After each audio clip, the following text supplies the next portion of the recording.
Good morning, ladies and gentlemen. Good morning.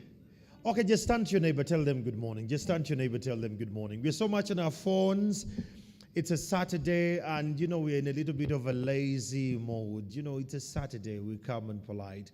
Good to see you again. It has been quite a roller coaster to see you here in the morning. My name is Andrew Chamagiro, and I've been the moderator from day one to this very last day, and today happens to be our day 3.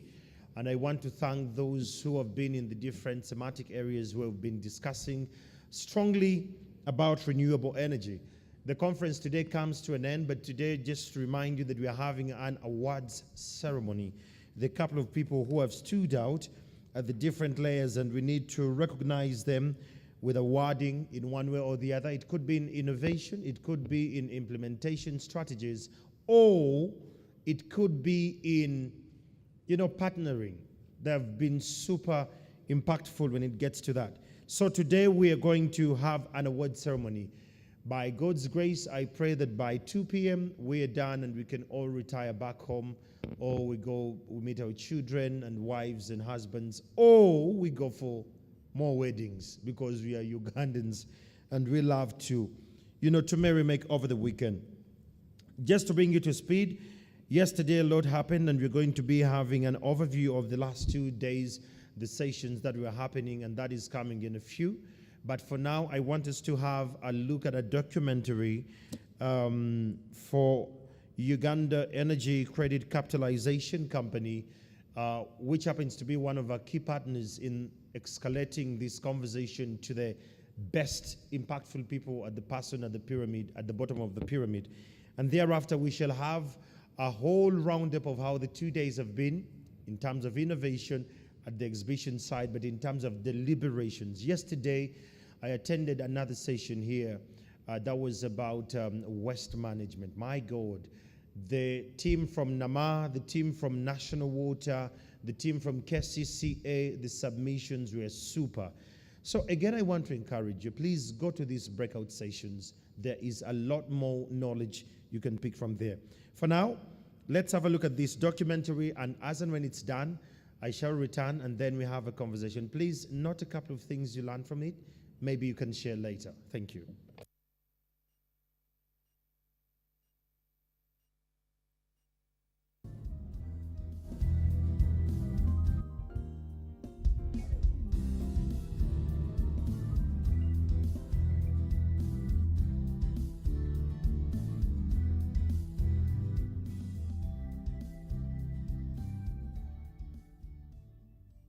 According to the latest Uganda National Household Survey 2019-20, the main sources of energy for lighting in Uganda are grid electricity is at 19%, lighting through solar systems is at 38%, Tadoba accounts for 14%, dry cells and batteries contribute 16%, and other, including firewood, make up the remaining 13%.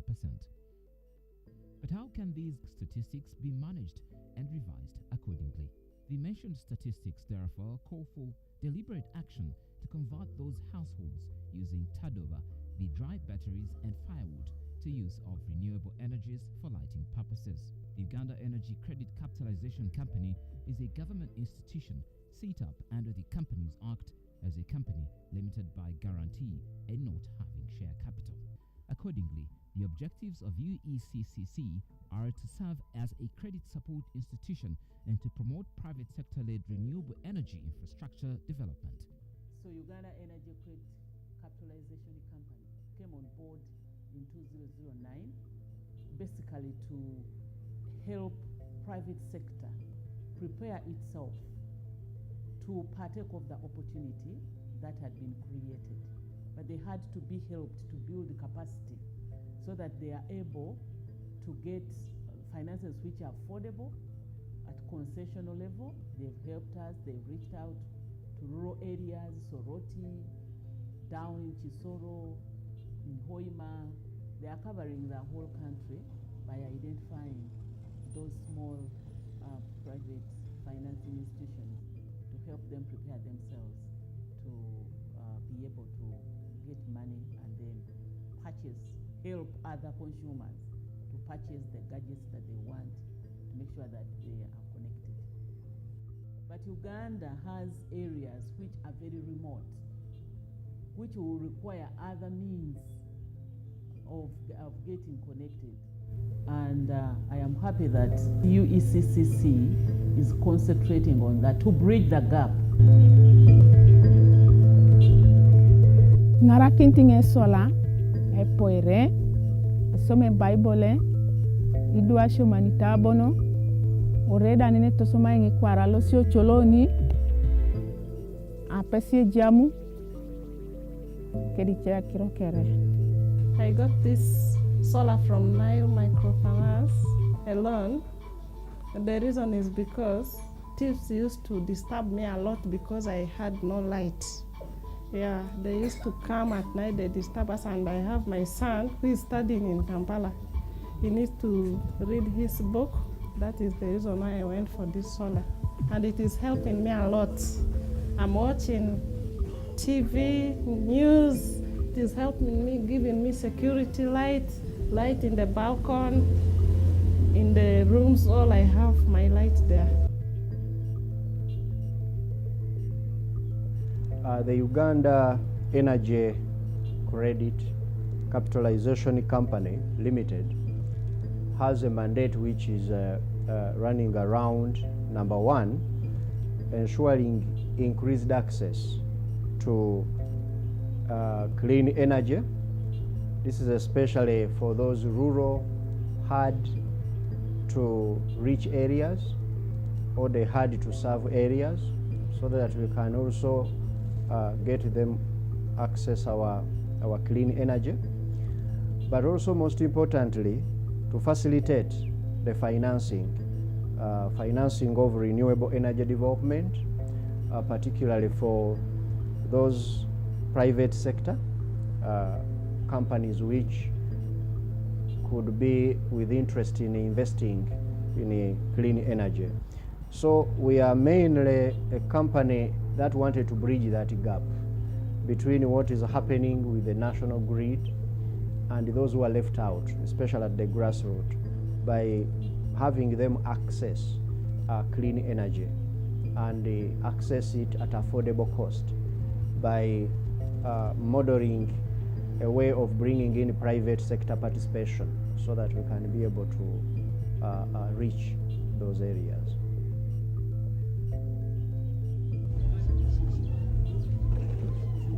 UECC is the apex credit support initiative.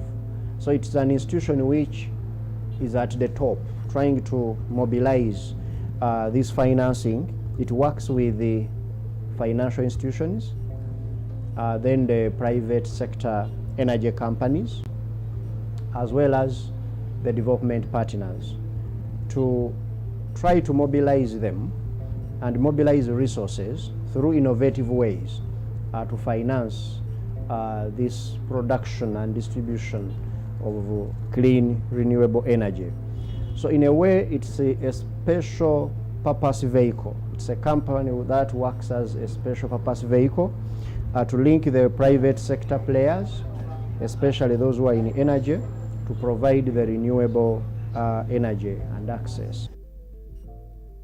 I got to know about the solar when I went to town and I checked Nile Microfinance, and I found that the product that I wanted was there with them.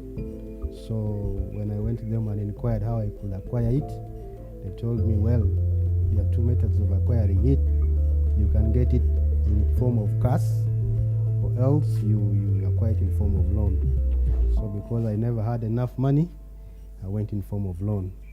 Because normally my work begins very early in the morning at 5, so I make sure by 5 I come in, I switch on the lights, and that's how it has helped me. It has not disappointed me since I bought it. This is now, I think, the 1 year plus of using it, and I've never got disappointment with it.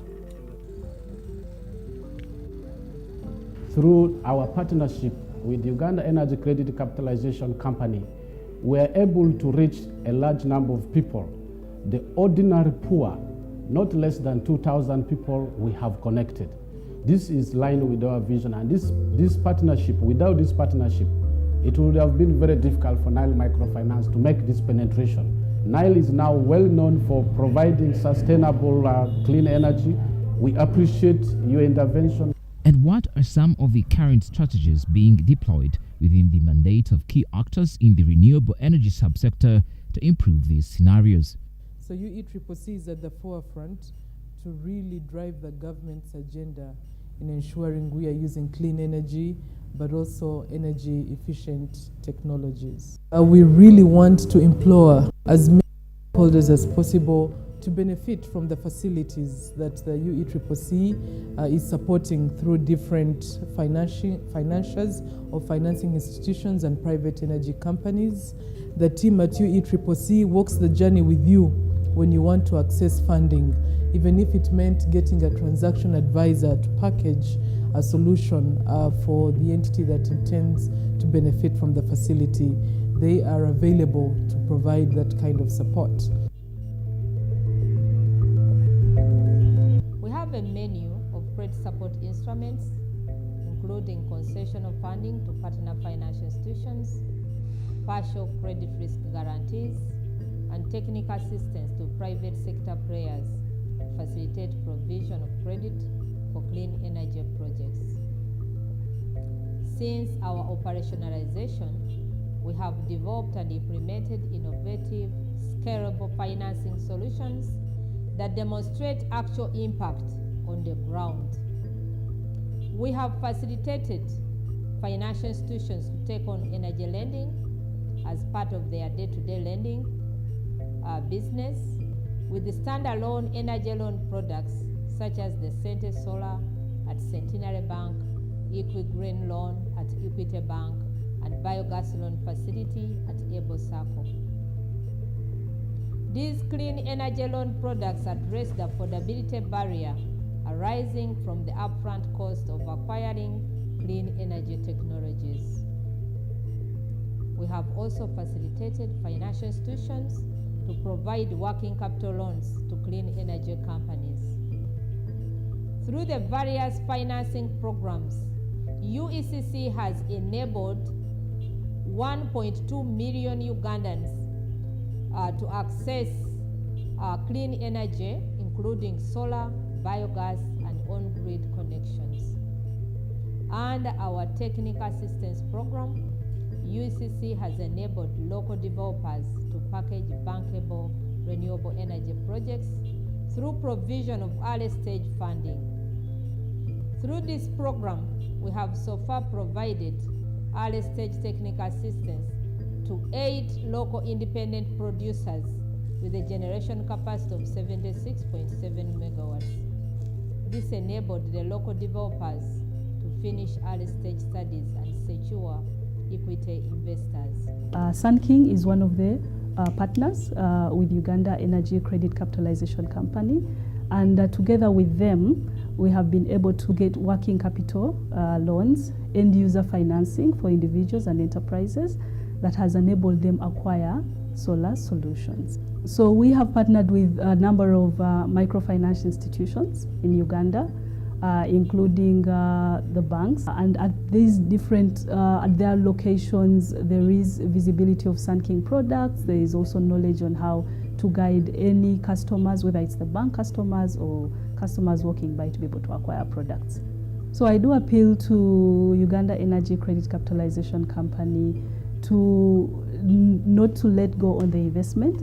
It's very important for the sector, but also to be able to work with us to go down the grassroots to grow our reach. We see that even as there is information and knowledge of solar, we see that we still need to be able to educate our people to be able to take this as a serious alternative and not just a substitute or a by the way. We've been able to extend credit to about 2,000 families that have been able to access power connection as well as solar connection. And this one they've been able to do through our products, which have been codenamed Sente Solar as well as Sente Power. We want to thank our partners, the UECC, for being able to enable our clients through the bank, Centenary Bank, to access power. And once power is availed to them, definitely we know we'll be enabling them to do investments and eventually being able to create the small jobs that people need to be able to develop the economy. The Government of Uganda Electricity Connection Policy 2018 and 2017 has set a target of 300,000 on-grid connections per annum. Government of Uganda is implementing a free connection policy. In that regard, UECC is extending funding to support house wiring and connections to communities in different parts of the country.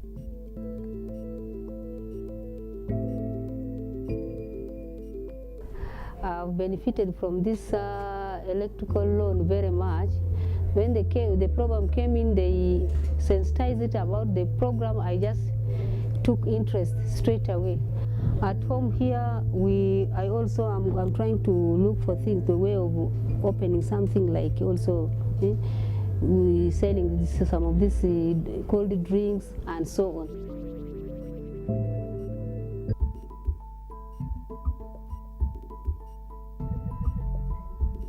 I got this power. I was suffering because of power issue. I had the tenants here who wanted power. I wanted to connect with solar, but they wanted electricity, so there was no option where I could get. So until when I went to Centenary, they said there is a power connectivity money loan, which I accessed, and I brought that pole, and it brought power. So I still need more because I have around 7 buildings coming, and all will be with each electricity differently.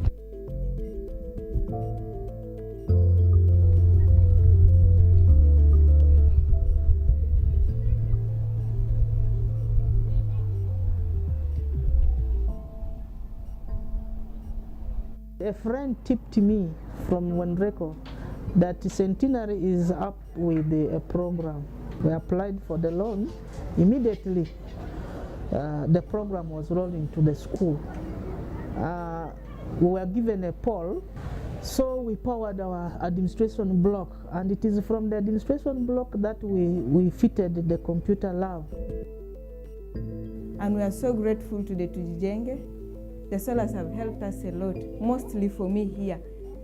Patients come at night, you're supposed to cannulate.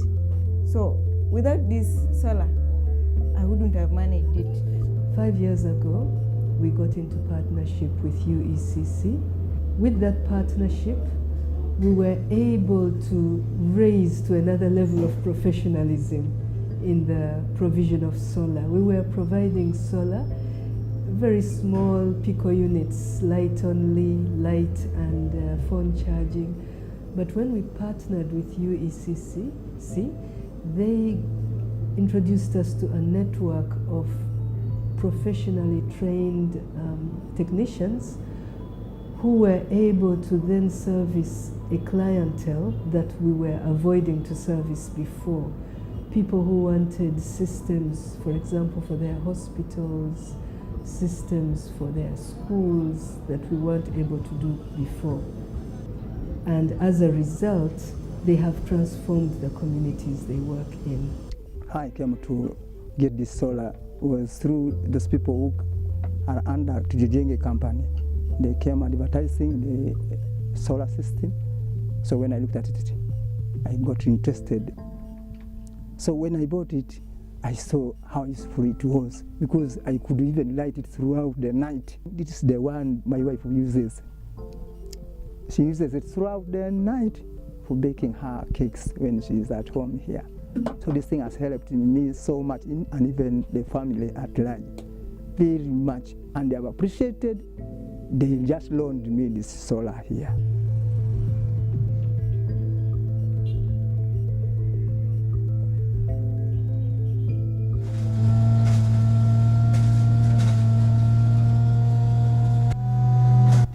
The solar for this grinding mill, and I also have a shop behind there, and in the shop we have a refrigerator, and we have a charging system which we charge phones for money, and we also have a saloon whereby all these are using the solar system. We have so far worked with UECC for the last 5 years.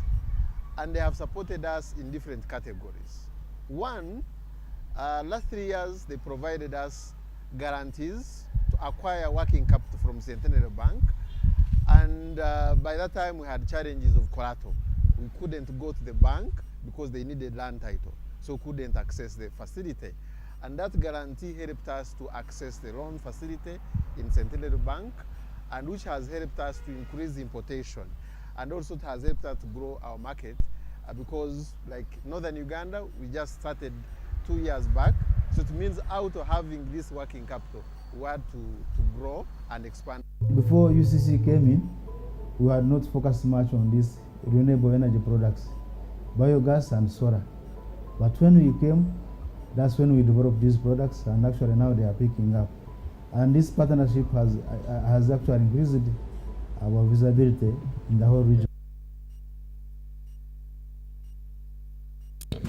Let's clap for the Uganda Energy Credit Capitalization Company.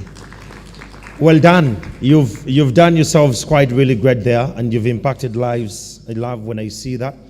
So friends, just not like I say that by 2 p.m. we should be out of this place. We are going to award those who have excelled in terms of impact, in terms of programs, in terms of innovation and inventions, and a couple of other categories. So please be here to get your award. Be here to see and support a friend who was in one way or the other excelled. So we're going for breakout sessions. It's already a couple of minutes past 9. We're going to our sessions directly so that we don't take quite a lot of time. But by noon 40, all those who are going to the breakaway sessions, you should be back here. The idea is to have all this wrapped up in the very simple moment, and then we go for lunch. Then after lunch, you can leave at leisure. So whatever breakout session you're going to attend, by exactly noon 40, if you see that it's noon 40, kindly just walk and come back here, and then we shall have the rest of the conversations dealt with. Allow me welcome, this is Professor Nicholas, to come and take us to the next sessions. But this is what we are having here in the speak. We are going to be having, here we are having policies and regulations, standards and partnerships that are going to be here. They're going to be moderated by Winnie Grace Onziro, Senior Standards Officer at Uganda National Bureau of Standards. And we shall have consolidated infrastructure and policy support for e-mobility. This is going to be, the lead here is Akira Motors. It's going to be moderated by Engineer Dr. Abraham Muhanguzi, Manager Science and Planning and National Planning Authority. And then we shall have these are parallel sessions. I think, Professor, you can guide on these parallel sessions. I will see you at noon 40. Thank you very much, Mr. Andrew Chamagelo. As alluded to, I'm Dr. Nicholas Mukisa, and I will be taking this session as the moderator. And this session will be looking at the policies, regulations, standards, and partnerships. And as Andrew has mentioned, if you intended to attend any of these sessions, please, in Speak Ballroom, where we are currently, we are going to be looking at policies, regulations, standards, and partnerships. And in Acacia Hall, there is consolidated infrastructure and policy support for e-mobility. If you intend to be in any of the two, please, if it's not this session, Acacia is on the first floor. So right about now, I'd want to invite Mr. Engineer Richard Ebong, who will give us an overview of the standards that UNBS has put in place to support the quality and the level of the products that we have on our market. Mr. Engineer Richard Ebong, you're welcome to give us that overview. And after Engineer Richard has spoken, I will invite my panelists to discuss the different aspects cutting across from government representation, private sector, and development partners. Thank you very much.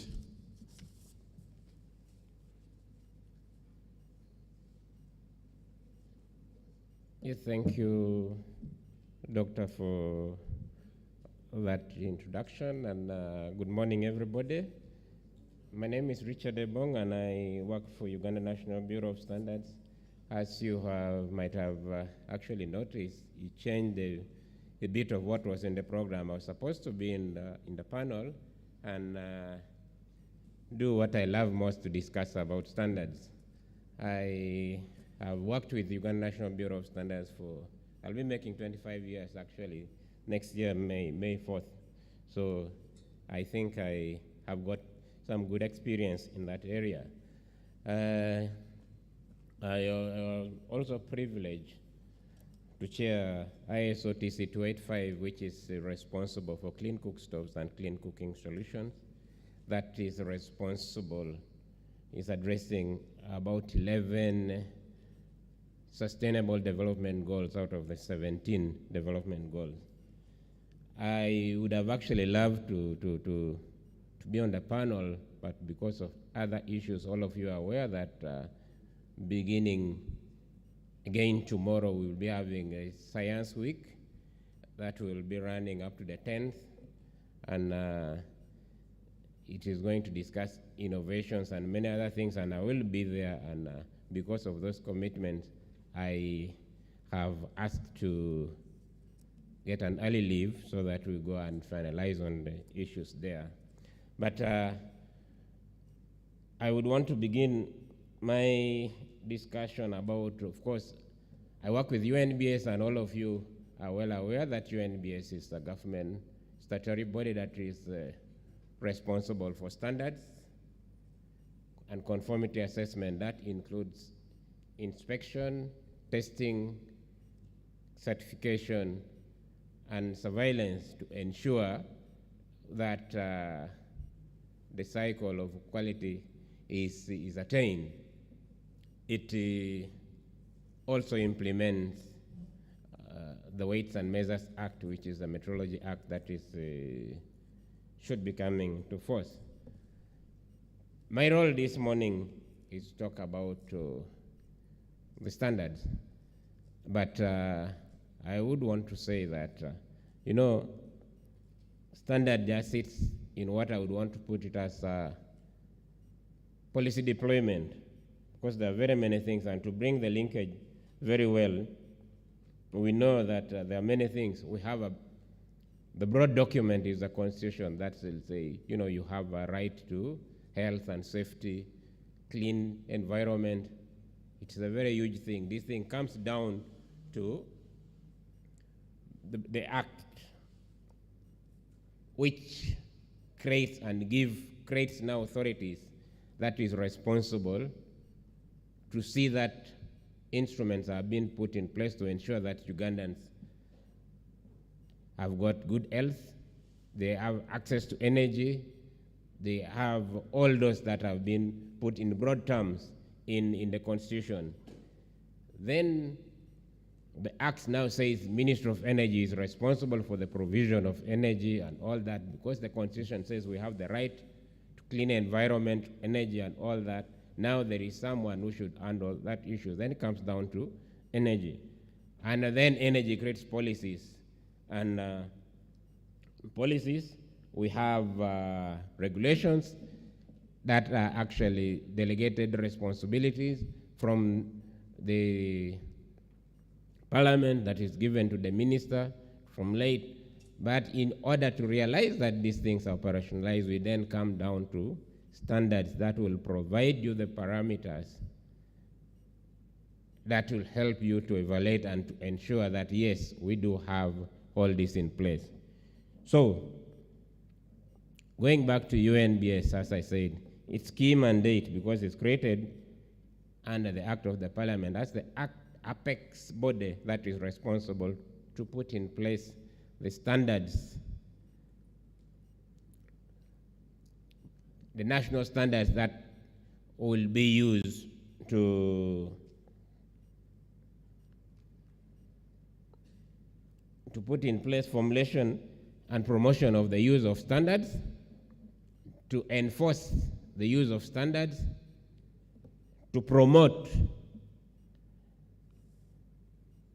the locally manufactured goods so that they can compete and access markets outside. So UNBS in that develops standards, and it is these standards that inbuilt in parameters that will enable and ensure that you actually meet that access. You get that energy you are supposed to get and get it, and it meets your needs. So, what has UNBS been doing in the sector of renewable energy? UNBS works together. Of course, I want to say that standards are documents that are put to guide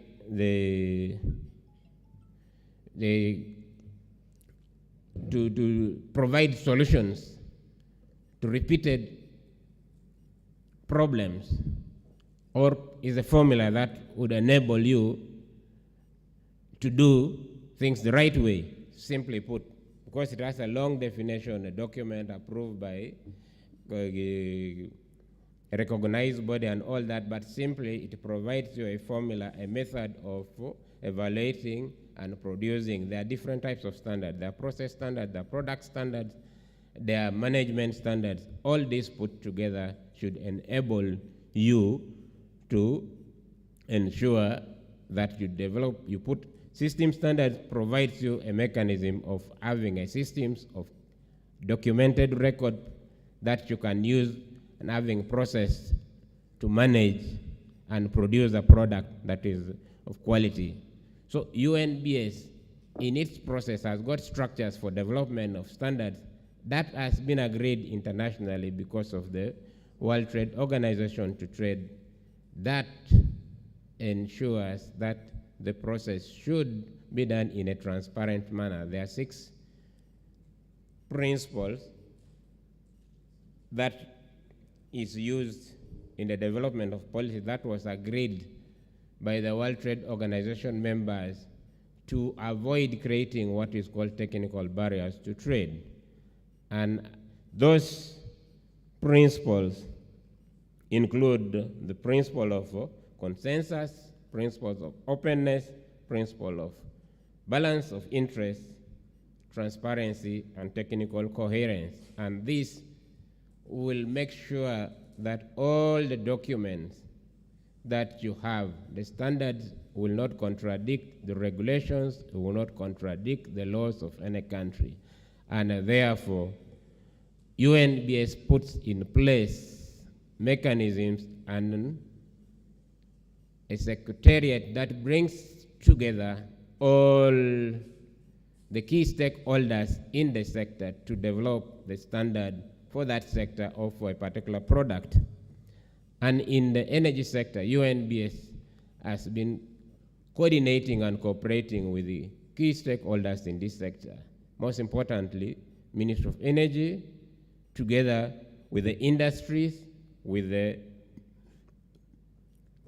non-governmental organizations that are of interest in the energy sector, to make sure that we put in place standards that will guide the sector. It is very important that UNBS develops what is called a national standardization strategy that together identifies all the relevant standard needs that is needed to guide the sector. And maybe let me say this, if you have been doing something and are succeeding without standard, you may have been succeeding just by error, because standards provides you a guideline for you to repeatedly and consistently produce a product or have a process that is clearly can be managed, can be audited, can be evaluated, and can help in the decision making, including help in arbitration. And therefore, UNBS currently has been reviewing the national standardization strategy, and I think this is a good point in time that as we do agree to move into future with clean energy, with green economy, it is at this point that we should try as much as possible to identify all the needs of the sector, because people take advantage. I told you UNBS is responsible for standard development, responsible for import inspection, responsible for all the conformity assessment, including certification. And when you open that, yes, it is. Now we move to the green economy. Lots of products will come, including the substandard product. And where there is no standard, you cannot say it is substandard, because a standard is the basis in which you make a decision and you say this is not fit, doesn't meet the requirement or fit for the purpose that I intend. Below which we put actually in the standard, we try as much as possible to put the minimum below which is not acceptable. But if you're in the industry, you should actually set your standard at a very high level so that, any person who takes your product will say, yes, I need to go back again, and will actually go and talk on your behalf. On the other hand, it is the same standards that we do use to do conformity assessment. That is, to do testing of the product, to do certification of the product. And in certification, we do give you a distinctive mark or a mark of approval that will talk on your behalf. But actually, right now in Uganda, when we are developing standard, is what we talk as, we say is a compulsory standard, which is, in a nutshell, is actually a regulation, because failure to meet the requirements of the regulation, it is an offense and there is punishment for that. But standards in its definition is a voluntary document, which failure to meet the requirement set in the standard is a non-compliance that we can give you an opportunity to correct that non-compliance so that the product meets the requirement. But because of what we have currently, we have compulsory standards, and any product that has got a bearing on health and safety, we decide to make them compulsory, and therefore they must actually go through UNBS product certification system. We run two systems, product certification and system certification. Product is specific to each product. Like you have water in front of you. If you look at it, it has got quality mark on it. But when you look carefully, you'll find that the company that is working on that has another mark of system certification, ISO 9000, which we believe when your system is certified, most likely your process is auditable, and therefore you're most likely going to produce product that meets the requirements. And therefore, we think all products must first of all be safe for people and must meet the standard parameters. And when we're making this standard, Engineer Winnie will be in the panel and we'll discuss with you more in details. I would have loved to talk more on the aspect of other standards. But I must say that we've been working together and we have developed a number of standards in the sector, and UNBS is basically going online with most of our services. And because of time, I would say you can all download UNBS app and you'll get the services of UNBS. If you want to buy the standard, and any standard, by the way, you can download UNBS app on Android on phones. We do not have it on iOS for those with iPhone. But when you get there, you can actually access UNBS certification. You can get the standards. You can give comments. You can monitor your products that are being tested in UNBS when you supply, and any other service. And very soon, someone can be able to identify a product that is not certified or counterfeit product by simply scanning, and it will send messages to us. Because of time, I would beg to stop there, and just in case there is any question when I'm still around, I can answer. But I will also beg to leave thereafter for another engagement. Thank you, Dr. Thank you very much, Engineer Richard Ebong, Senior Standards Officer, Uganda National Bureau of Standards. And one of the highlights I got from his submission is that where there is no standard, you cannot call a product substandard. So that's why I need to invite now another senior energy or another senior standards officer on my panel to tell us more. So those products that don't have standards today, what should we do with them? What do we call them? How do we go about with them? So allow me invite my panelists, and I would like to invite Engineer Winnie to join my panel representing Uganda National Bureau of Standards, Mr. Hakim to represent MEM, the Minister of Energy and Mineral Development. I have Mr. Anthony represent Uganda National Biogas Solutions Uganda and UNAC. And also allow me invite Mr. Bernard to represent the Uganda National Renewable Energy and Energy Efficiency Alliance, the private sector umbrella organization.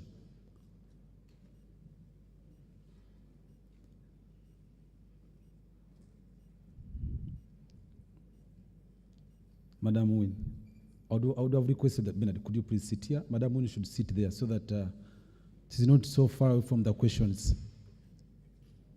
She needs to be closer to the questions, given that I would like to start with her. But just before I start with any of you, I'd like to give each one a minute or two to introduce yourself. It's always good to mention who you are and what you represent in your own voice. So I would like to start with the gentleman at the extreme.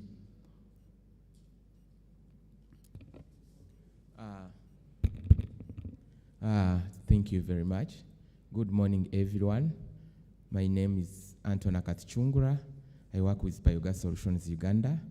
I've been there for quite now 6 years, and I know the sector very well. Thank you. Thank you. Thank you, moderator. Good morning, everyone. My name is Hati Miyanja. I'm an energy officer in the Ministry of Energy and Mineral Development under the Renewable Energy Department, and I'm an energy officer in charge of bioenergies. I have been in this sector for now about 7 years, and I'm glad to be here to discuss furthermore on that. Thank you very much. Good morning, everybody. I am Winnie Grace Onjiru, Senior Standards Officer at the UNBS. I have worked with the Bureau on this set of standards for 13 years, 13 effective next month. If you round off without errors, it's 13. Yes, renewable energy in particular is a passion, and electrotechnology as a whole is a set of standards I've worked on in this time. I'm sure all of you, when I say electrotechnology, you understand. But this one is closest to my heart since our globe is going bad. Thank you. Thank you very much, Engineer Win. Thank you. My name is Bernard Mbaine. I represent Uganda National Renewable Energy and Energy Efficiency Alliance. I'm the Vice Chairman Board of UNREA. I'm a renewable energy expert. My focus is, and my area of experience is in hydropower, wind energy, and solar.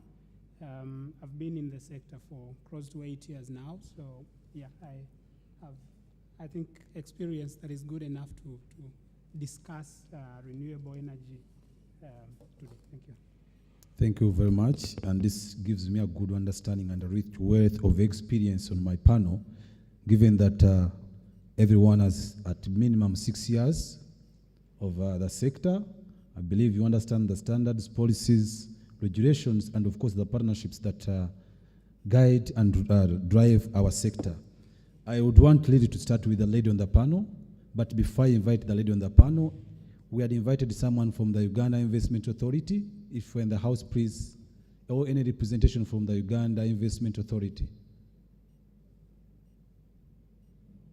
Okay. Then I'll go straight away to Madam Winnie.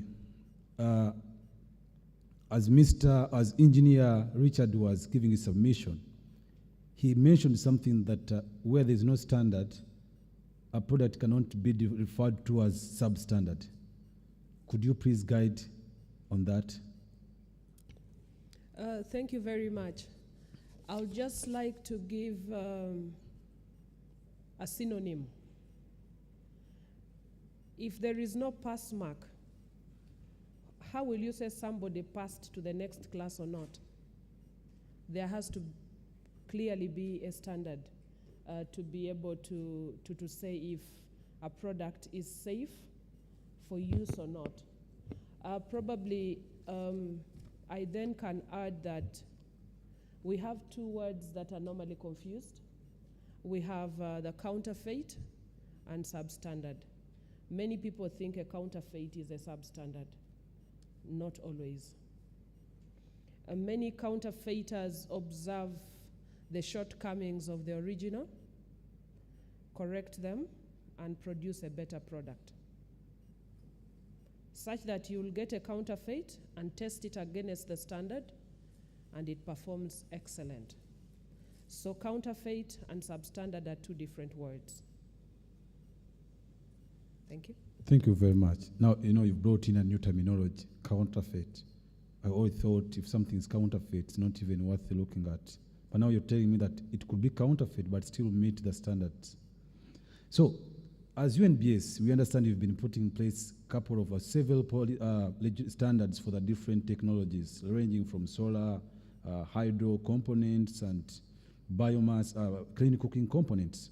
What are you doing to ensure that these standards, there's compliance to the standards? Because I don't believe you're only making the standards to share of them.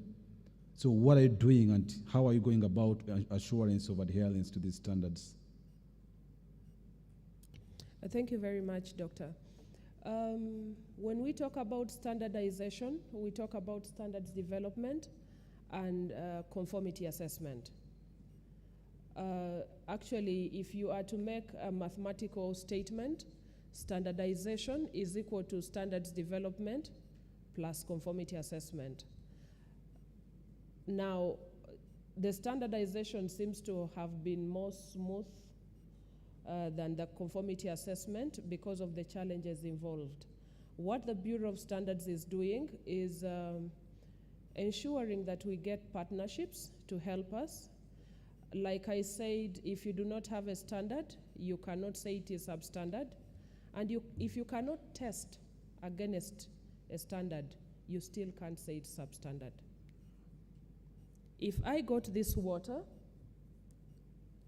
and didn't have a testing capacity, I cannot declare that this is substandard. So the Bureau of Standards is working with partners, including the mother, who is the government, to ensure that our labs are well equipped to be able to test and say that products are sub or quality. Number two, what we are doing is to ensure that there is awareness built. We are not very good there yet. The challenge that we have, I think, is the same everyone almost has for now.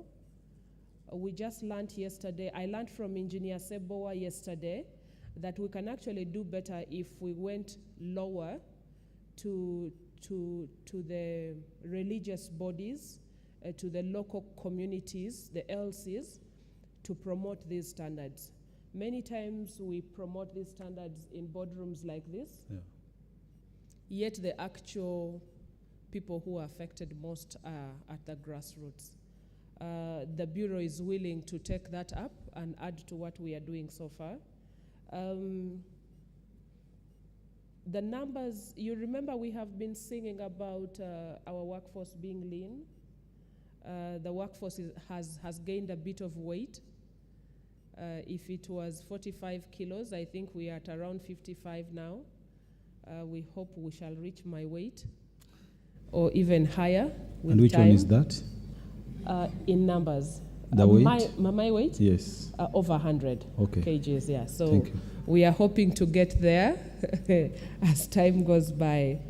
And then UNBS has also opened regional offices. Initially, we were only in Kampala. If you had a problem in Kapchorwa, you would have to look for Kampala.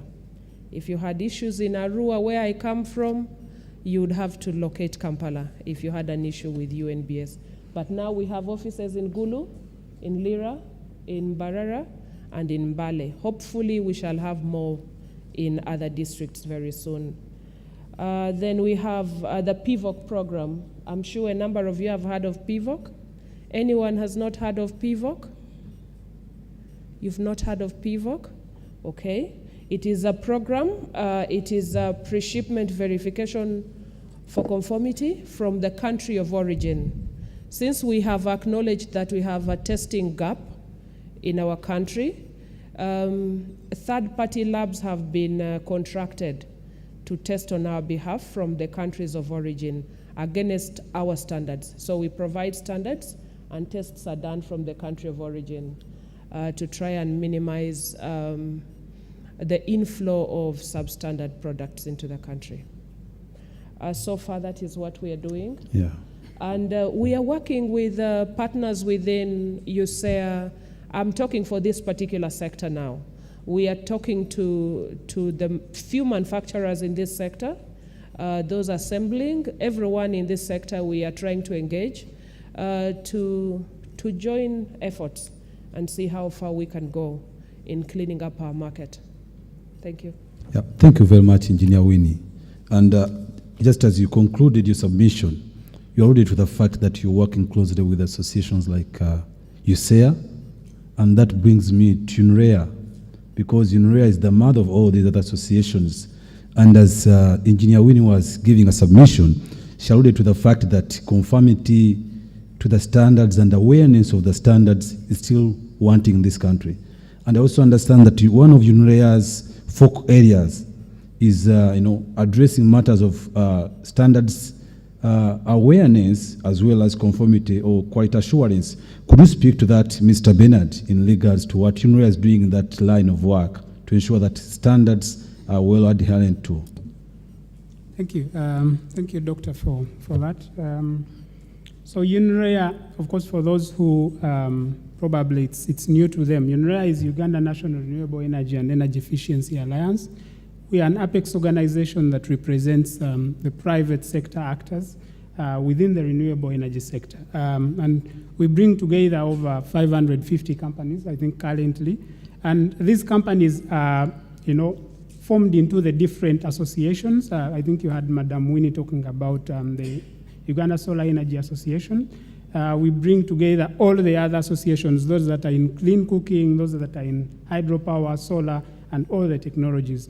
Of course, one of the reasons of coming together for all these companies is to be able to, first of all, coordinate them, create more awareness, and as she said now regarding standards, we've, I think in the past we've worked with UNBS also through our associations, that is through USEA, but also through the biomass energy efficient technologies and our sister organizations like the Uganda National Clean Cooking Alliance.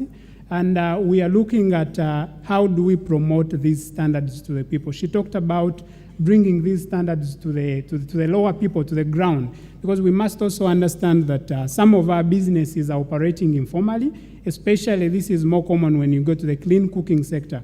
These companies that are doing, improved cook stoves, biomass, and most of these companies are not even aware of these standards. So one of the things we're doing is to work with UNBS to be able to, and other partners, to promote these standards and also conduct, sort of a sensitization and capacity building of these companies who are operating to be able to understand, first of all, what is the use of these standards. Because at the onset, when you tell a company that is operating somewhere on ground that you have to buy a standard, so some of these people don't really see the value of standards. So first of all, they need to understand what does a standard help the manufacturer as a company, and then they can start to adopt them. So creating more awareness, but also teaching them how to apply these standards. So getting them is one thing, and knowing about the standards is one thing, but they need to understand how to use these standards so they can be able to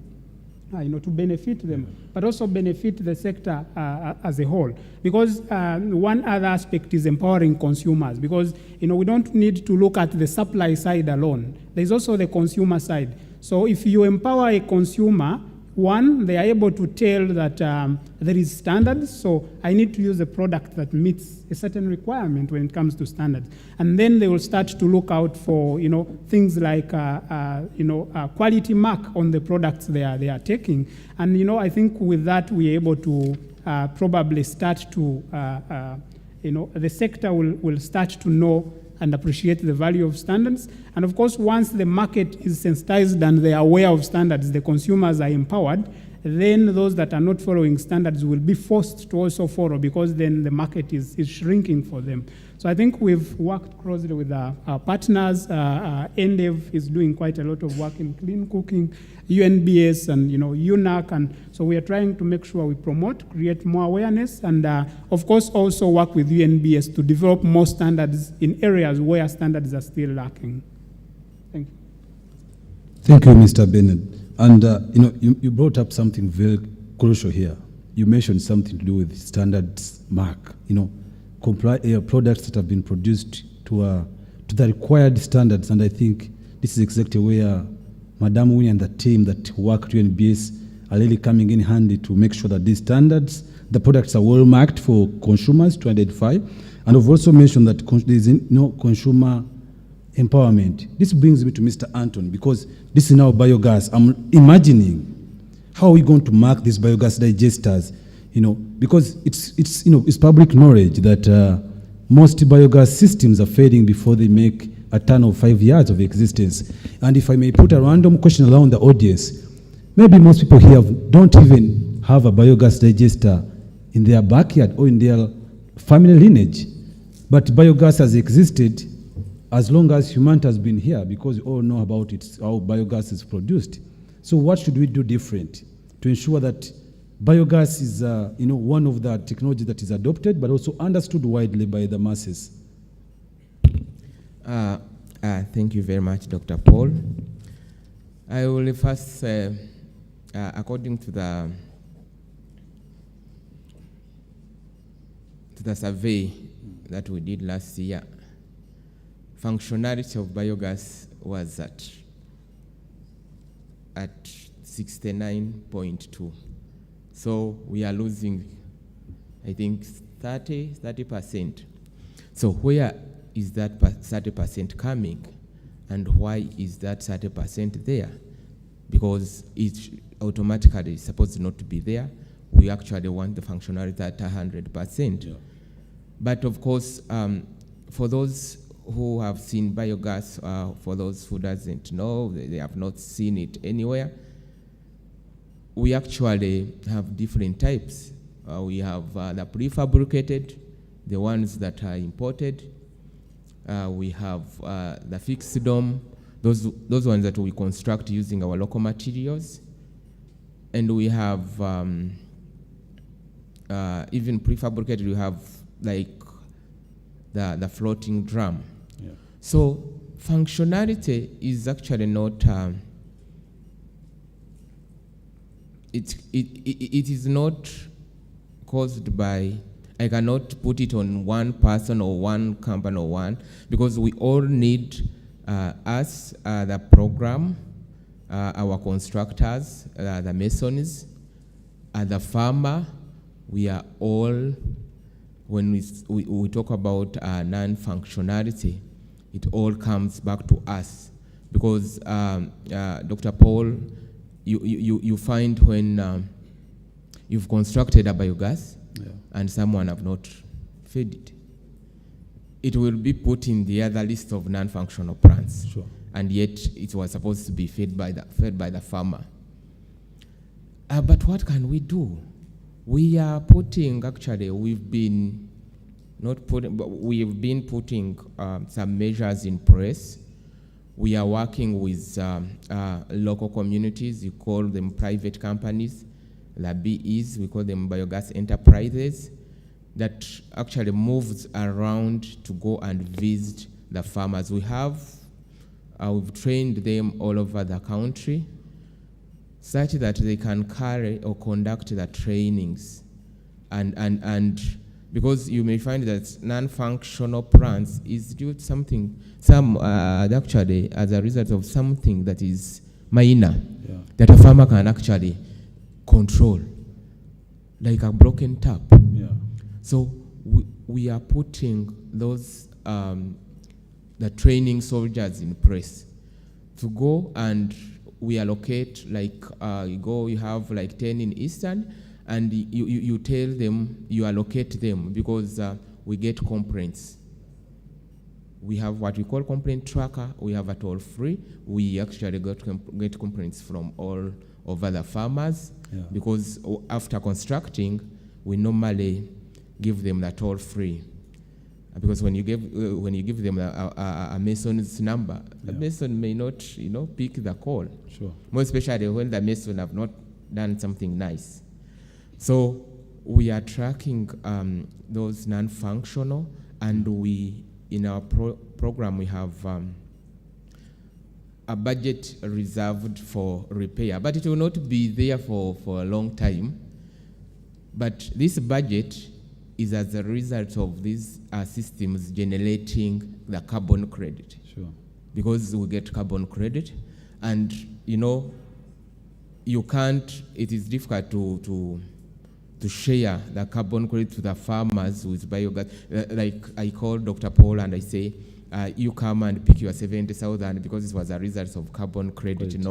We put that money in a pool and say it is going to benefit the farmers. Yeah. How? In case a farmer has an issue, let us use part of that budget and go and repair that plant. So we put that money. It's a way of giving them back, but in that way. So we have trained masons and retrained. Yeah. Because technology changes. Sure. I remember we started with a design. It is still there, but when it we in 2015, we have to modify. We modified because the other one was taking a lot of materials, and the farmers we are dealing with, some of them are local. Some of them, they can't afford a digester of a minimum of 3 million shillings. So we are trying hard also to minimize, and of course with that we also through our funders and renewable energy companies like UECC. I remember them is it in 2017? Through Able Circle, because we work with the financial institutions to provide loans to the farmers. Yeah. And they are actually providing loans to the farmers at a low interest rate. And we have also tried to, we are doing a lot of sensitization.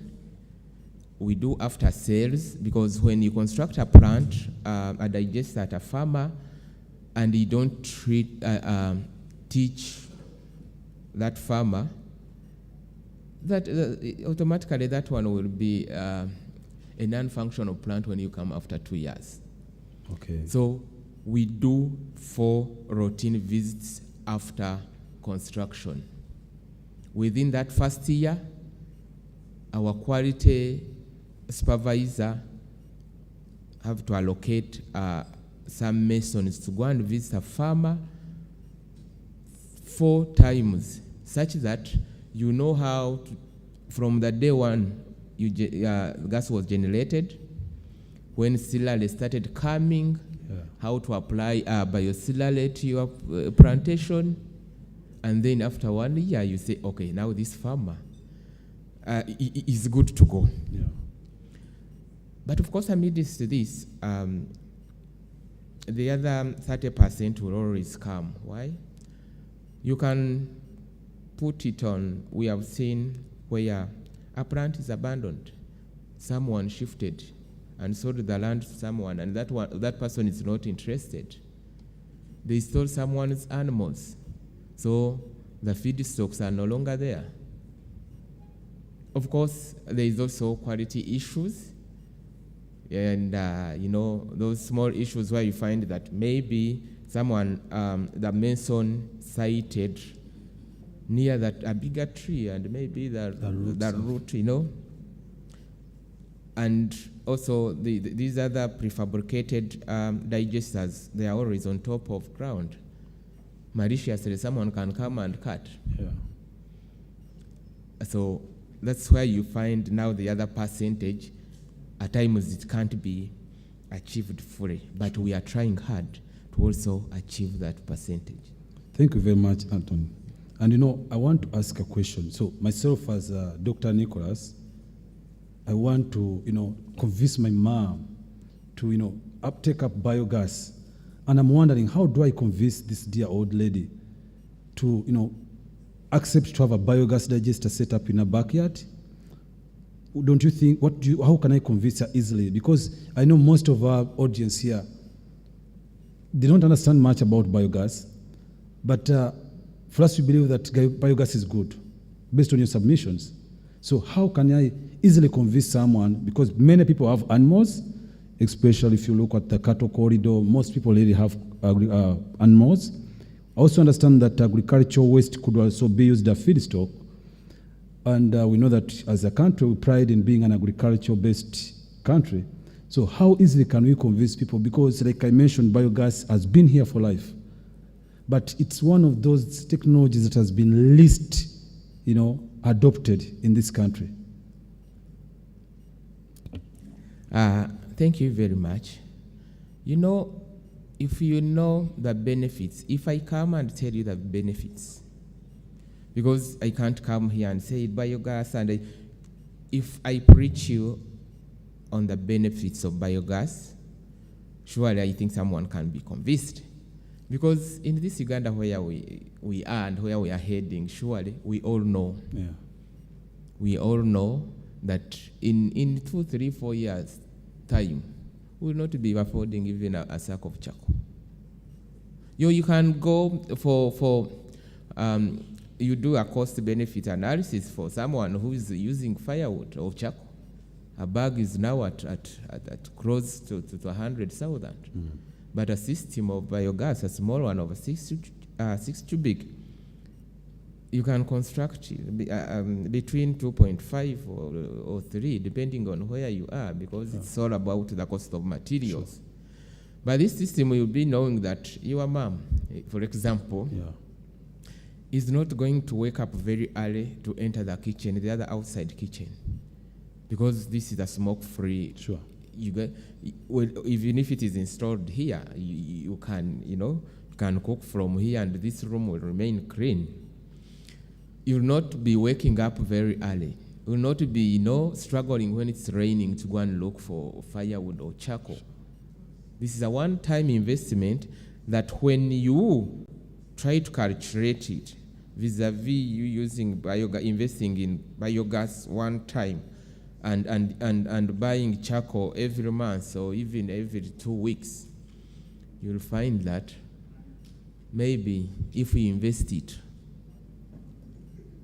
and you say now this is a 1-year investment of which it can last, because we are having systems that we constructed in 2009, and they are still functioning well. So if someone constructed this system in 2009 and it's still functioning well, so it means that that person have saved, I think, closer to 100 bags of charcoal. Yeah. How many trees are those? And we are trying to save the environment. Absolutely. So surely, when you look at the benefits, leave alone the benefit of cooking, the biocellular, because the biocellular, you use it, the amount, the money you have been spending in buying fertilizer, you can still use biocellular, and you get actually the quality which is better than when you use a fertilizer. Some of them use it for lighting. Yeah. And they've been using, that adobe. Of course, these days solar, they can use solar, but all of that is saving. So when you tell someone about the benefits of biogas, surely that person can convince. Then you have said that it has been here and maybe a bigger population, they are not aware of it. Yeah. We have been doing awareness in the entire country. But as Biogas Solutions Uganda, with a team of around 9 people, at times you can't exhaust the entire country. But with other organizations, including our line ministry, which is the Ministry of Energy, they have helped us to also preach the gospel of biogas. Sure. And I preach to them because for them, they normally preach for the construction of big digesters. Yeah. Because the big digester can, benefit many, depending on the reasons that's why it is constructed. Because it can be constructed at the market. Yeah. That means the waste at the market can be put in that digester, and you find when the market is clean. But we have tried to preach the gospel in the entire country. Recently, we've just constructed a 150 cubic meter digester at Mvepi Refugee Settlement. It is using the waste from the market, that is the feedstocks. Those waste from cabbages, and then we put there a shredder, a shredder which is actually being run by solar, and they just collect all the biodegradable materials, put in a shredder, and feed the digester. And then specifically it was put for the market vendors, and specifically for the breastfeeding ladies, so that they can be clean, boil water to clean their bottles. And yes. Thank you very much. You've mentioned that 150 cubic meter digester, and straight away thought about the markets we have in Kampala, the likes of Owino. When you go downtown Owino, the garbage there, and it's biodegradable mainly. I wonder when we are, implementing a biogas digester in Owino, especially for those market vendors and the ladies that cook at the back of the market, I believe it would be a wonderful undertaking. This brings me to Mr. Hatim, the representative. You mentioned that you come from the Renewable Energy Department and you are in the bio section. And I understand that through different partnerships, we are having something like African Biogas Component, which has several partners on it, GIZ and SNV. Government is very pivotal in that. I also understand that government ministry is developing a strategy for biogas. And so could you tell us about these partnerships and these undertakings you're doing to see that biogas is growing, but not only biogas, as well as other technologies, because like Anton mentioned, even as they develop biogas, they're now incorporating in solar, for drying and other processing. So I also believe that as a ministry, not only looking at maybe one technology, so please speak to us on that line. Thank you so much, Dr. Nicholas. When you look at the issue of partnerships in terms of promoting the technologies, it is very, very key. Because as you would note, when you look at our policy, it is a bit exhaustive in terms of the technologies and most of the emerging technologies. As you have also already noted that the biogas technology has been here for the ages, but the adoption has been still a bit low. You find that when we do most of these partnership with most of the donors, the standards body, most of the associations, you find that we are trying to look at some of the few things. One, when you look at the issue of building the capacity in terms of the technicians to be able to do the right designs, be able to do the right constructions, be able to do any troubleshooting or in terms of any maintenance. And when we also look at these partnerships, we basically look at how can we be able to address the issue of awareness. Because you find that some people can be aware that with biogas you can do A, B, C, D. But you also find out that the quality of the information these people have is very, very key in terms of the success of the technologies. Also, you find that in terms of these partnerships, we are trying to look at the issue of financing. How can we have some grants in some of areas to address some of the bottlenecks, and also financing in terms of buying down in terms of the cost for these technologies. So these partnerships are looking at issues to increase access to these particular technologies. Thank you. Thank you very much. And every one of you has mentioned the word awareness. Is it the big elephant in the house now? But you've brought up something very key, as you mentioned, that aspect of building capacity. And that brings me back to Mr. Bernard.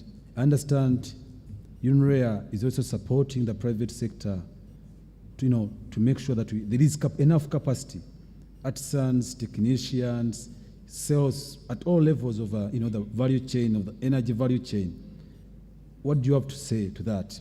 Because Atim says it's still wanting, and the gentleman from government. So you as private sector, what are you doing about it? Thank you. Thank you, Doctor. Capacity building. So I think in February this year, UNREA conducted a survey amongst the member companies, and one of the issues that come top on the list is the issue of skills gap. And I think probably most of the companies are aware that there is still a gap in the skills across the renewable energy sector.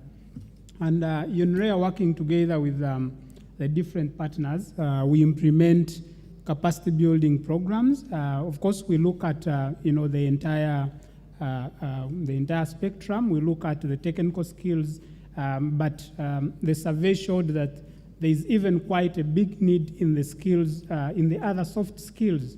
Companies are more interested to have more skilled people in areas of marketing, in areas of sales and business-related skills, communication, and So we are working with partners to ensure that, of course, first of all, the first step is to understand where the problem is. That is, you correct information, and that's what we do through the different surveys and different research that we do. And we are working with a number of partners. So we implement different programs. These could be skilling and upskilling related programs. We have, for example, UNREA is implementing a program with the USAID ICYD, the Integrated Child Youth Development Activity. And here we are looking at skilling the youth, especially those from the vulnerable communities, to be able to get the skills to help them earn a living. And here we are looking at, training in improved cook stove making, briquette, solar and biogas, like Anthony said. So we do quite a lot of trainings in the technical area, but we also engage with partners to develop skills, in the other areas apart from the technical side. Recently we implemented a program where we were looking at skilling, but capacity building, but now in relation to financing, because I think one of the panelists mentioned about financing, which is one of the other key problems in the sector. So implemented a green banking program, and this was, targeted at developing the capacity of the financial institutions to be able, first of all, to understand the energy sector so that they can provide, flexible but also, innovative programs for the, private companies to be able to take up. Because if you look at skilling, if you look at the financial problem, sometimes it's not that the money is not available. There are financial institutions, there is money available, but sometimes it comes with the capacity of these companies to be able to take up this financing. It's a question of how do these companies access the finances? So sometimes you find it's either from the supply side, where the banks are providing financing programs which are not really aligned with the aspects of the energy business. So they need to understand how the business works. So probably the loans should be given with probably a longer grace period of time, understanding how the projects in the energy sector works. But also the other side, from the demand side, is are these companies, do they have the capacity to take up these loans? Do they even have the financial literacy they need to be able to manage these finances and pay back the finances? So all that is related to skills and capacity building related. So we do quite a number of activities in that line. But also one of the other issues that we've noted of recent is that there's been a couple of training programs, especially in the skilling with different development partners, GIZ, working together with the ministry. But there's an issue of the quality of training that is being given to these to the sector. So we also now need to turn an eye to look at who is regulating the quality of training, because training is one thing, but the content you give to this person, how is it going to benefit this person? Is the person you're training getting the right information? So I think now we are looking into an area of how can we collaborate with the training institutions, with curriculum development center, so that the right content is being given to the people, so that at the end of the day we can see an improvement. Because we are implementing trainings, but we keep complaining about the skills gap. Yeah. So where is the problem? Are the people receiving the right quality of training? That should be looked into. And of course, we have to work with the relevant entities, both from government but also from private sector, the development partners, so that we harmonize what is being trained, if it's in solar, if it's in biogas, so that there's someone who is overlooking the quality of the training content. And of course, maybe related to training, there's an issue, because I know that we in the congregation we have quite a lot of students, both graduates but also those who are still studying. So what UNREA has been looking into of recent is how do we match skills? Because we talk about skills gap, but there could be, very many people who have the skills who are redundant but are not seeing the opportunity. How do you match the skills that are available to the people who need these skills? So UNREA recently launched what we call the internship portal, so that we could provide an opportunity for the students, the graduates, and those who have the skills to be able to, you register on the platform, and then the companies that require these skills are able to also register on the platform, so that there is some matchmaking, between the two entities. So I think once, and we of course would like to work with all the relevant organizations, both our member associations who are their member companies who are the ones employing these skills, but also probably the relevant institutions who are training and producing these graduates, so that there is awareness of this, and we know that there is the right matching between the skills and the companies, and we are looking into the quality of training. So I think by then we can go a long way to address the issue of skills gap. Thank you very much. Thank you, Bernard. And the aspect of skills, you've really elaborated it so clear. And it's so clear, I think, but I believe also there should be, do we have standards to that as well? I remember when Engineer Richard was giving his submission earlier on, he alluded to 3 categories of standards. He talked about product standard, storage process standard. I'm thinking, do we have a code of practice that could regulate these trainees that have been maybe trained in different capacities as technicians, artisans? Do you have those packages as well at UNBS? Madam Owen. Thank you, Doctor. I am actually jumping for joy as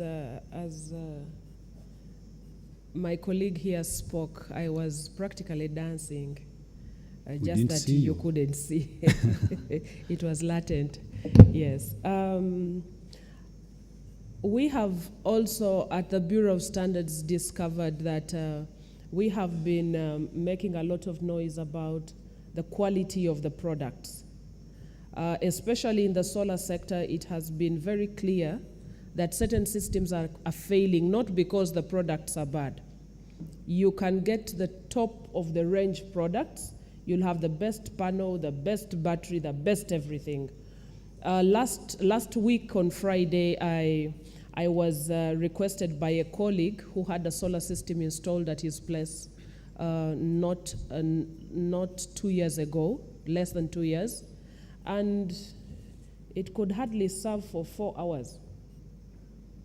So when I went to his place somewhere in the middle of nowhere, I don't even know, if you asked me where I went, I don't know the place. It's somewhere between Hoima Road and Mitiana Road. You follow some road that way. I looked at his system, and the first thing I told him is, let us begin by sizing it afresh. Let us begin the troubleshooting from there. I happen to be blessed to have been trained as a trainer in solar systems by GIZ. So that is something that I can do as I sleep. So we started, when we sized the panels and reached the battery, it was very clear that his system was undersized. But before then, he was praising this engineer who had done his work. And I did not want to wash down the work of my fellow engineer. I just told him we are going to start doing this system afresh and upgrade it. At the Bureau of Standards, we are working on a code of practice for solar technicians. Now that we have people who are trained as trainers in this sector, plus the code of practice, we will be able to go out, of course, with our colleagues in the sector to train our technicians. The other question we should be asking as a country, are we training the right people? We have a disease in this country where when somebody hears that solar is the in thing, whether you did literature and librarianship, I'm not looking down on those professions, but very many times you find irrelevant basics appearing in a technical class. When we are recruiting these people to be trained, we have to be certain about what they have to have before they come to this skilling class. We may be saying we've trained this number, have we tested them? What are we doing? Then the other thing, in the solar sector, we think about the solar PV more than the solar thermal, but I think to improve on the losses made in the agricultural sector, we have also looked at a solar dryer. And as it is now, that is a standard on public review. You can go to our website. You'll be able to look at that document and have an input just in case we missed out one or two things. I'm sorry, Doc, this may be coming in probably as an excess, but when we are talking technology and improving on technology, especially in the E-sector, we are not talking about the waste that will be generated thereafter. Somebody asked yesterday about the batteries that die in no time. Where are they ending? Most of them are ending up in the landfill. Probably as information, we, as a country, Uganda has an e-waste management steering committee under the Ministry of ICT and NEMA to handle the e-waste management. There is actually a collection center, and in the pipeline are standards for e-waste collection, transportation, and management. So please, I think as we shout technology, let us interest ourselves in that sector, that we do not throw these batteries. Somebody said her batteries were in the bedroom. Yesterday she said the bedroom had 6 of them. So it becomes not healthy. You need to be told where to take these things after they have reached their end of life. Yeah, thank you very much, Engineer Wynne. And you've talked about solar standards, what's in line, the code of practice. You left out biogas.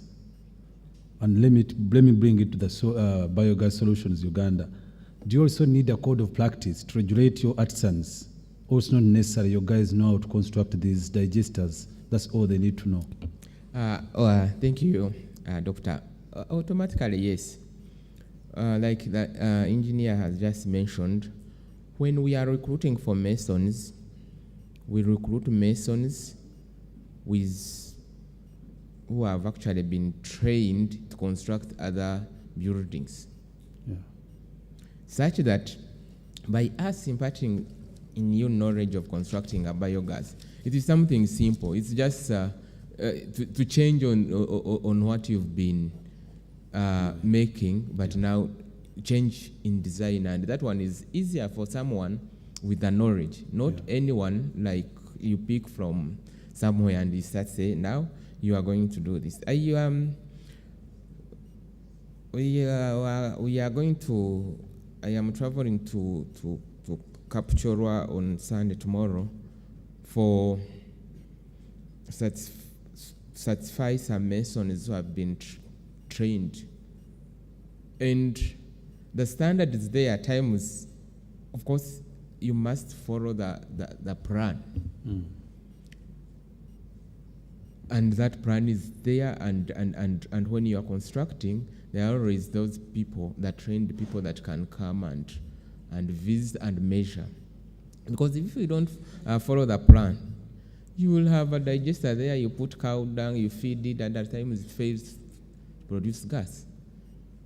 Or you feed it and you receive, when you open the stove in the kitchen, you receive cow dung the other side because you never followed the plan, and maybe where you were supposed to add one course, you said, I am tired here, let me just leave it at this level. Yeah. So the cow dung will just flow. So we also have standards, and at times, standards, there are those standards there that you even set before doing something, but as you continue constructing, you will see, but here, this one was supposed to be there, you can remove, or you can even add. Yeah. So we have those standards, and when we are training our masons, we train them in class, like here, in the field. Then they start constructing a digester, one alone, one with a supervisor, then another one with a supervisor, then you give him one plant alone. To certify you must have constructed 3 digesters, and they are working, they are commissioned. Yeah. Such that when you go back to the field, you go and really do something that you are supposed to do. But of course, that's why UNBS can always even be traveling with a team, with even enforcement team. You train this person, you actually know that now he's a superstar. He's a senior mason now. But when he can go to the field and do something else, or something that is not right. But when you do, as per Biogas Solutions Uganda, we normally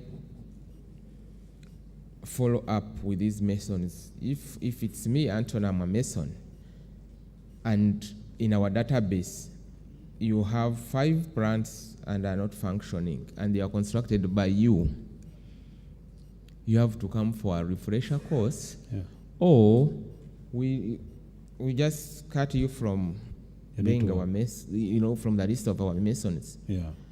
But we first give you the chance to first come, and we know where is the problem coming from.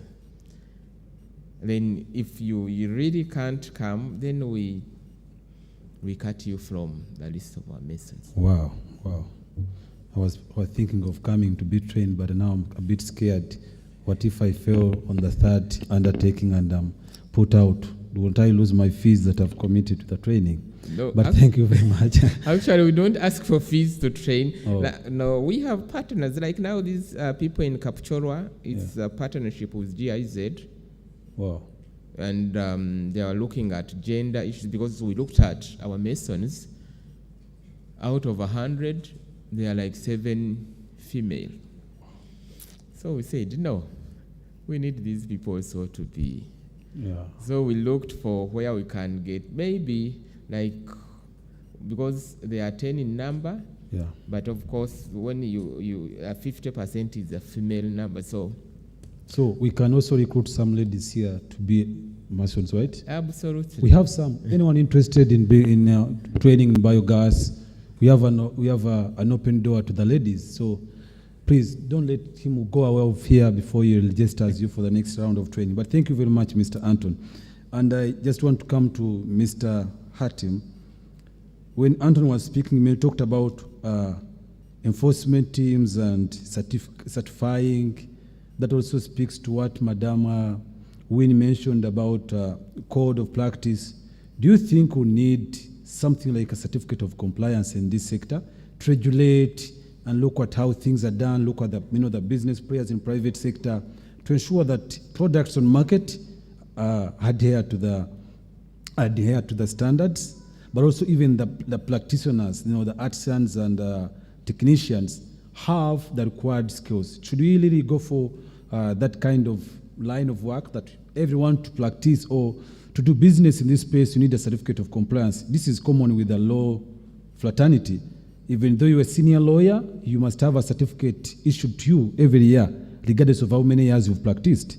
If companies like Biogas Solutions Uganda, we should have to look at their work. How are they doing? Should you have a compliance so that if we say you've implemented 100 biogas systems this year, 50 of them have failed. Please, this year, take a break. Let's first assess how your work has been going. Please speak to us on behalf of the government. Yes, I must say I agree with you 100%. We should have these technicians being satisfied. Thank you very much. Could you give me that 100? Yeah. You gave me 100. Please Yes, give it to me in dollars. I beg. Oh, absolutely. You see, because once we have technicians, which we know that they are pretty sure of what they are doing, you find that even the technologies that they do, they really comply to the given standards. Sure. You spoke about the code of practice. When you look at the household systems, we developed the standards for the household biogas systems. And under that, we even have a code of practice of how this work should be done. We do have the product specifications that are being followed with the technicians. Also, one thing when you look at the issue of capacity building, you find that in areas like, for example, where I've been doing the demonstrations, we have been making it as a requirement. We get some people who are attached onto those particular projects that we are carrying on, that is also building their capacity and also training them and interesting them in that particular area. And you find that as they keep on doing, these are later on certified to become the technician that are able to do the particular technology. Then also the other thing I wanted to hit about is the issue of monitoring, as already highlighted by my colleague. We do a lot of joint monitoring under the associations and also our colleagues from UNBS to ensure that really the products which are on market and the people that are doing them, they meet the needs of the users and they are also in the line with the standards that are being developed. Sure. Thank you very much.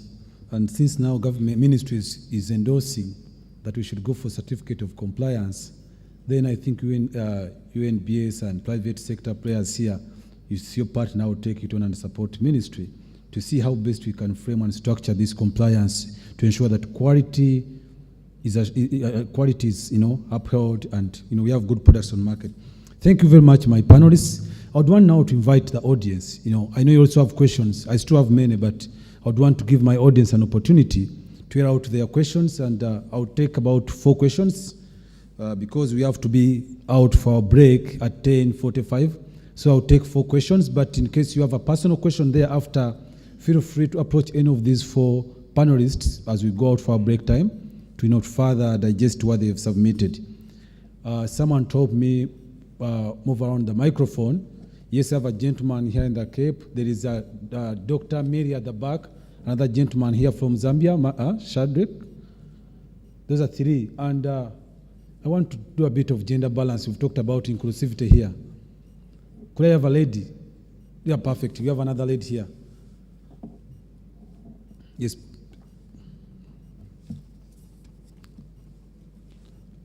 Yes, your name and one question. Can I start? Thank you. My name's Shadri Katawa from Zambia. Maybe this is just an opportunity for investment for my company, which is anchored on partnership. Yeah. How open is the government of Uganda for investment from private sectors in other African countries in terms of partnership? And what is the guarantee of return on investment? And what is the procedure like? Because my company believes in co-development as a partner of choice in developing robust energy infrastructure across Africa. We are also diversifying our power sourcing and energy sources into renewables.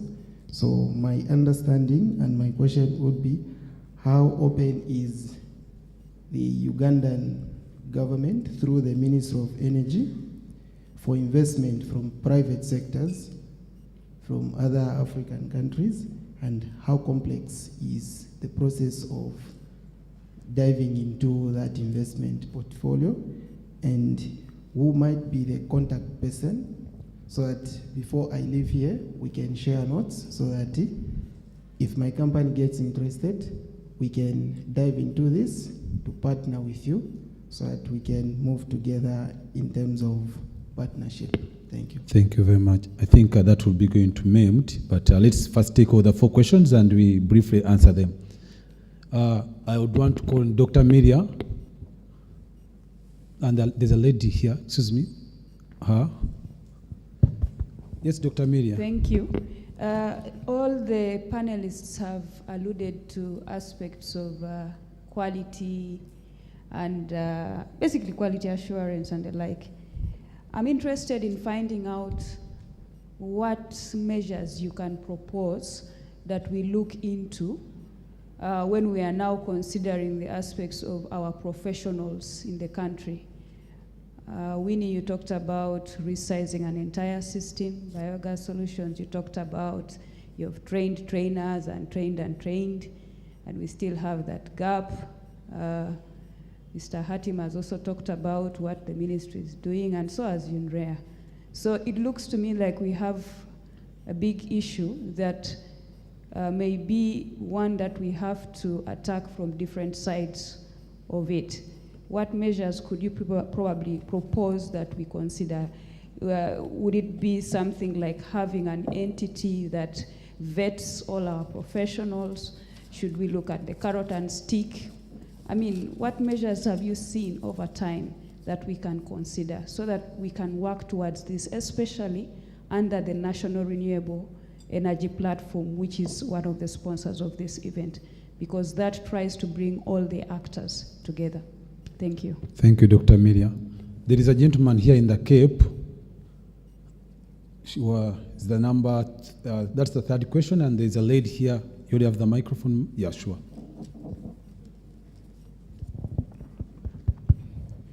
Thank you much, our moderator. I'm Julius Ayewazibwe from MOOPS, and my question goes direct to the lady from UNBS. I'm so happy that, actually, my first question was about awareness about the standards, especially among the base population, but I'm happy that you addressed that. So I'll go next to my second question about our energy. To me, after energy access, energy efficiency comes second. But I know there are many dimensions when it comes to measuring standards for the products. But do you think, or can you take up the energy efficiency as another dimension? Because different products have different energy efficiency capacities, but they're all standard and of good quality.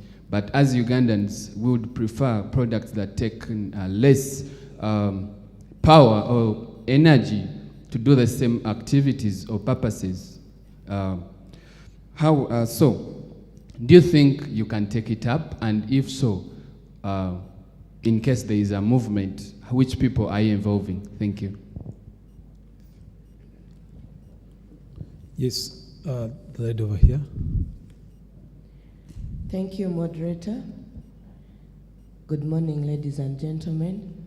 My name is Olwen Jacinta, and I work with Innovation Africa Limited. We deal basically in solar-powered water pumping systems. I want to appreciate the panelists for all the presentations.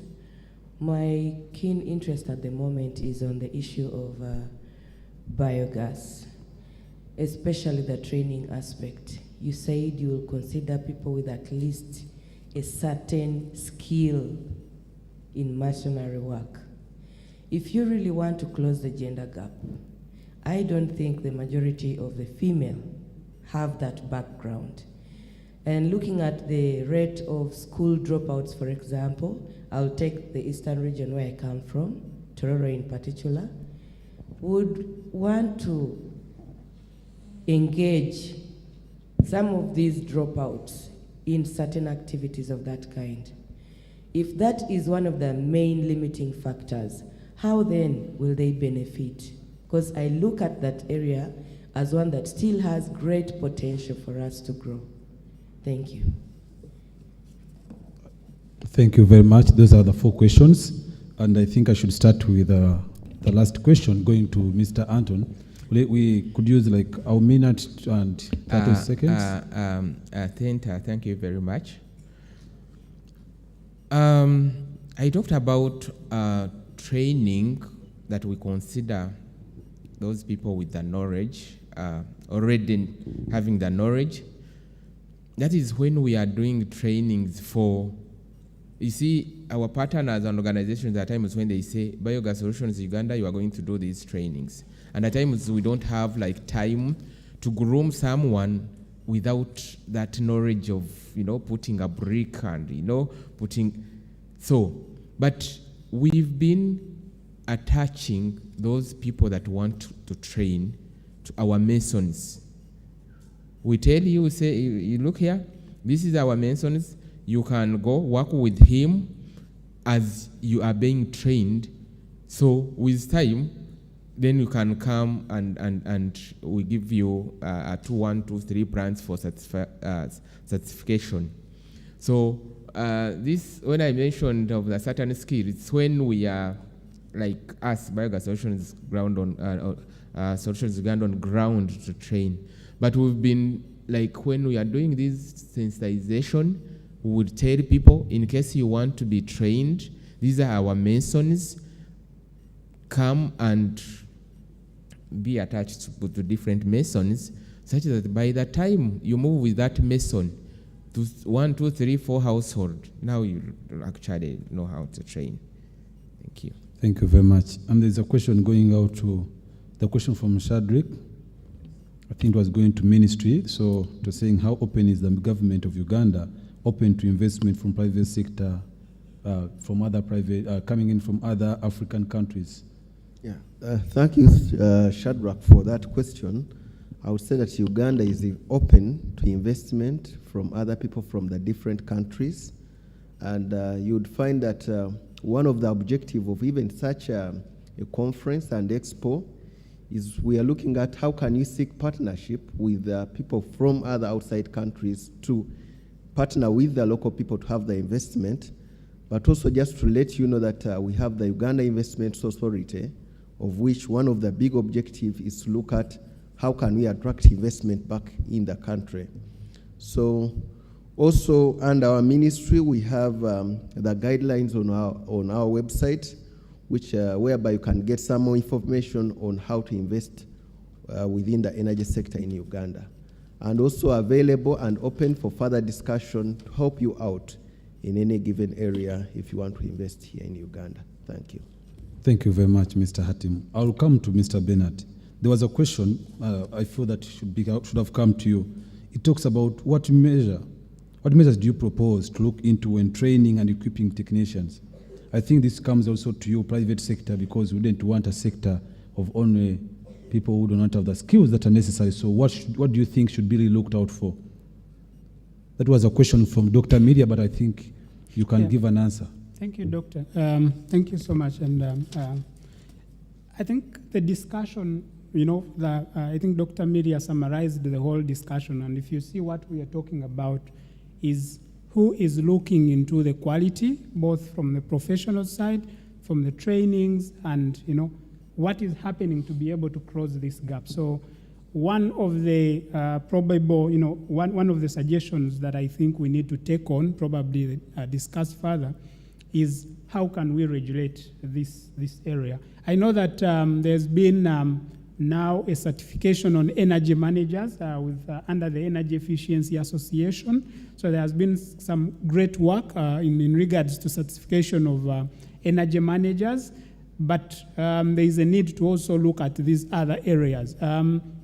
I'll share an experience, and I think Madame here shared the experience on solar sizing, but I was also, I'm a civil engineer by profession, so sometimes on my side work I do drafting of plans. And so one time I've gotten a chance to draft some plans for biogas digesters of all sizes. But not being a designer, so sometimes I rely on information from a designer to only draft for them. But sometimes I get confused because this designer tells you certain measurements, another designer brings different measurements, and at the end of the day, like he said, you don't want to open the gas cooker and then there's cow dung on the other side. So I think because if you look at the normal architectural plans for buildings, there is certification for architects. So who is certifying, for example, the designers for biogas plants? So I think there is also there's a need for us to take it on, both with UNBS ministry and the private sector.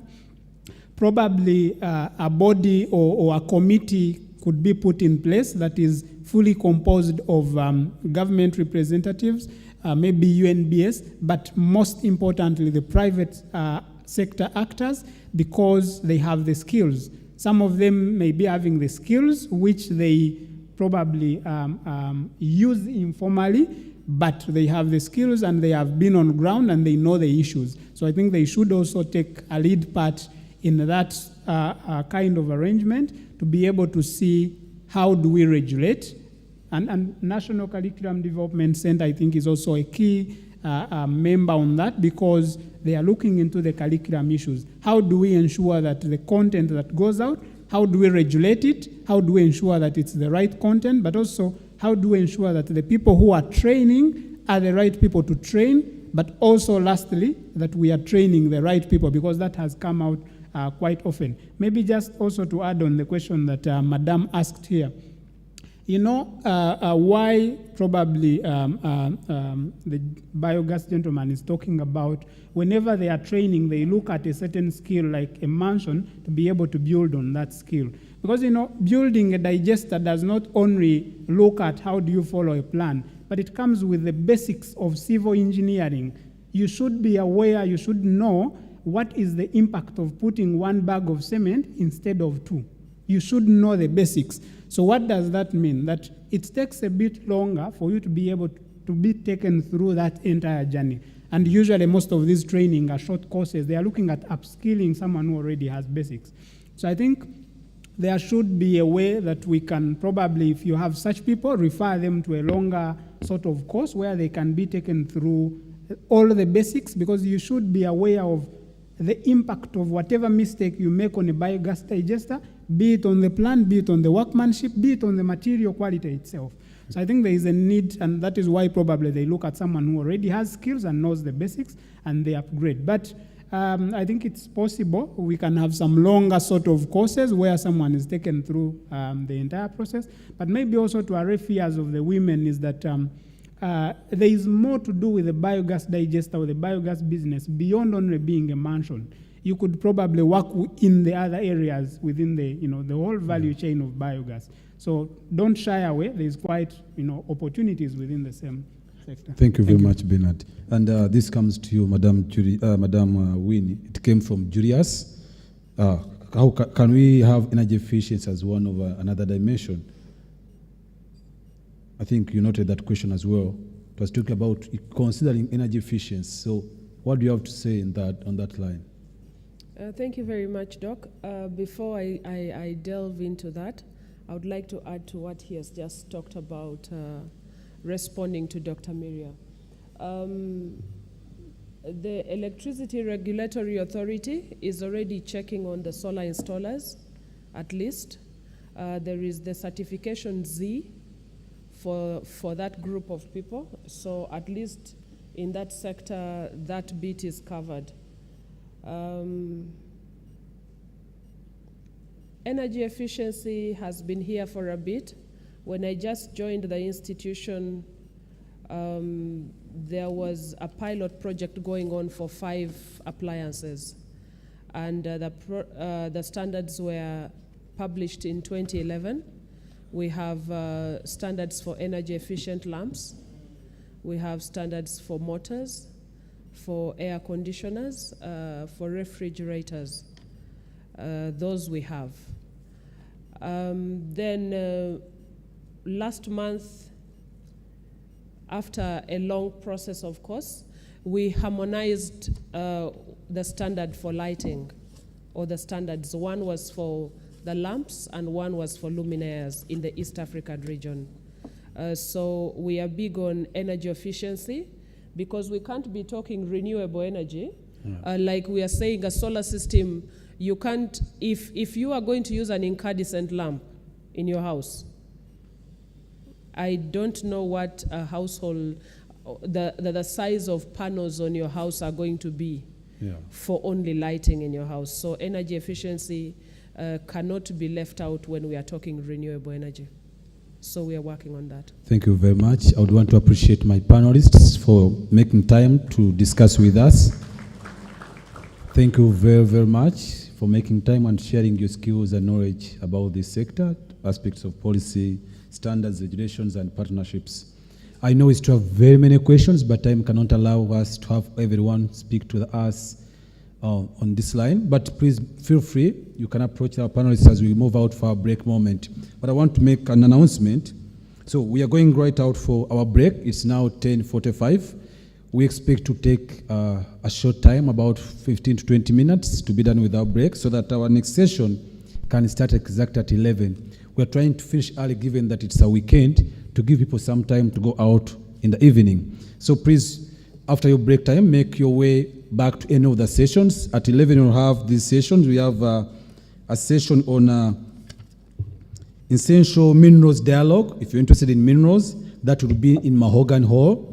And we'll have integrated energy planning and frontier markets, which will be happening in this hall.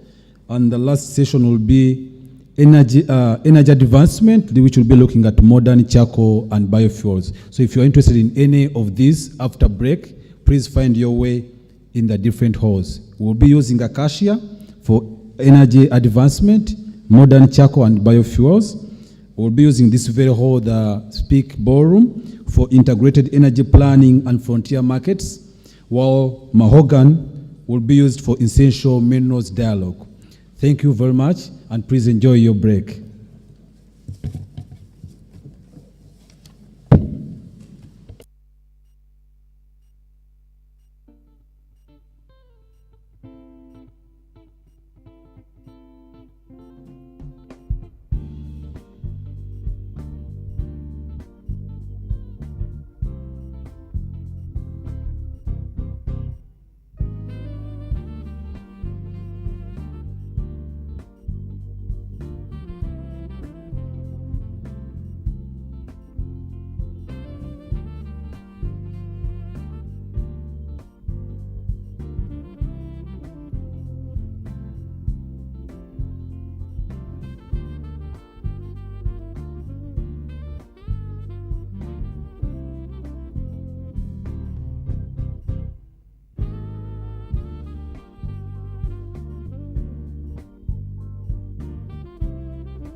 Hello. Good morning, ladies and gentlemen. Let's be quick and we go. We have break tea, then we come back because we have another session which is crucial and the Honorable Minister will be disappearing. Please. Thank you.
Ladies and gentlemen, thank you so much for keeping time and returning, and adhering to the ladies we sent down to bring you back in time.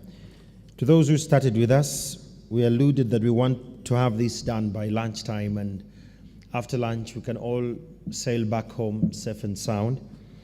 And just to remind you that these other sessions are running up to noon 40. And in Mahogany, we already have a session running that is below. So if you're one of those who is interested in essential mineral dialogue, it's in Mahogany, and it is Loyola and Karowa mining down there. Then we have the integrated energy planning and frontier markets. That's a conversation that's going to be in this room. So those ones dealing with integrated energy planning, you're going to stay here. This is going to be moderated by Dr. Gerard Banaga Bainji, is going to be moderating here. Then those who are going for the energy advancement, that is modern charcoal and biofuel, you're in Acacia, still on first floor. You're in Acacia, and you're going to be, that will be led by Zainab Kakungulu from FAO, Uganda. And thereafter, we shall reconvene at noon 40. So if you want to be in any of those sessions, kindly, you can now report to those rooms. The ones who are interested in energy advancement, that is modern charcoal and biofuel, it's in Acacia on the first floor. Here, we're retaining those interested in integrated energy planning and frontier markets. And then in Mahogany, this is already underway. Latoya sent a WhatsApp, it's already underway. This is in Mahogany, still on the first floor. So the ones who are going to stay here, let me welcome Dr. Gerard Banaga Bainji, the Assistant Commissioner, Technical Planning, Ministry of Energy and Mineral Development, to come through. Dr. Gerard, let's clap for him as he comes through. This is going to be the moderator of this session. And among the panelists, we have Professor Vijay Modi from Columbia University. Professor. We have Engineer Abdon Atwine, National Electrification Strategy. Let's have Engineer Abdon Atwine to come forward as well. We have Mr. Godfrey Bahati, Commissioner, Geothermal Resources Department. This one is still in the Ministry of Energy and Mineral Development. And we have Edwina Ahamiza, Senior GIS Officer, but still working with the Ministry of Energy and Mineral Development. Are all these participants here, or they're not? Kindly, if I've read your name, kindly come forward in the interest of time. This is going to be moderated by Dr. Gerard Banaga Bainji.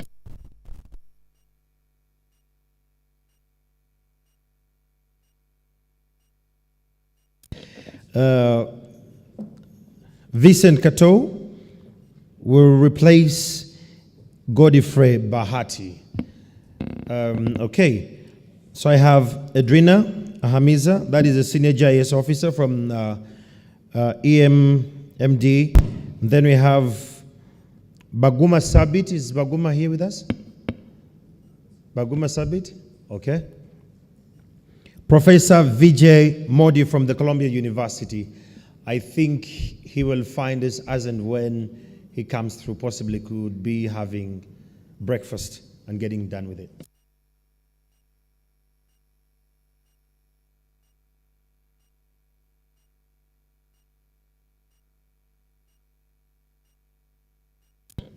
Okay, Dennis will represent SAFBT there.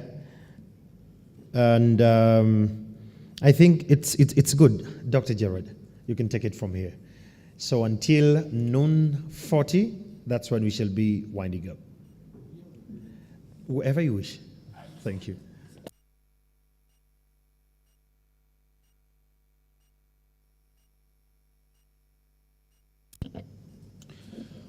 All right. Good morning, everyone.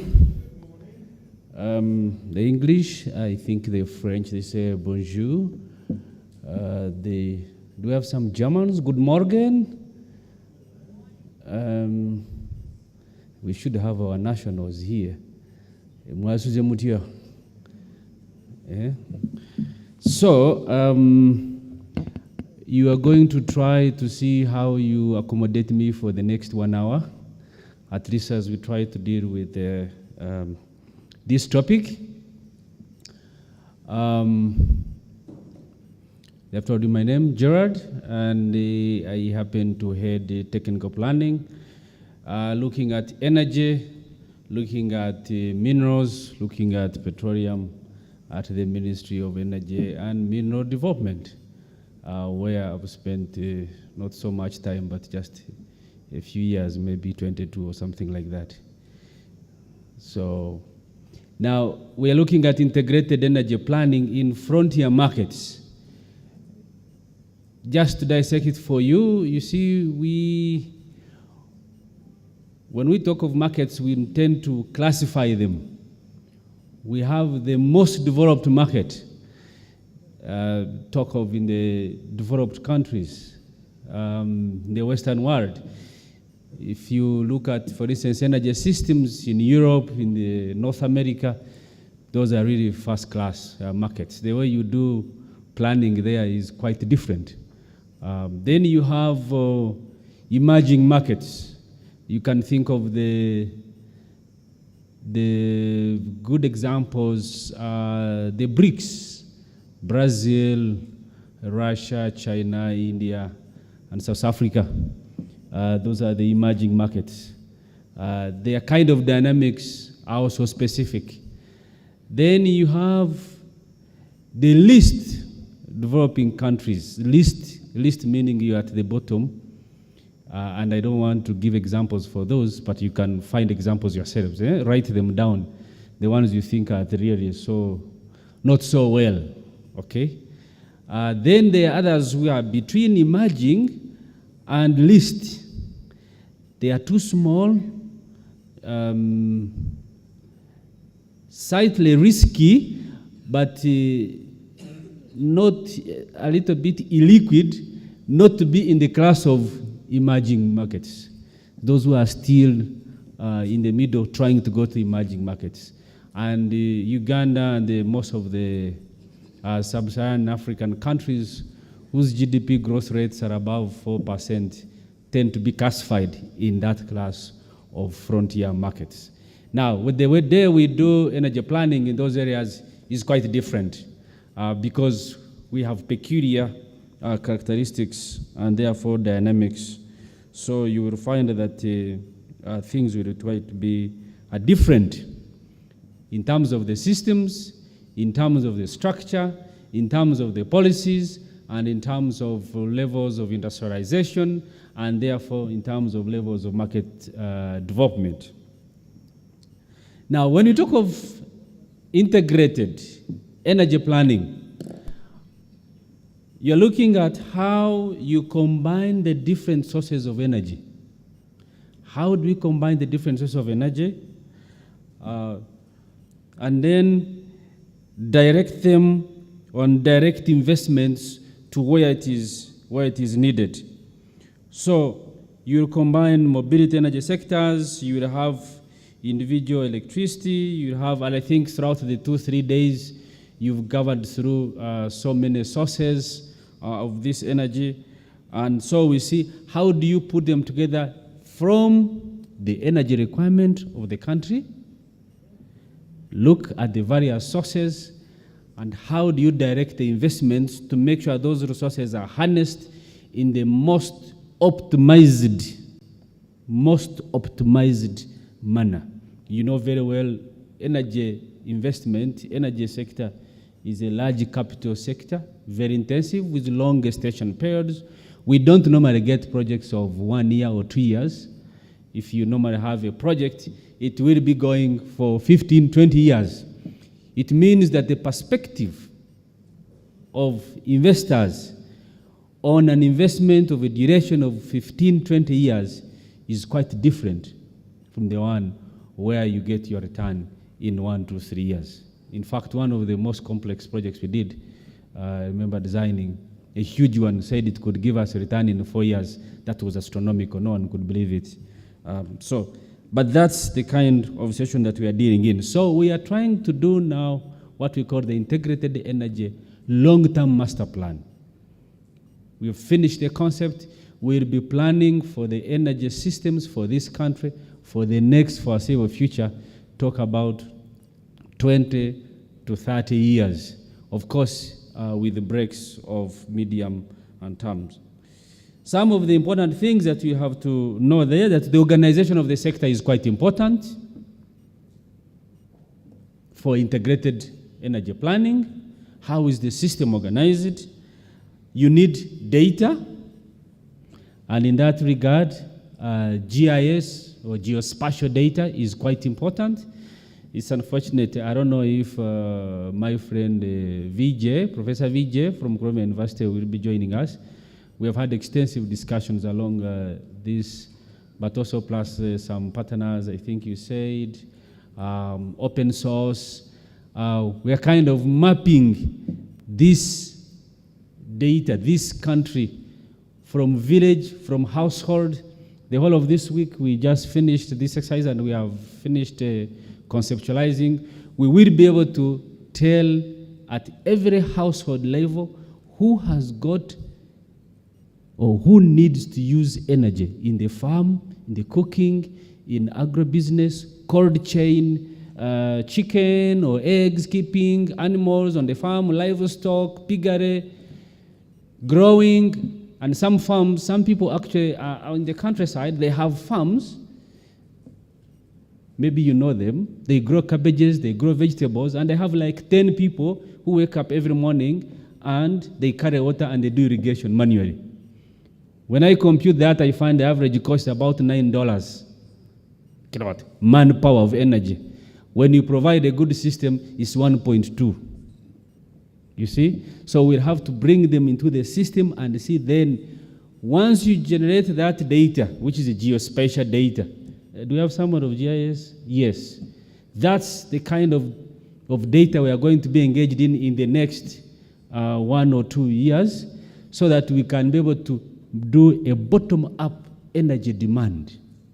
And therefore, there we can determine the feasibility of any location, of any village, of any parish. And that's how we can transform the parishes, the villages, and all communities. So that will be a critical part of integrated energy planning. Renewable is very significant. And, we have a target. We are saying we go green. Integrated energy planning is very critical for energy transition. And I think there was an opening statement on the first day. You covered significant about energy transition. And what is, I'm sure you've gone so deep, but I can summarize it just in 2, 3, 4 words. When we say energy transition, we say, or we mean, how do you meet the energy needs of your country, of your population, of your economy, as you reduce on the emissions? We have a target of 2 degrees, but so many are saying we should be more ambitious to go to 1.5. So we are looking at those interventions, and we're evaluating whether our national appropriate mitigation actions, as well as the nationally determined contributions, are sufficient to drive the economies towards the targeted reductions in emissions. You don't do that, you can't achieve that unless you have a proper plan. And I see many resources in the room who have been at this for quite some time, would like to have now this plan legalized, so that when we say we want so much percentage to be renewable, there are targets set and there are performance measurements put in place that we can measure the performance on the performance of each sector. That means we are going to pool all resources, optimize hydro, optimize or maximize renewable, pick the geothermal. Yes, we have geothermal sources. We have not moved as fast, but Mr. Kato will explain that. the geothermal energy, bring in the mixture of nuclear, every source of energy, bring it in a coherent and well-optimized manner. And therefore we can have our long-term energy system coupled with a demand-driven planning, and we can say the sector is sustainable, including the energy from the petroleum resources. The energy from petroleum resources, where we expect to have, because we have some gas there, and including also plans to import some extra, and to generate power from the gas. They finally should be able to give about 49 megawatts, and then the gas should bring almost an equivalent from there. Even that is going to be integrated into the system. So we are looking at the whole energy supply from every possible source. How do you do that in a coherent manner? So we'll be directing, and with that plan, we are able to direct investments to where they are needed most, so that you avoid leakages, which many senior colleagues here, I see Engineer Seboa, I see Engineer Mulengezi, they have struggled with some of these things, and now they are passing over the sticks. Some of the shoes are too big. We are going to say, go with your shoes, and we come with small ones. But we have got to get this system well done and going. So that's the task which we're going to be covering today. And to do that, we have the panel, I think I've explained, but we are missing somebody from the national electrification. So we'll deal with the group. So maybe when it comes to that part, I will shoot the questions to people who are dealing with the electrification, because I see them and I know them. So if you have been dealing with electrification, please prepare yourself. A question is coming for you. Engineer Mulengezi, I haven't said it is you, but I'm saying that you are likely to be amongst those. So don't misunderstand me.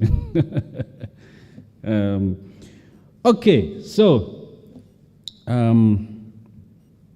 I hope I've given you a sufficient background introduction to know what we mean by integrated energy planning, the long-term energy master plan.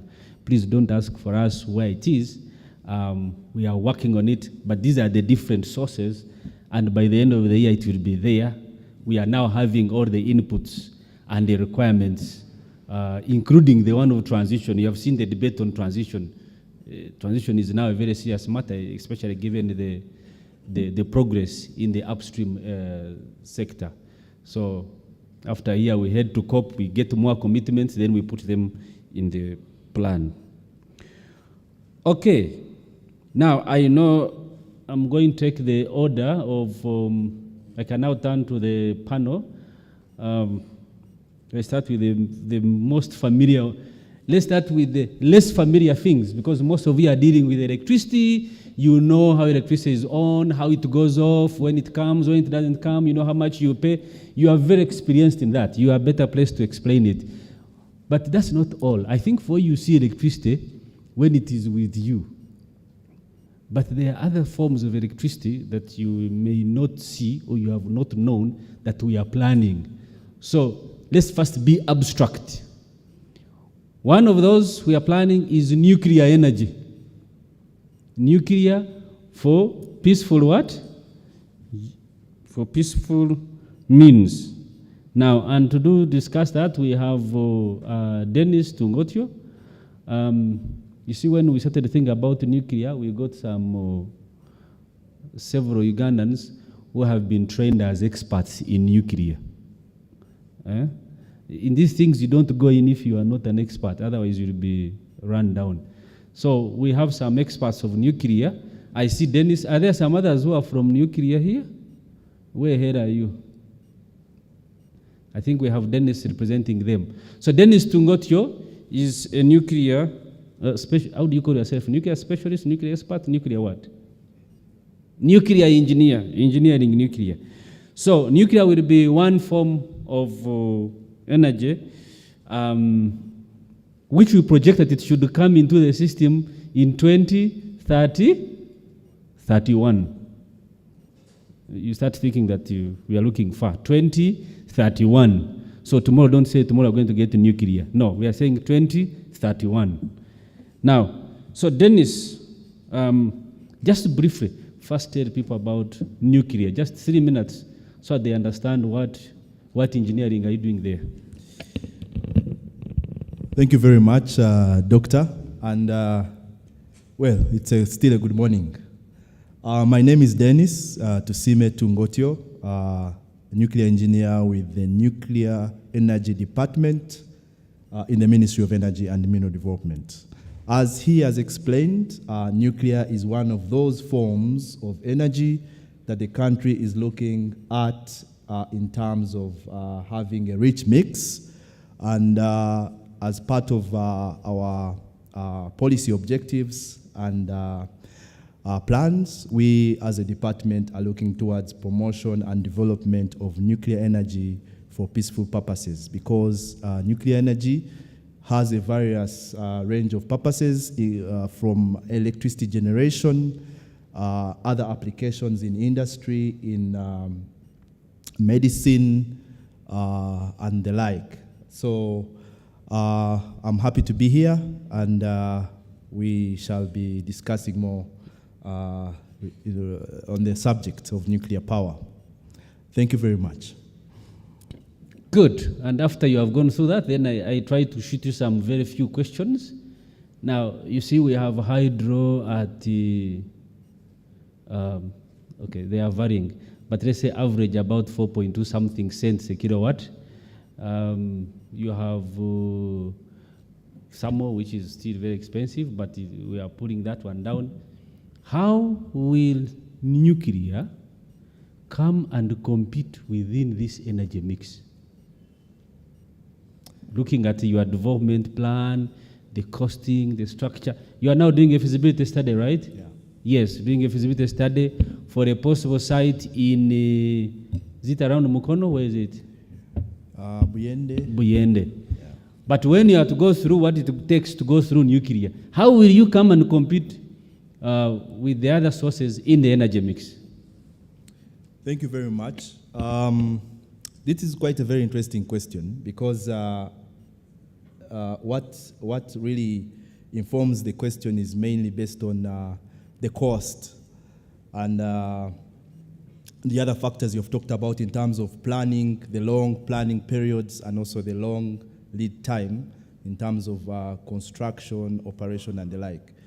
The way I will handle this is that in terms of the costings, when it comes to nuclear, we are going to look at it mainly in 3 angles. We are going to look at it in terms of the risks. We are going to look at it in terms of the operational angle. And then we are going to also look at it in terms of the lifetime. To begin with, because all that actually informs the cost. Nuclear has, because of its nature, because of its technology, there are what we call risks that are tagged to it. We have, for example, what we call, especially in terms of construction, there are what we call construction risks. There are what we call risks in terms of financing risk, because of the high capital cost that is entailed with the nuclear power.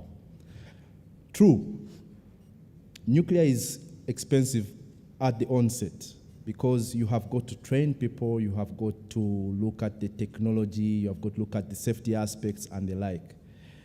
Therefore, in terms of that, it affects the whole cost, the weighted average cost of the plant. But that said, the long lead time in terms of operation, you have nuclear operating over a period of 60 plus years. It means that you will have recoverable, the recovering that cost in actually in that 60 period year of time. You're recovering that cost in between 20 to 25 years' time. So it means that you have an extra 40 years of, cheap electricity that is coming out from nuclear. So, and then the other aspect I wanted to bring in is the the O&M. Because we have issues of carbon in the other technologies, especially the fuel, the fossil fuels, the beauty with nuclear, we are having zero carbon emissions. I'm not talking about the carbon that is the carbon cost when you're doing the construction and also the materials and the like. But I'm talking about the O&M. I am not producing carbon. I am having an environmentally friendly, free technology. So all that is embedded in terms of the cost. We have carbon credits. So it makes it competitive. And then also you're looking at the O&M costs being relatively low. So all that informs the competitiveness. Of course, I'm talking this in terms of you're competing, especially with the other technologies, the fossil fuel technologies, and then slightly with especially hydro. Hydro still comes out slightly cheaper, but if I'm talking about the long lead times, then I'll look at having cheap electricity after the construction time and 20 years when you're recovering the costs. Yeah, thank you. Okay, so the carbon markets come in very handy there. Okay, but you see, when you talk about nuclear, you know some people have been threatening with nuclear, so people think of the nuclear action. But then the biggest problem with the nuclear is the safety. I remember when I was in Aberdeen, I think Germany was trying to transport some waste from one place to another, and some people had to go on the line and sleep along the railway, say it will not cross here. They were stopping the nuclear waste from moving from one place to another. So when you talk about nuclear, your worry goes to how do you manage the waste? Which takes you to the broader question of safety. Tell us, how are you planning? And I know you guys have done a lot of analysis on this. The safety aspect of its waste, of its management, of the around the O&M of the reactors. How are you planning that? Thank you very much. Of course, when you talk about nuclear, as you've mentioned, what comes into people's minds, issues of atomic bombs, issues of these accidents that have happened. We have had 3 major accidents that have happened in the history of nuclear. Remember, this is a technology that has happened for, it's actually it has happened for over 60 years or so, because the earliest plants came in about 1950s, just after the Second World War. Now, in over that period of time, we have had 3 major accidents, the Chernobyl in 1986, we had one, the 3 Mile Island in the USA, that was about 1979. And then we had the latest accident that happened in Japan, in Fukushima. But that said, all these accidents mainly happened, apart from the Fukushima one, they had some human error element. The Fukushima one was a natural disaster, so unfortunate. But that said, over that period of time that I've mentioned, the 60 years of technology, the nuclear technology has advanced in terms of safety aspects, in terms of the designs, in terms of the frameworks, the legal frameworks, in terms of, and also training. I'll handle this I'll take it up in 3-pronged. Right now, as we are planning our nuclear power program, safety is a very critical issue. We are already working under the legal regime, the Atomic Energy Act, 2009. And this act actually provides for 2 institutions. The main one, the regulator, that's the Atomic Energy Council, which is in place. And that regulator is supposed to handle the safety aspects of nuclear. I'm not talking about just nuclear for electricity production, but also nuclear in the other aspects, in medical, in industry, and the like. Because we have these sources you've talked about, which are radioactive. However, when handled safely, they also provide benefits. So that regulator is provided for under the Act, the Atomic Energy Act 2009. 2008, sorry. Then we have the other institution, which is the Nuclear Energy Unit, which is now the department, which is doing the promotion and looking towards also the development of nuclear energy for other peaceful purposes. Now, that act has the responsibilities of not only those two institutions, but also the requirements of the other users, those who are using those technologies. Because you see, we have these other technologies in medicine, in agriculture, in water. They have responsibilities to be met as licensees. So, and those conditions have to be met to have a license, but what is enshrined is the safety aspect. And therefore, the regulations, the Atomic Energy Regulations 2012, provide for those conditions that the licensees have got to meet for you to have a license and also for you to operate safely. Now, as a country, we are looking at, of course, moving forward, looking at developing our nuclear energy for now electricity generation. It means that, one, we have got to have a robust legal framework. The current law, the current legal framework was mainly restricted to these sources, the ones we have in medicine and the like, but now we are stepping it up to the nuclear power because you're going to deal with what we call nuclear material. And that nuclear material has a safety regime that has got to be adhered to. And therefore, we are now currently looking at enhancing our law, and we are actually doing a revisit of the current act, and it also means that now the country has got to step up in terms of its safety regime. Then also there are what we call international conventions, because nuclear is such a global, it brings global attention.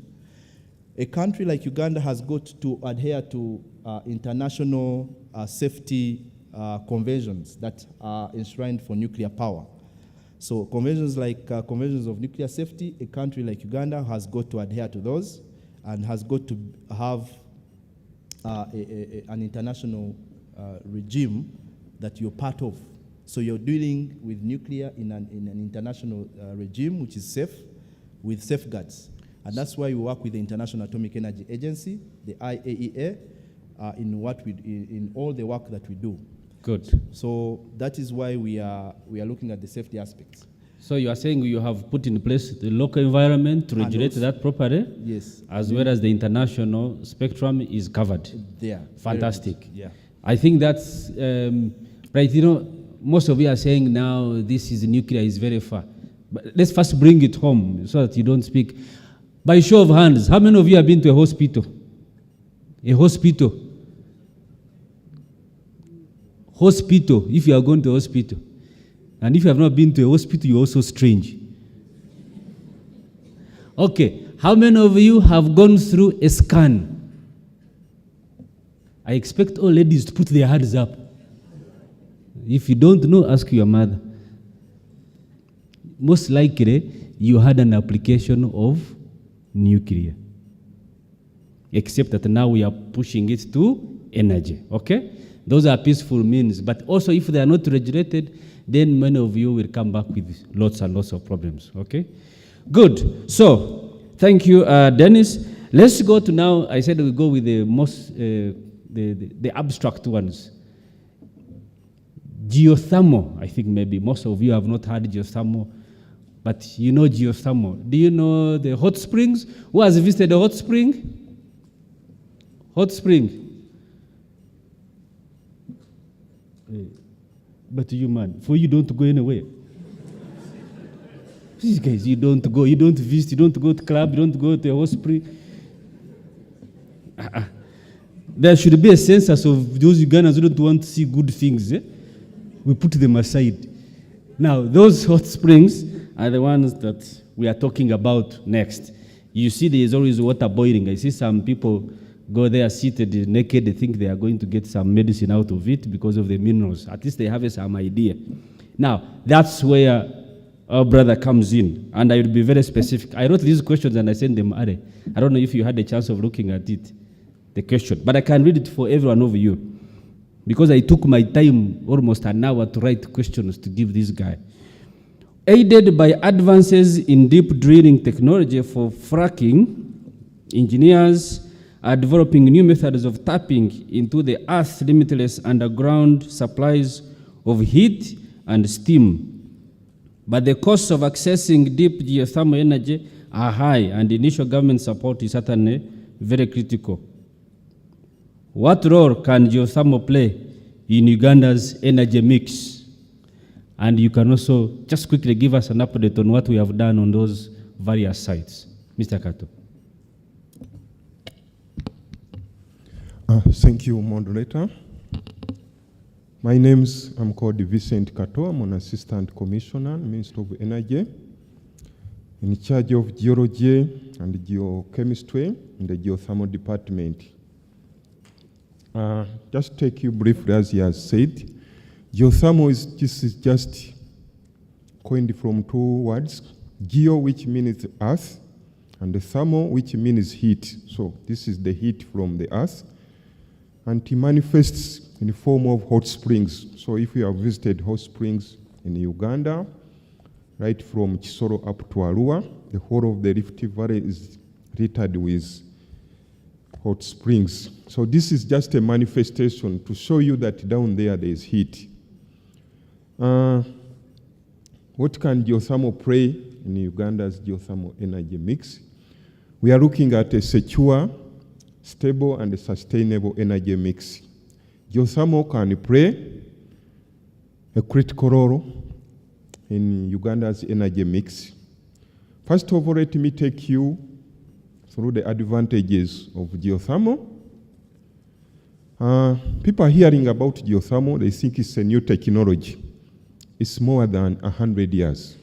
It started in Italy, it's now more than 100 years. So it is a proven technology. It's not something new that we are going to test. It's something proven. Just take you very near here, our neighbors in Kenya have been producing since 1981. Now they are around 800 megawatts from geothermal. So it's a proven technology. Secondly, this type of energy, you just see hot springs, but it's abundant. We can't finish the amount of heat which is down there. So it's just abundant down there. We have not even tapped, because as I talk now in Uganda, besides swimming, we have not used this geothermal. So it is still untapped and it's abundant. So as we are looking for energy sources, this is the source which is abundant and untapped in Uganda. Another issue is it is widely distributed. We start from Kabale, the whole of Kabale. We come in Ntungamo, Rukungiri, Mbarara, go to Hoima, Pakwachi. They are all hot springs, but untapped. So it is widely distributed and almost all over Uganda. Another thing about this energy, it is reliable and stable. What do I mean? It's available 24 hours a day, 365 days a year. It's not affected by climate, by weather. Just give you an example of hydro. If we had a drought here in Uganda, the water level will go down, and most of our energy sources on River Nile, we would be affected. But with this type of energy, we are not affected with the weather, with climate. So it's reliable, it's stable. That is geothermal energy. Geothermal energy is environmentally friendly. If you compare it to other energy sources, like the diesel sources, the coal, the whatever, this one is environmentally friendly. Any gas which comes from our power plant, we inject it back into the ground, so there's no exposure. People normally see some crowds around the geothermal power plants and they become concerned, but this is just steam. It is steam. It's not gases, which are...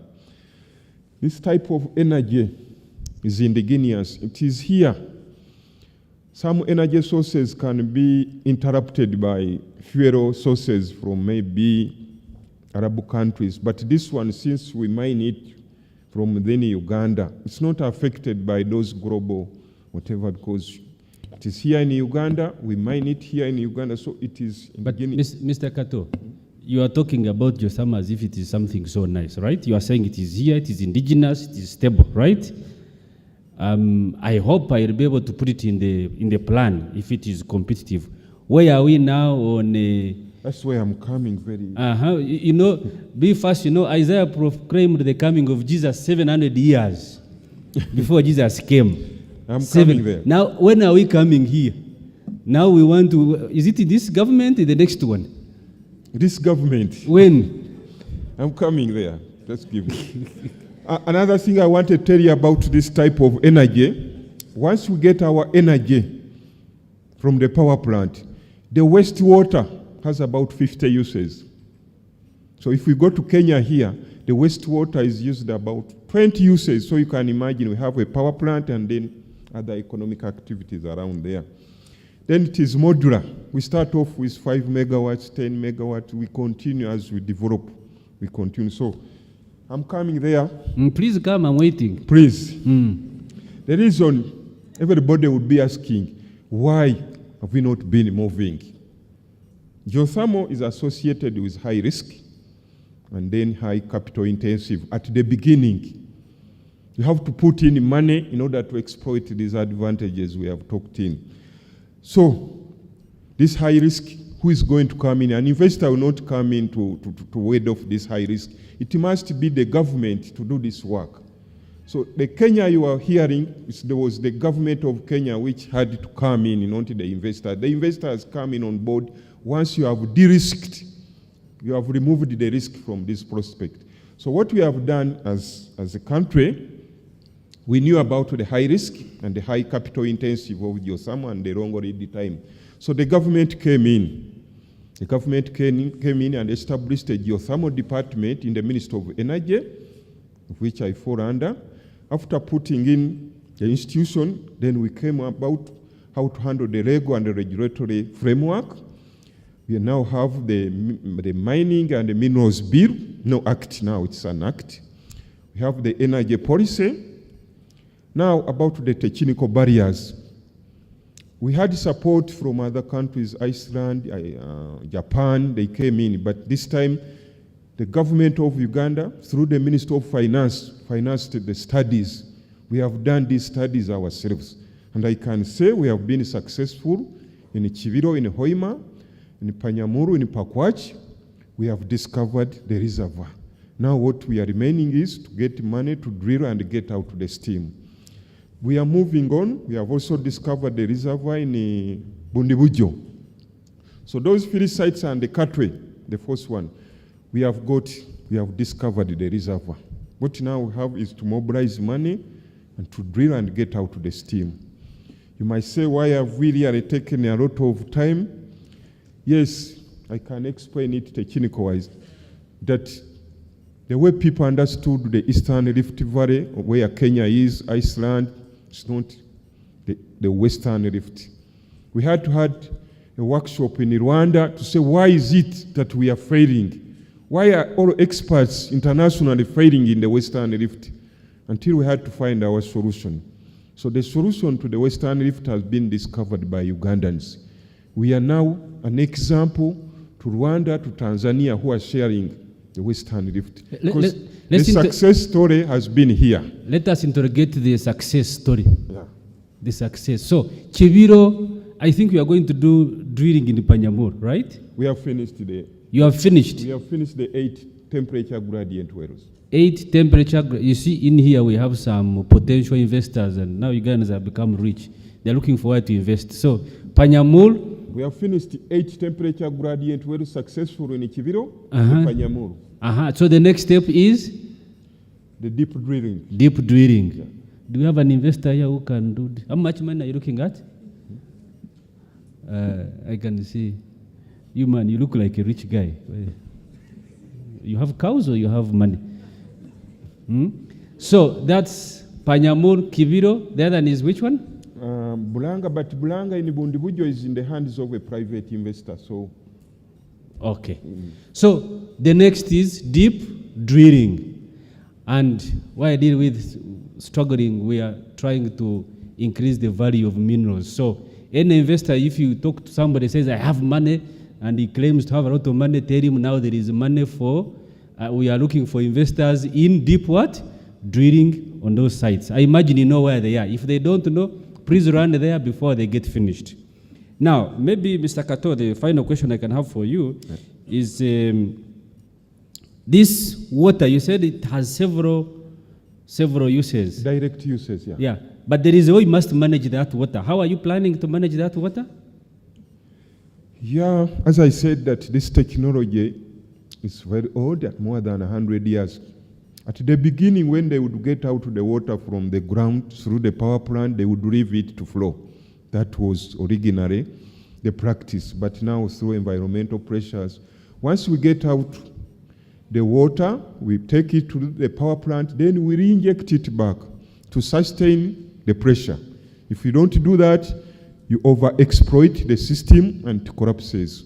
So now there's technology which is called reservoir management. We have reservoir engineers purposely to study the reservoir, the pressure, temperature conditions, so that once you are exploiting it, you keep it at the optimum performance level. So we no longer leave the water go away. We just take a small part for direct use and then we re-inject it back.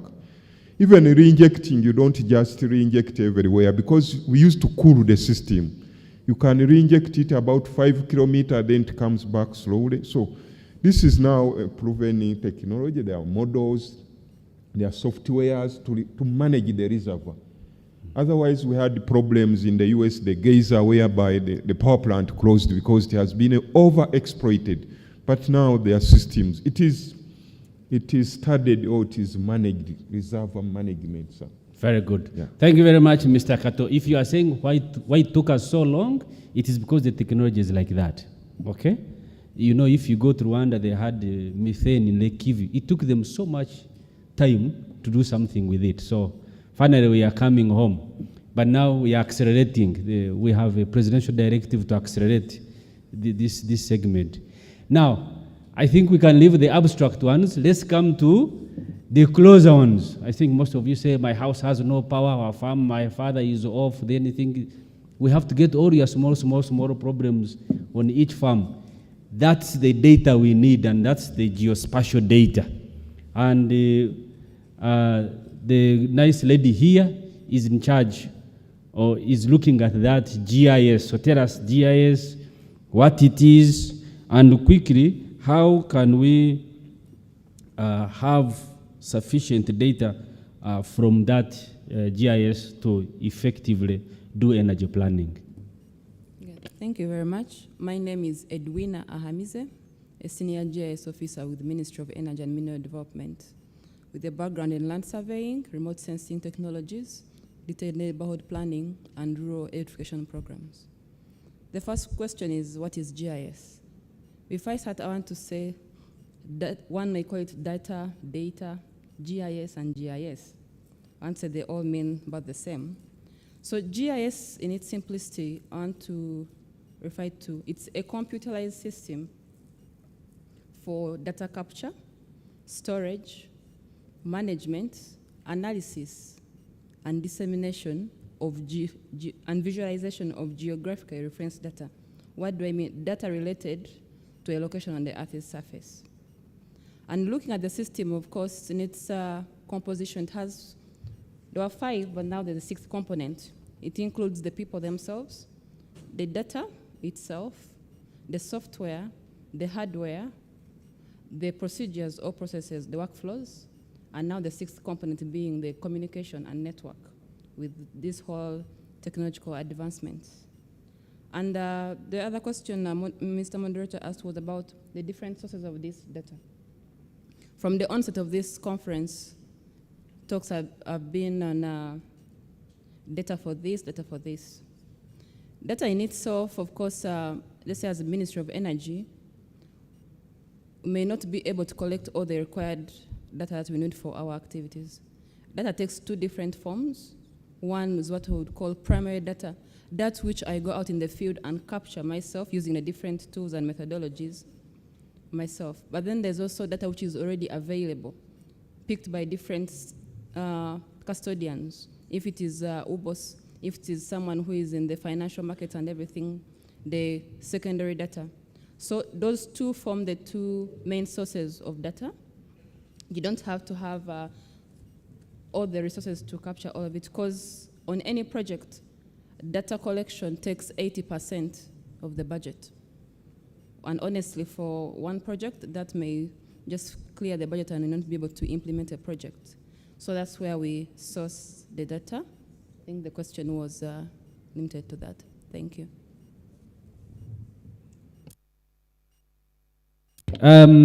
That's good.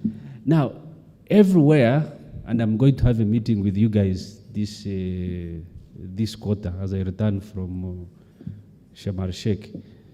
This GIS is very expensive, collecting the data, managing it, and so on and so forth. Then everywhere you go, you have development partners involved. I know there are some people who have also collected their data, and we have been having battles with them. Then they want to keep trading on that. How can we have an effective, because our plan is to build a strong GIS system so that it can become a backbone of energy planning. How can we have sustainably manage this GIS from the limited exposure you have had? Now, managing this data, one of the challenges you've highlighted is how different people collect the data and still they want to withhold it. For one, there need to be some regulations and standards set in place. And then also platforms which engage all the stakeholders to share. One effort in Uganda and also within the energy and the energy sector is the data policy, and then also development of a national spatial data infrastructure. Its focus being on accessibility to this information. Of course, accessibility is at different levels. How much you want to make data available, provide access points, there should be controls regarding data security and how much can be shared. So managing data also, the GIS in itself, of course, at implementation, it's very costly. There are quite a number of levels of managing it, depending on the pool or how the scale at which you're holding it. But still, the GIS infrastructure, looking at the software, of course, there's the commercial and the open source. If we are saying you don't have to necessarily go for the commercial sources, the commercial options, there are still several open source systems which can help you still get platforms and databases which you can manage your data. So in summary, there's need for inter-institutional collaboration, which is already in effect, and then also have viable work solutions other than waiting on that huge investment take place to greatly launch the whole system. Very good, that's fantastic. So if you are saying, around your place, what we are looking for now is who has got farms that don't have power? Where do you have a milling machine that is using a generator instead of using power? Where do you have a cold chain, a farm, those who are using pumping water by hands? We want to pick those points of energy points, capture them in the GIS, then we can generate, for instance, a demand around like a village. What is your village? Kanyanya village. Is that in Uganda? Churura district. Yeah, so we can go to Kanyanya village and check there are 4, 5, 6 farms, big farms. There is an agricultural center there. There is a milling machine there. If I get these points through the GIS, I can then determine the energy demand for that area and I can provide an energy solution. That's how important this group is. But most of us, we check, my house has no power. You're not connected. You have no GIS. You have no location. It is very hard to get those things. Now, let's come close. And do you have a microphone here? The questions of electrification. So I'm going to ask the common one. Let's give a microphone to Madam. I'll ask Madam and Engineer Mlengeza and Engineer Seboa. Yes, Sebo, you are a senior citizen. You don't know Sebo? Engineer Sebo, please stand up for recognition. And then you say your neighbor, very good. Engineer Moses, stand up. Very good. These two distinguished gentlemen have served the sector for very many years before most of us were born. The other day we saw Engineer Mlengezi with a Kasumoro token of appreciation after several years of service. Uganda is connected very highly now, almost 80-something% connection. But access is still very low, isn't it? Many people do not have power, some areas not reached, and many keep asking the questions, why? Engineer Mlengezi, despite the efforts we have put in, why is the access rate still so low? And what reforms, now you can speak free that you have said bye, but we said we are going to be asking you all the time. Yeah. What can be done for us to increase our access rate, given the ambitious targets that they have given us? Thank you very much, moderator. First of all, our access rates are really very, very low. Main grid access, the latest figures I have is that only 19% of the Ugandan households have access to main grid electricity. Only 19%. That is really very low. However, on a good note, especially at this Renewable Energy Conference, access to solar, home solar systems, including solar lamps, it comes to about 38%. 38%. So commonly we talk of national access levels reaching about 57% based on those two. Now, our interest would be to have access to electricity by everybody. And the target set under SDG 7 is that every Ugandan should have access to electricity by 2030. That is only 8 years from now. So under our strategy, the strategy which was developed when I was in the ministry, is that we are still under SDG 7, that by 2030, we should have reached there. The question you pose the moderator is why? Why is it so low? One key problem we have in Uganda is actually the nature of our settlements, that our houses are settled all over the country, and so reaching them by grid electricity is rather difficult. And that's why you see that access on solar is really moving very, very fast, whereas access on the main grid, taking the wire to every house is a challenge. That's one of the problems. Now, coupled with that is the cost. That to plant a wooden pole to go to every home is actually very, very expensive. A no-pole service today under Umeme, you pay about 800,000 shillings. And for one pole, I think you pay something like 1.5 million. So that kind of affordability is difficult. To overcome that, I think government put up what is called the ECP, the Electricity Connections Policy, under which government said, okay, we shall connect all of you free. That's what the ECP says. And indeed, they did that in 2018. By 2019, the budget had run out completely. So you realize that in 2019, actually Ugandans went without getting any connection because everybody was saying, okay, let's wait for government to pay. I think a change was made on the ECP in order to allow those who have capacity to pay for themselves, and now people can pay for themselves. So one is the cost is high, but using solar, I think we can move much, much faster. You find that our interventions, mainly through the Reconvening Fund, was supporting grid extensions. I think going forward, and you people in policy, you should think of using solar home systems.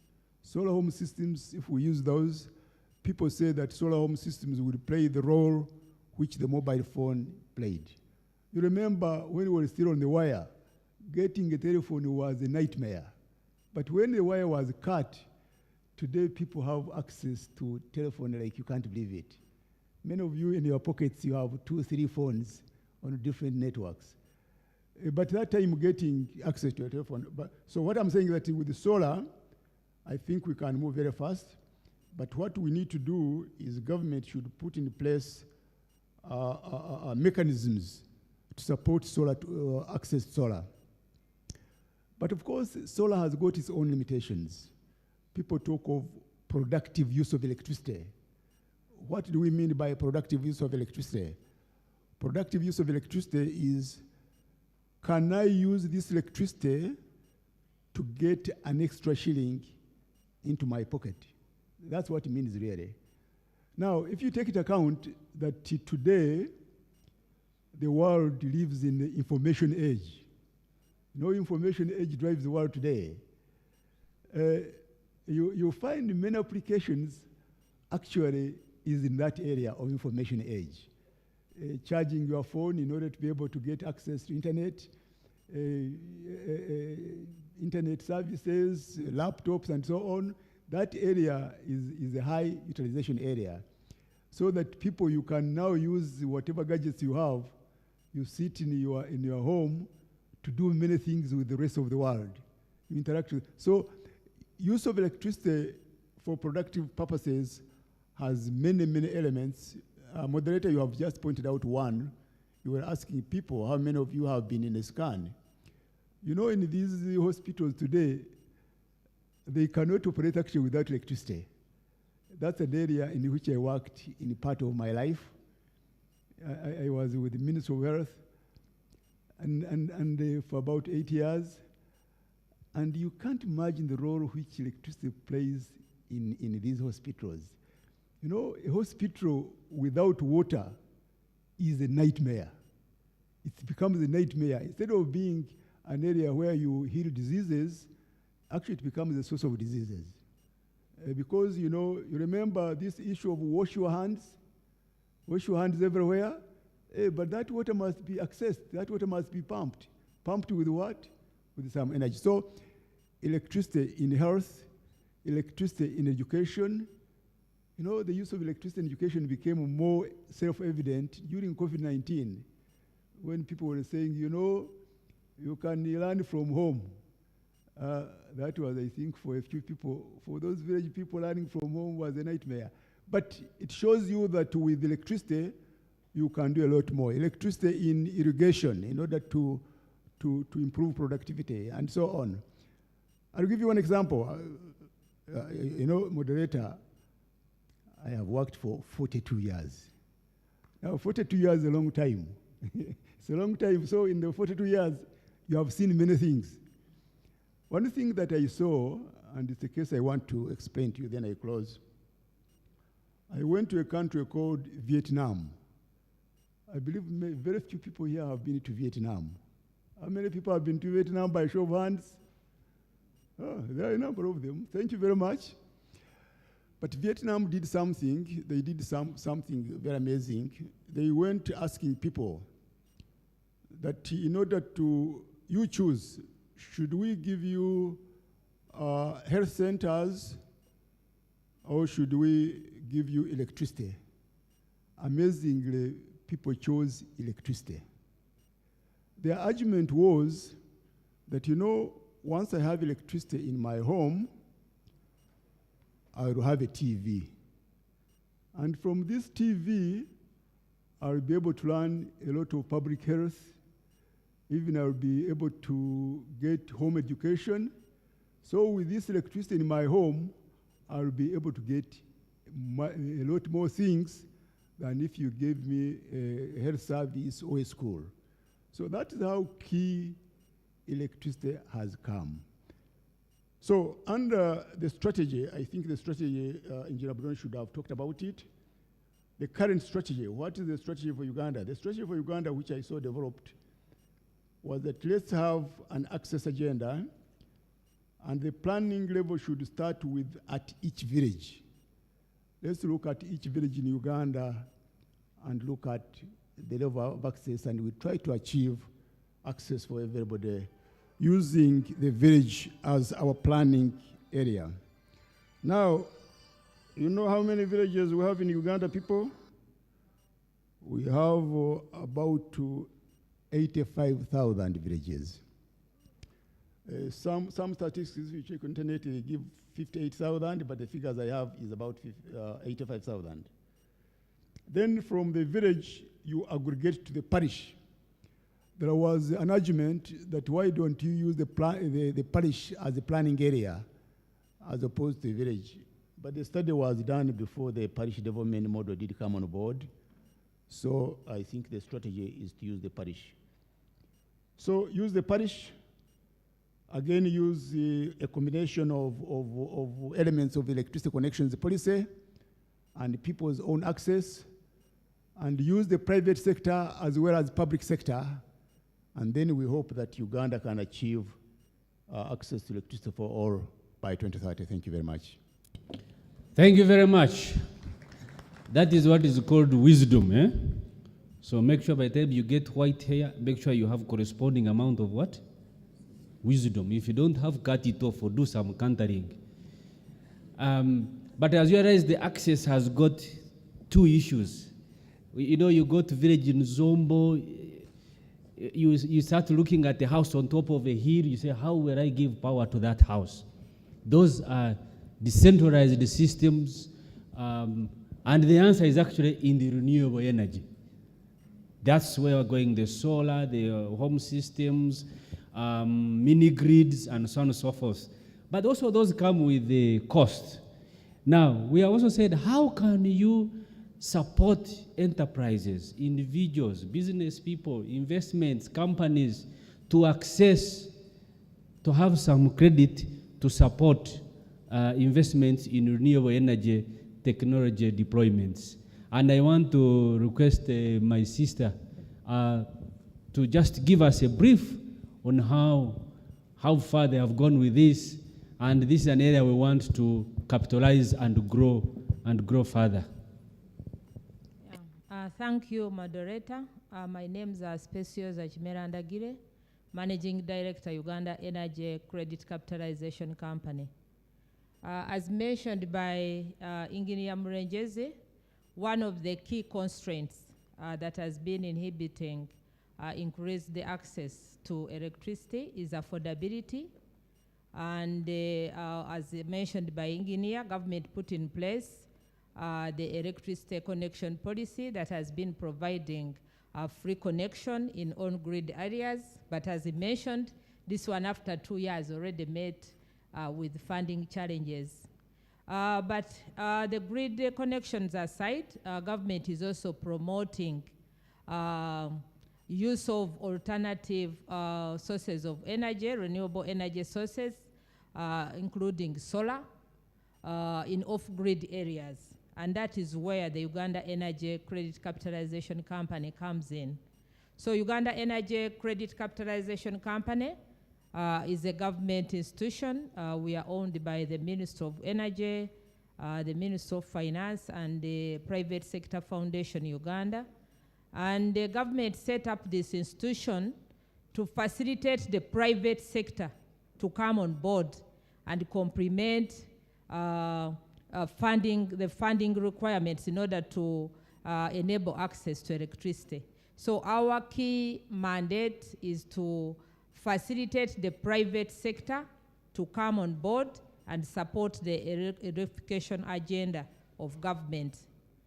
How do we do this? We are NAPEX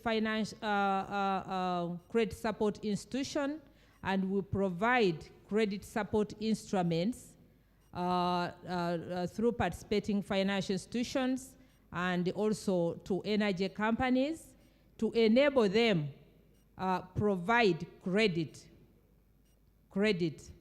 to end users being households and enterprises, so that they can acquire or get access to electricity, mainly through solar, off-grid solar.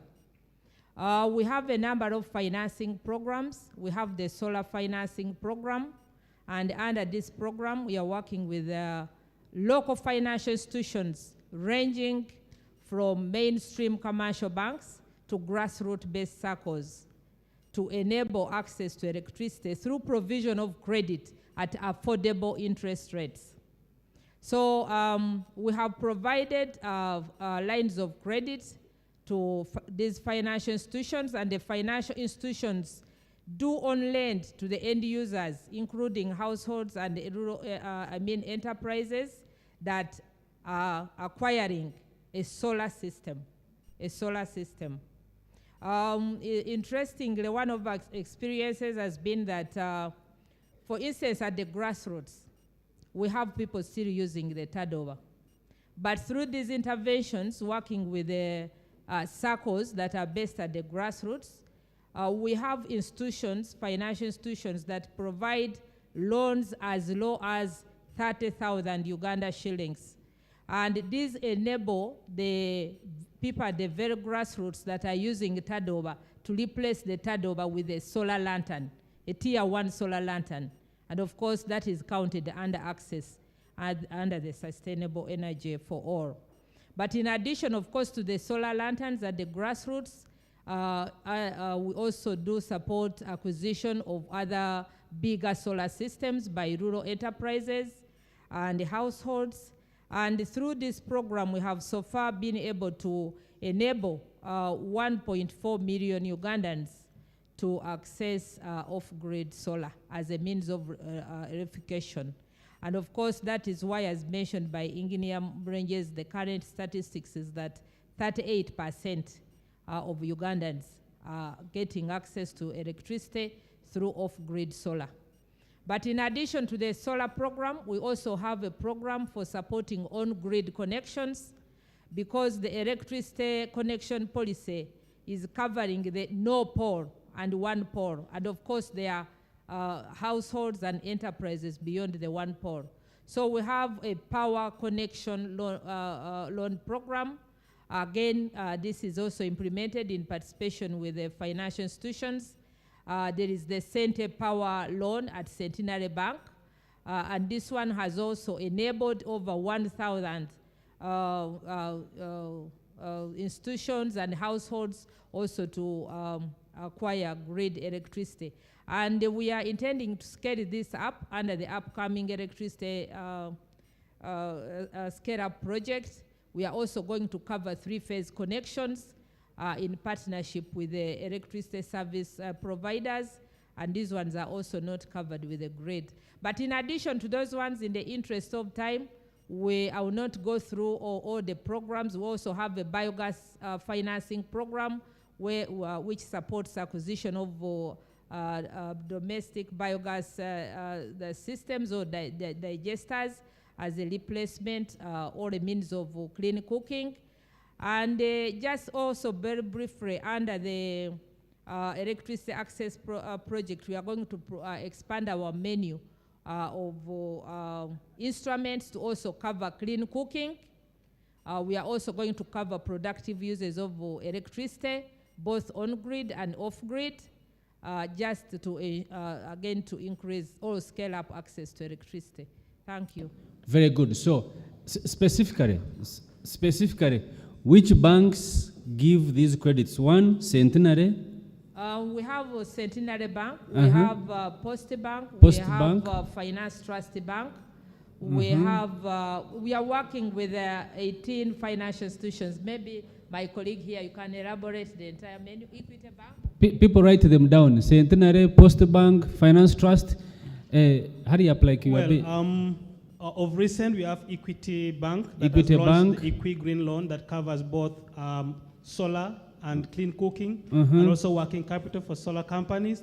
We have had Pride Microfinance on board. We have Tier 4 financial institutions, including Ofocam in Western Uganda, EBO in Western Uganda, Tujijengo Financial Services in Eastern. We have Buturo People's Circle. We have Unique Circle in Southwestern Uganda, to mention but a few. Okay, so. And also in West Nile, there is Nile Microfinance Limited. And when people go there, they ask for which kind of money. You say, I'm looking for which money? Well, based on the programs she has mentioned, we're looking at the solar program for end users and clean cooking. No, I want a person to go to the bank and is quite sure he's looking for the money you have put there. Thank when you. you go to this bank, it pretends as if that is money. So we want to say, I come here and I want you to support me on this. So what name can we give to people? Yeah, thank you very much. Actually, that is one of the programs we have implemented to ensure that the financial institutions have standalone products that lend for green, for renewable energy. Like in Centenary Bank, you ask for Center Power, that is for connection loan. Center Solar, that is for solar. You can ask for Solar Yange at Finance Trust Bank. You can ask for Equi Green Loan at Equity Bank. Okay, so I don't think people can catch those words, but yeah, so go to the bank and say, look like a person who knows what you're asking for, that I want to have a solar system at my house. Thank you. For you have your background that there is money there which should be desegregated. We actually call it selective capital application, selective credit control. So they can give you access to that kind of money. Now, that's what packages that once we have from the GIS, we have those farmers, we have those spots who need energy and who need to be supported. And if they don't have capital, they can go to a financial institution and get this low-cost credit. You get the idea? And now we are going to develop, we are desegregating the data at the parish level. This whole week we are looking at the parish development model. We are desegregating the data at the parish level so that we can estimate the energy demand at the parish. And we have been given very strong commitments and targets that we must deliver. So once we know which parish has no power, which we are working on, which houses, which farmers have no power or need power, then we can be able to provide that energy. And that is how we shall cause the transformation at the parish level. And I can tell you I am the focal person for the parish development model in the energy, minerals, and petroleum. So I'll be giving these guys very strong targets, because if we have to grow these access rates, we have been told we have no choice but to grow them. I think with that, we have had a good discussion.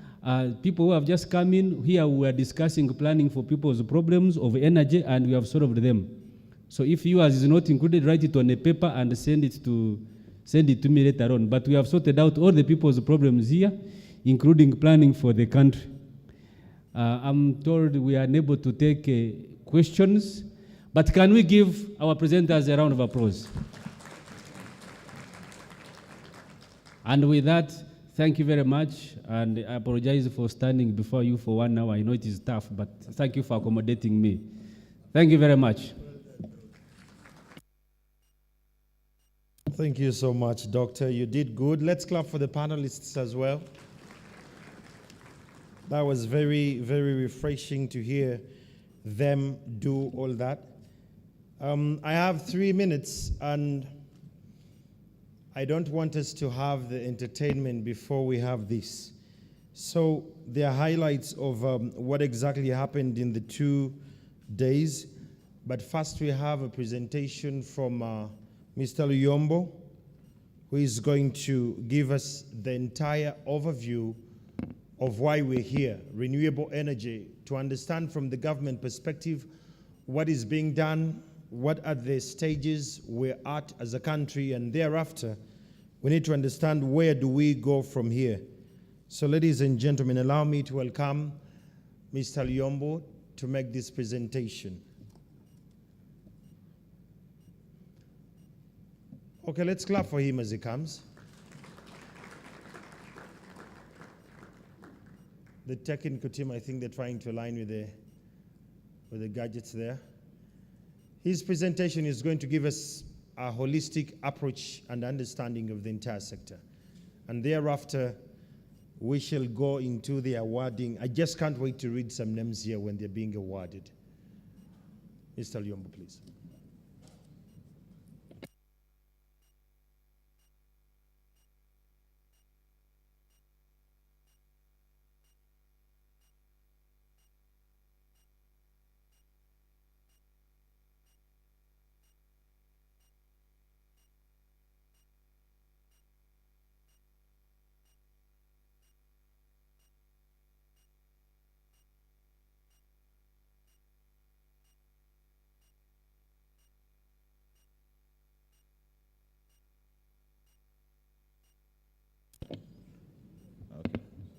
Good afternoon, ladies and gentlemen.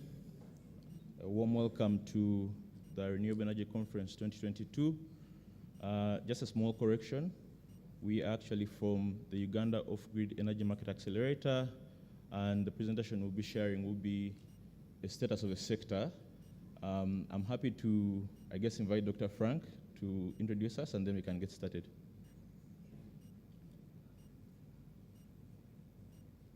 Thank you very much, everyone. They always do this to me. Elders are supposed to speak from there. Now this man has dragged me up here. Nonetheless, let's talk about Uganda Off-Grid Energy Market Accelerator briefly.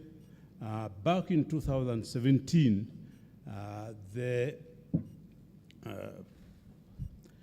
was a group organized by OCA, OCA being the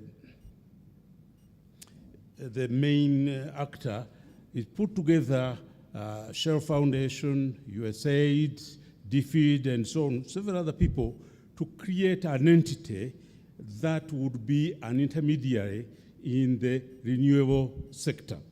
The reason was we did not know that there was any group coordinating what everybody else was doing.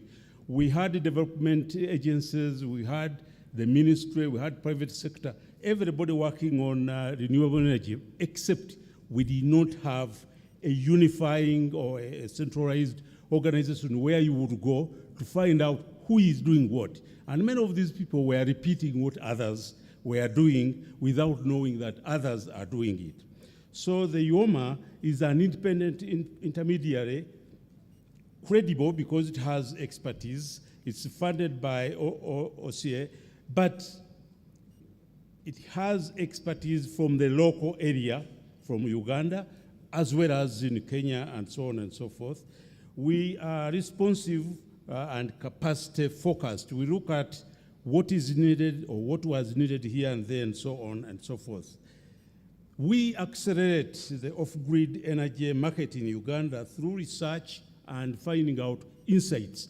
Who is really doing what is happening in which area, and so on and so forth. And we provide data, we do analysis, and we do insights in the businesses, as well as among investors and development partners and policymakers. I dare say we have an advisory board, which includes Ministry of Energy, it includes Shell Foundation, includes all the other people I've mentioned as well. In coordination, we do coordinate the actors and resources to increase efficiency. We do some pilot projects for some people. We've done them.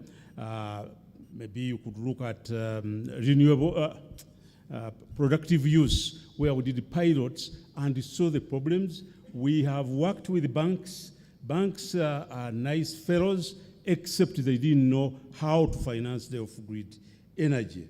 And then we have direct interventions where we do analysis and interventions based on needs of the various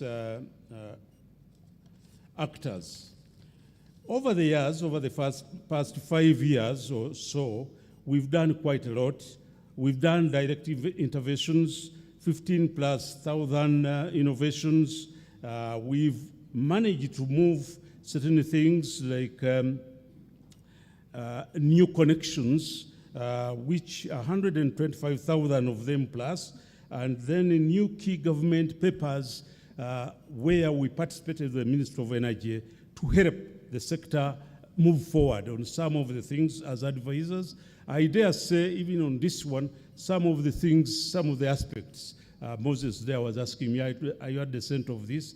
We've helped you, we've worked with the Ministry of Energy to look at, I think later on the awards will come. We've worked on some of the other aspects as well. On research analysis, we've done more than 15 unique papers on downloads of markets.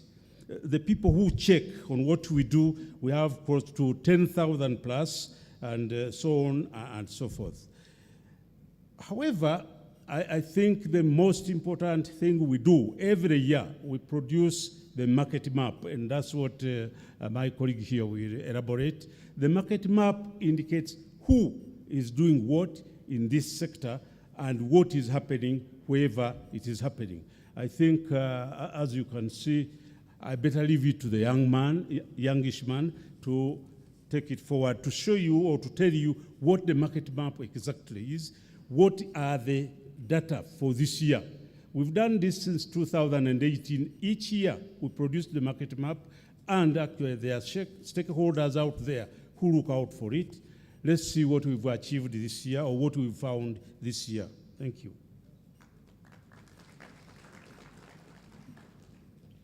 Thank you, Dr. Frank. I think this year is particularly unique that we have actually strengthened the partnership with the Ministry of Energy, and this is very much a collaborative report, as I'll be getting into that. I'll just ask that we get back to the slides.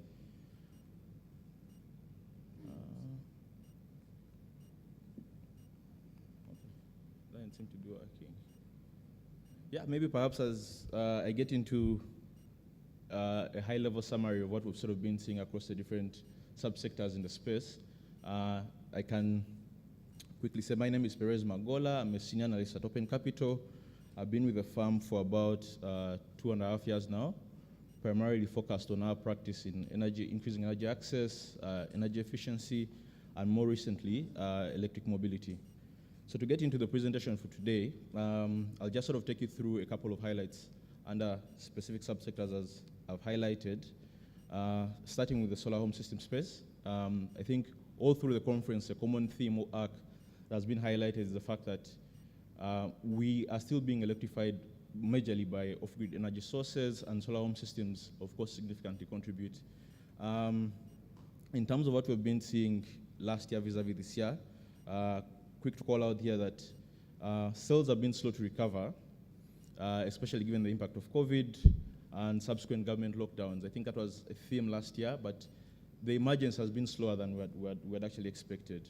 I think that said, a lot of players in the room continue to provide technical assistance, especially that is subsidized for companies to recover. And a key call out, for example, Get Investors, a technical assistance program. A couple of local players such as All In Trade, Innovex have been beneficiaries for that. Efficiency for Access has also played a significant role, providing some of that TA, and lastly, Finding XY with largely with the UGEFA program, but also with a couple of other programs that they have. But that said, what we're seeing in the market is that specific to solar home systems, Uganda is actually poised to remain one of the largest markets in the region.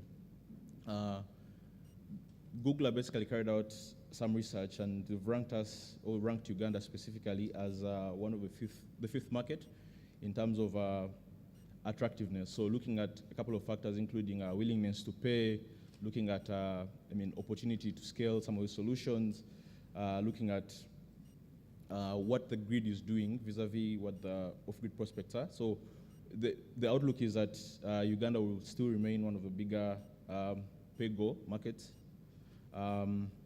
And the fact that also pay-go, or solar home systems specifically, will continue to stimulate economic demand. I think all through the conference, what we've sort of been highlighting here, and specific to the theme for the year, is that some of these solutions have ability to generate industrialization, to generate growth and economic recovery. That said, solar home systems are still plagued by challenges that are not new, right? I think the conversation before was around financing, and we also see that investors are still inclined to support large operators because they have proven business models, they have more traction, But what this does is basically limiting the pool of capital available to some of the more local companies. And I mean, like I'd mentioned, I think a couple of those have been highlighted before. And lastly, we also see that some of the local businesses lack management capacity to actually scale, to grow, to implement some of the projects that they want, or to utilize some of the capital that they're looking for.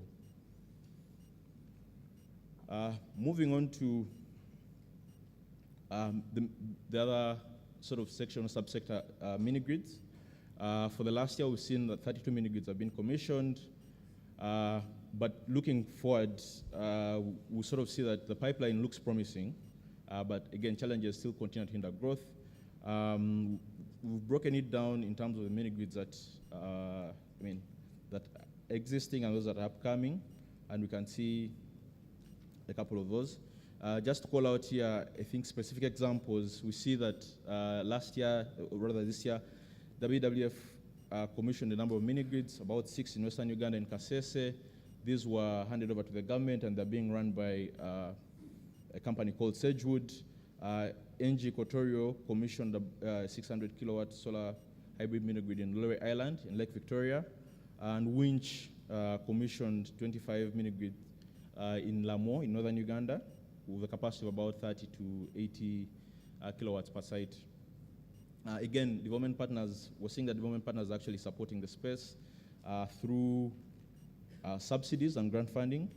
Recognize that Winch is now starting the construction of mini-grid sites in southwestern Uganda. They're initially 15, but now 14. And this is with the subsidy from GIZ. Winch, in partnership with Mobile Power, has also been selected to develop a mini-grid in Ramanja refugee settlement. In terms of the pipeline, I think also really optimistic. I think common players all through, but Equatorial Power basically secured construction permits for about 15 mini-grid sites in islands on Lake Victoria. But I think the most exciting one here is the fact that about 110 mini-grids are expected to come online, and this is through sponsorship or through support by KfW. So I think those should be coming online in the next couple of months or so as the year closes. And then the other remaining aspect is, it's sort of been talked about that GIAP has launched in Uganda, but also GIAP has been keen to support the development of several mini-grids in Uganda in line with the National Electrification Strategy. Yeah, again, and that said, the outlook looks promising, but the sector is still plagued by a couple of challenges. Of course, limited capital is a common theme. The regulatory environment, I think, the government has done a tremendous job over the last couple of years, strengthening it, especially through the passing of the isolated mini-grid regulations. Challenges around, for example, what the compensation looks like if grid extension happens are still unclear. And then lastly, poor mini-grid economics. As we know, in Uganda, we have a tariff cap of about 30 cents. Players are trying to figure out what the PE strategy is to improve economics, but a lot of work needs to be done in that aspect. Yeah, to get into another interesting sort of subsector, which is productive use of energy, we see that the market is, I think, similar to solar home systems. The market is yet to recover from the impact of PUE, right? And I think while the potential is largely promising, continued support from government and from other investors is needed. So, yeah, I think despite the market being fairly nascent, right, there's potential, I think, in a couple of various segments. I think starting with the solar water pumping, we've actually seen in 2021 the sales were about 250. The outlook for this year is looking like the sales will touch 600, which is a really good progress. Cold storage is also another interesting nexus area. The market is expected to reach potential of about $31 million. Electric mobility, as I think you all know, has been a common theme at the conference. I mean, it's really coming into its own element. I think the government recently constituted a working group. There are a couple of players that are also playing actively in the space. And then lastly, in those nexus areas, electric cooking. sales are expected to surpass about 710,000. Those achieved in 2019.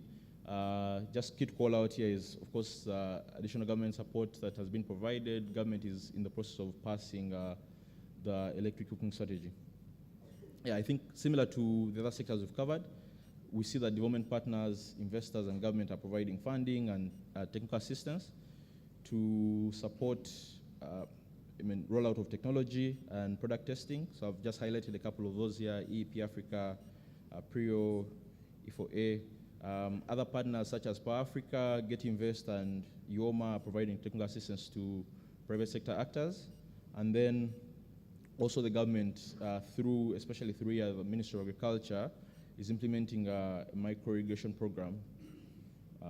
Yeah, and again, still similar theme. I think despite what's happening and despite, I think, the good work that's happened over there, we see that some challenges still persist, which is, of course, lack of access to financing by PE operators, limited awareness. I think in all the breakout sessions I've been part of, that has been a common theme: lack of awareness, and how can we actually close that awareness gap.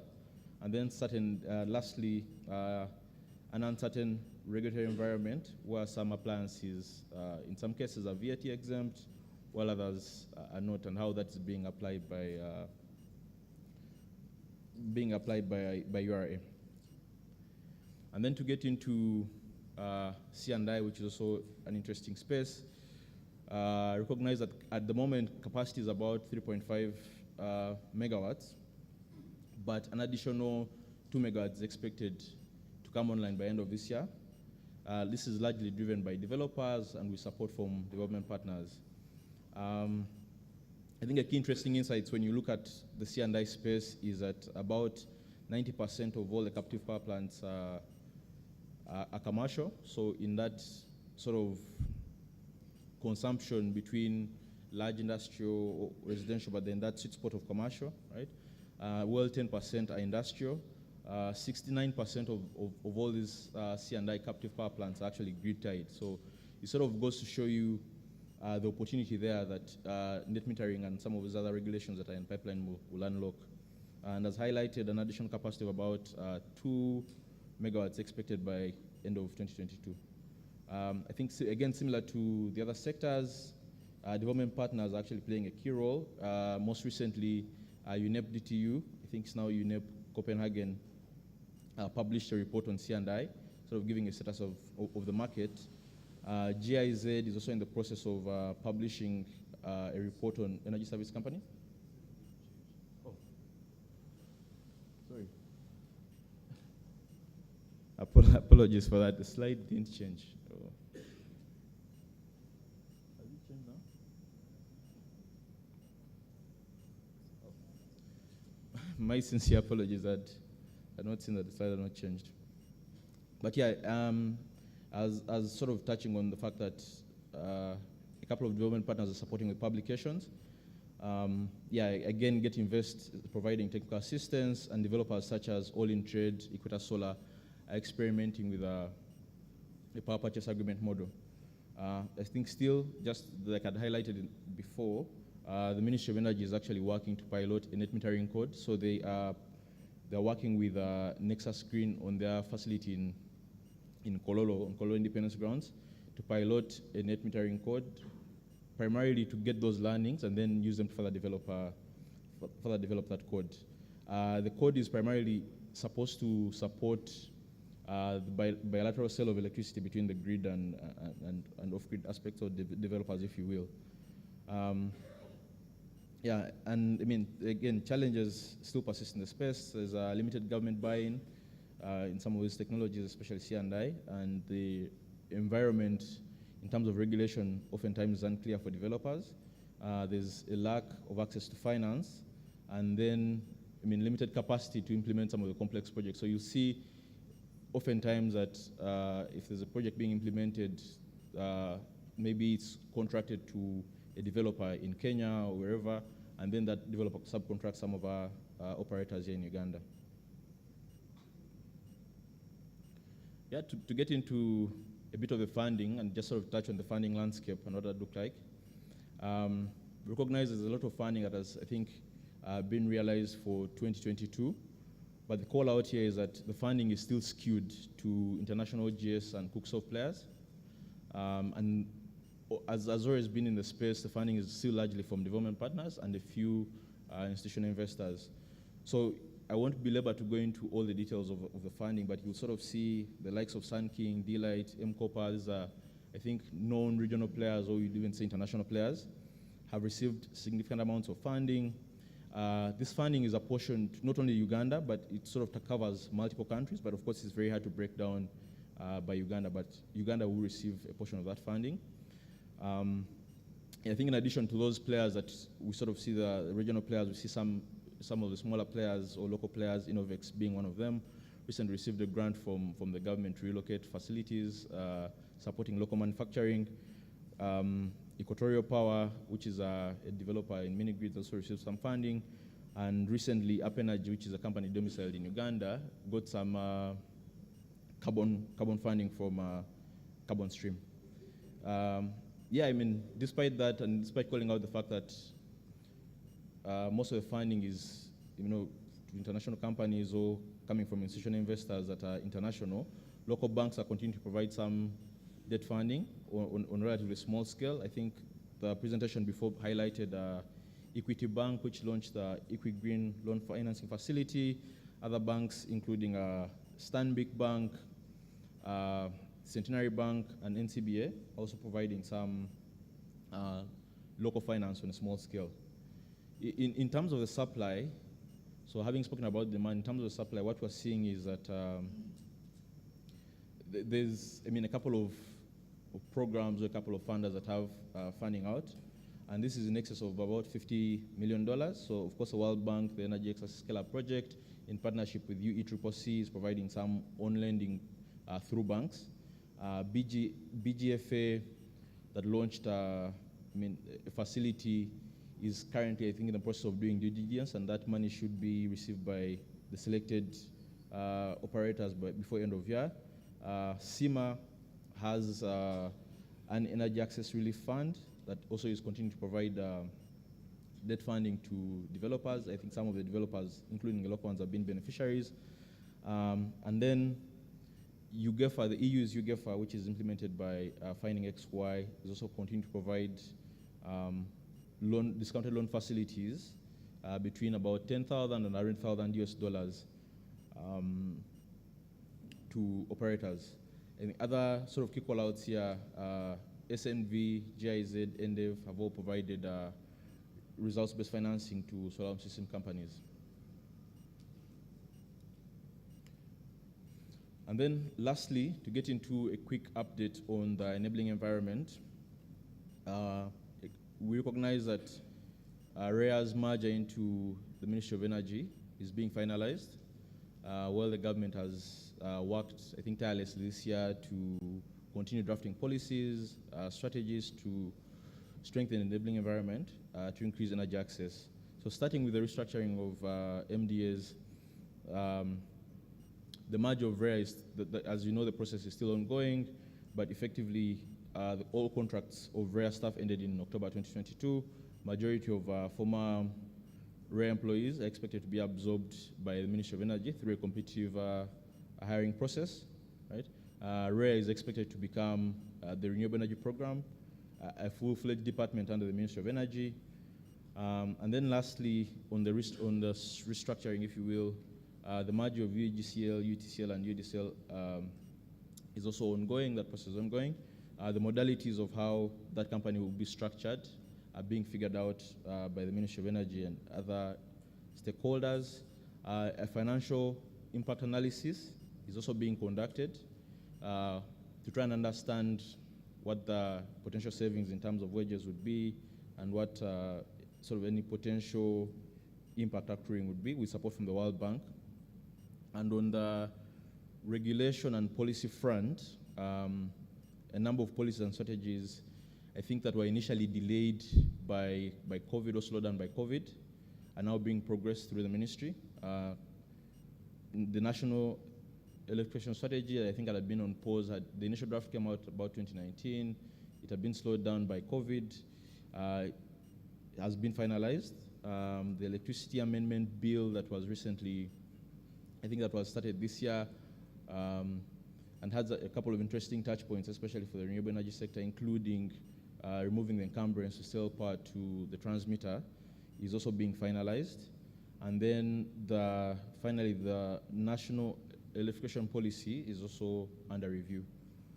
And then, yeah, throughout the year, I think the ministry, as it's highlighted, has been doing a tireless job in terms of strengthening the enabling environment through the non-metering code, but the ministry is also drafting a PUE strategy that will coordinate productive energy use across the various actors in Uganda. And then, lastly, I think to call out a couple of upcoming strategies in the pipeline. There's an off-grid strategy that is being planned. There's a national transition plan. The clean cooking strategy, I think you may have seen, for those who are interested, you may have seen the tender out. There's a national biogas dissemination strategy. And finally, an integrated resource master plan is also in the works. Yeah, that brings an end to the presentation.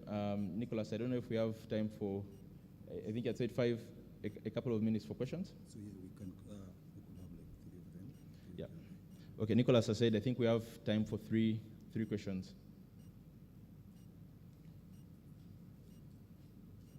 I think if there are none, then I think I'll say I've done a good job with it. I think it may be in the back.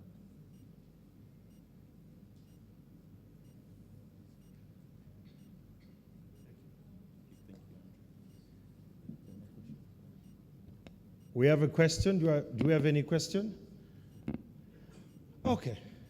We have one question there. Kindly, you will stand up for visibility and for footage purposes, that we can see you. Your name, your organization, and the question, please. Thank you very much. Peter Nyaku, Mandulis Energy, mini-grid developer in Uganda. The data you put up there, when does it start from? Are you counting from this time last year to today, or from when? And is it kind of sourced from ERA or from elsewhere? Is this specifically on the financing? Yes, indeed.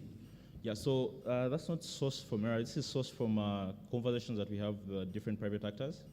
But Get Invest also keeps a database of funding as well. So it's sourced starting in Jan 2022 towards the end of the year. So we typically update it.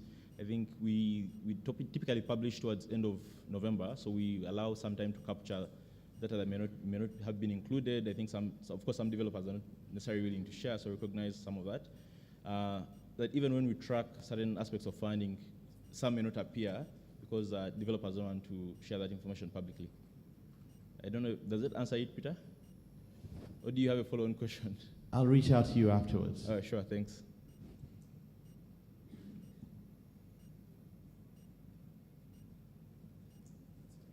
I think there are no other questions.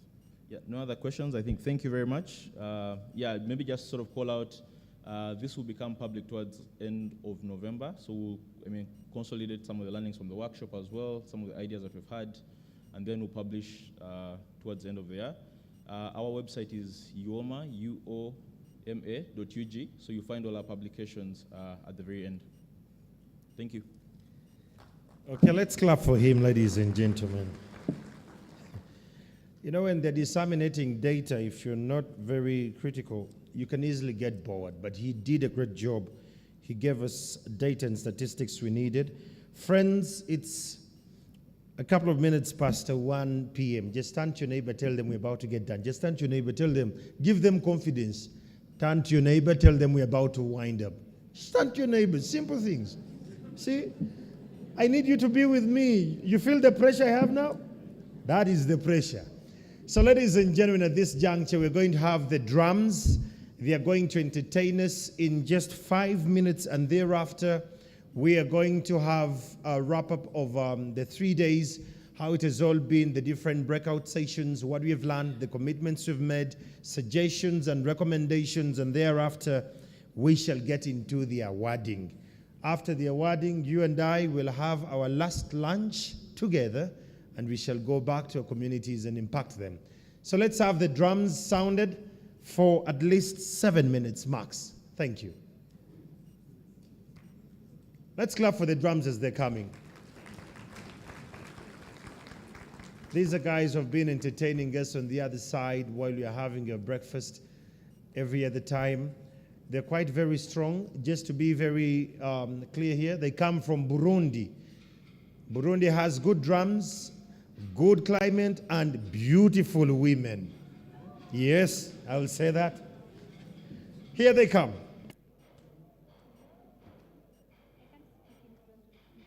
Right.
Let's clap as they leave. Let's clap as they leave.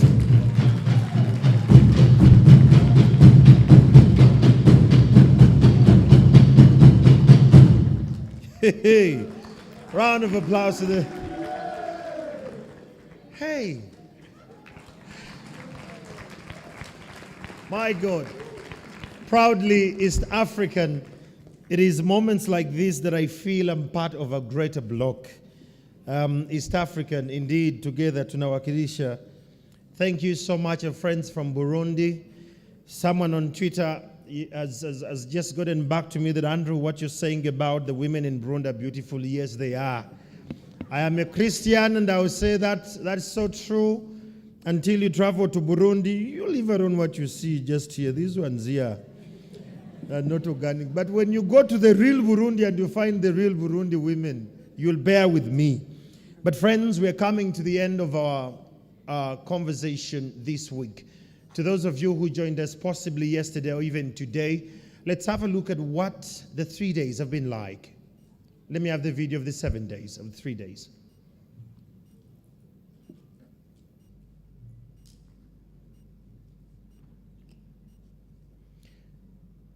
I want to take this opportunity to welcome.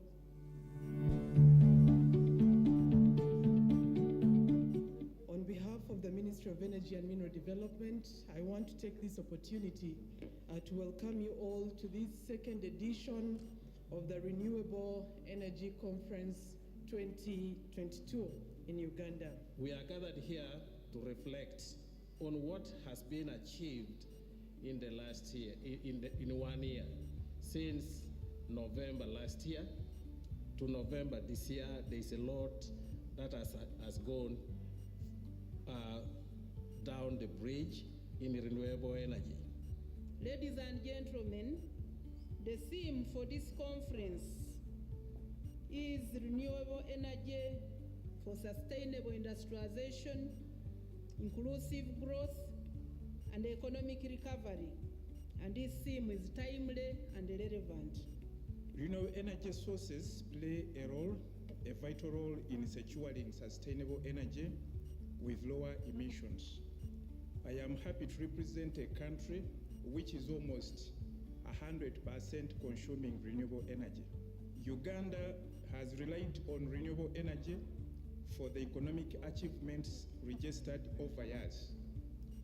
Renewable energy is strategic because it offers the opportunity for decentralization of energy supply. And of course, as a ministry, we want to emphasize that an inclusive energy transition requires a holistic framework and a well-designed supportive policies, leveraging regional collaboration, but also working with our different partners to ensure that strategies we are putting in place are really addressing a just and fair transition. And it's actually turning into a reality. When you get out to the show, you'll actually be able to see an electric car. We are very lucky. While others are going through hard times on transition, our energy mix actually is mainly dominated by renewables. Total Energies is committed to this transition and devotes already more than 60% of its R&D budget to clean technologies. We must ensure that we develop technologies to produce energy that protects our environment. As a nation, ladies and gentlemen, we believe that the different energy sources, including petroleum, will continue to contribute to our energy needs for the foreseeable future. It is my pleasure to declare the Renewable Energy Conference 2022 and Expo officially open for God and my country.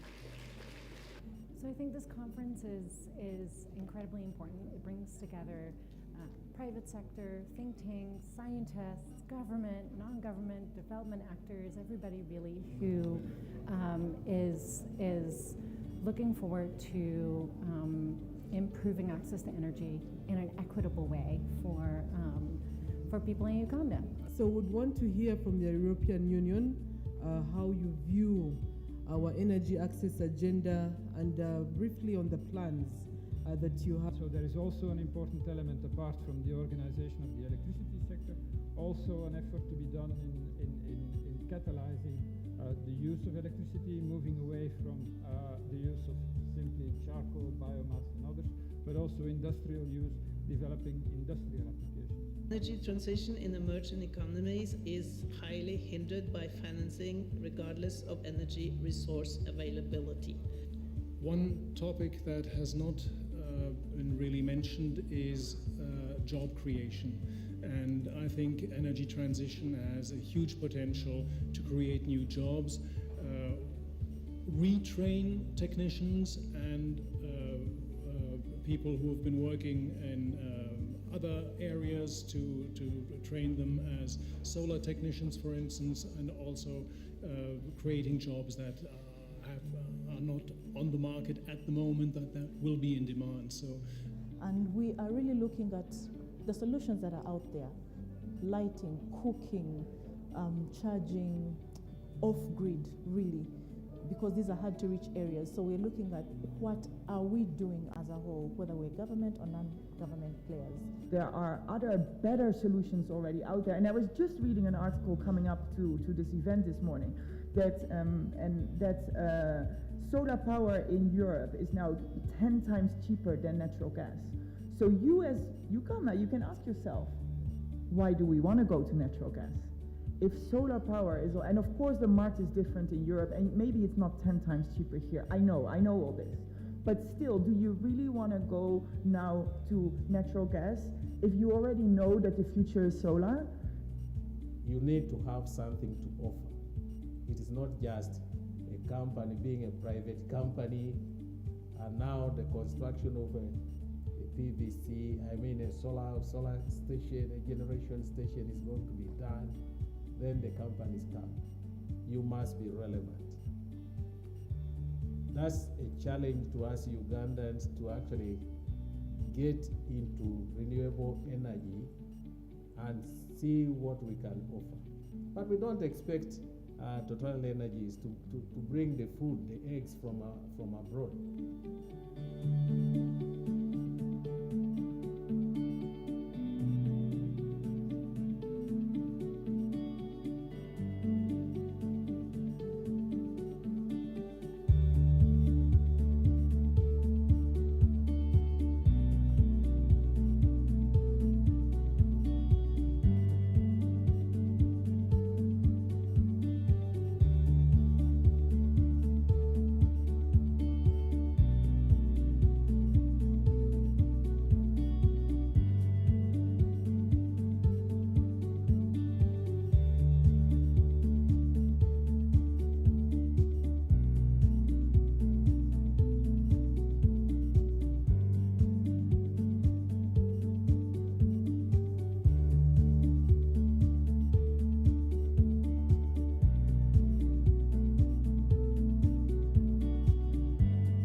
Ladies and gentlemen, let's clap for the teams that made that happen.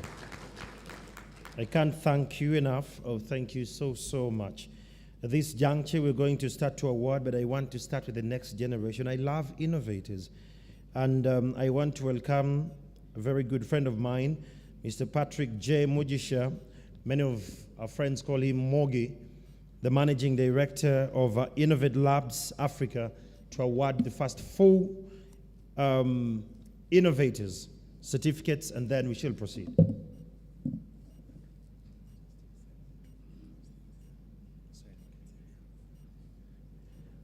Okay, can I have the certificates here? Okay.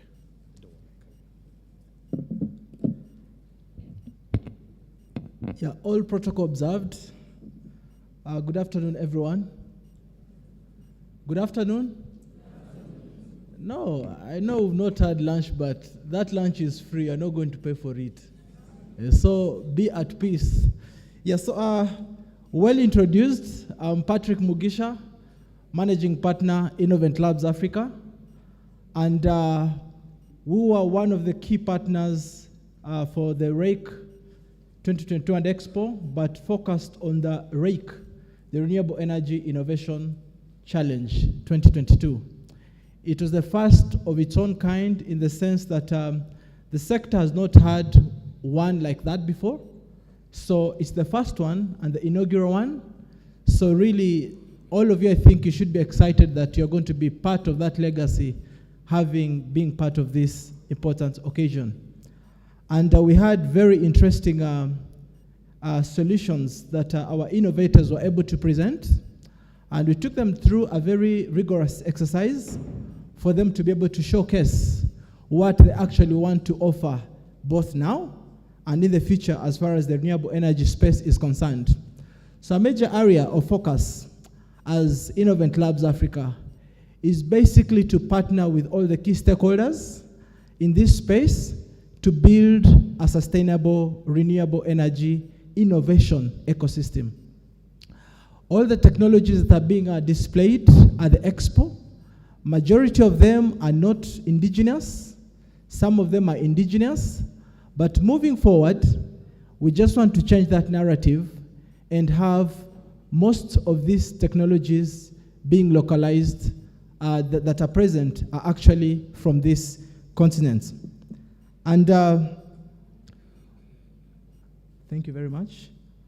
And just maybe to give you a small statistic, especially looking at regarding one of our key partners, that's Total Energies,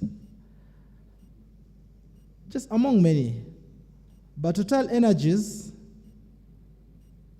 has got a patent portfolio of 14,278. They own that amount of patents because of technologies, the R&D they work on. This year, they were granted, of course, there is not complete, but to date, they were granted 181 patents in 2022. So the question is, they are big partners for this country. Are we ready as an ecosystem to adopt some of those technologies through tech transfer if we cannot do our own R&D? So that's something we really need to focus on and build our initiative in that regard. We just want to thank the innovators that participated in this challenge. Out of many, about 100, were able to get 24 who were taken through a thorough exercise, and we got 13 who were allowed to pitch before a team of highly competent judges, and from that we're able to select 4 winners. Now, some of these innovators, I think they have grown. They are mature now. Their presentations were really good, and I think they know the value for money. They know the value for money now.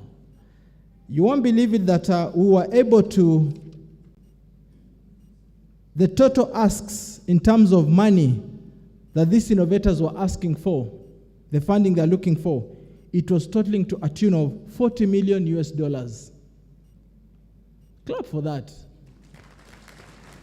No, gone are the days when these innovators would ask for, I want 500,000, I want 1 million. They were asking their ask in dollars. Thank you so much. I will ask Engineer Seboa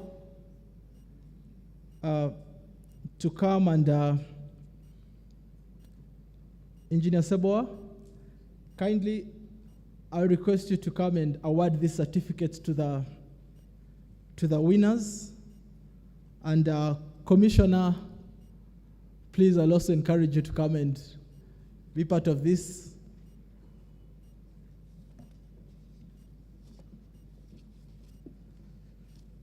So we will read the names, and of course, some of these groups worked in teams.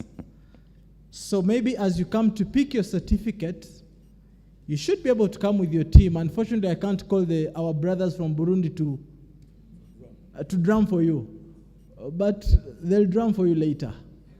So we will begin with the best female innovator in the Renewable Energy Innovation Challenge 2022, Nakaziba Sarah.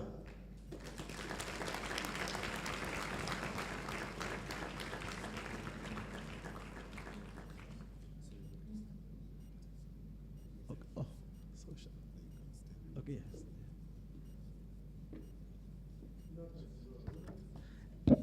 Nakaziba Sarah.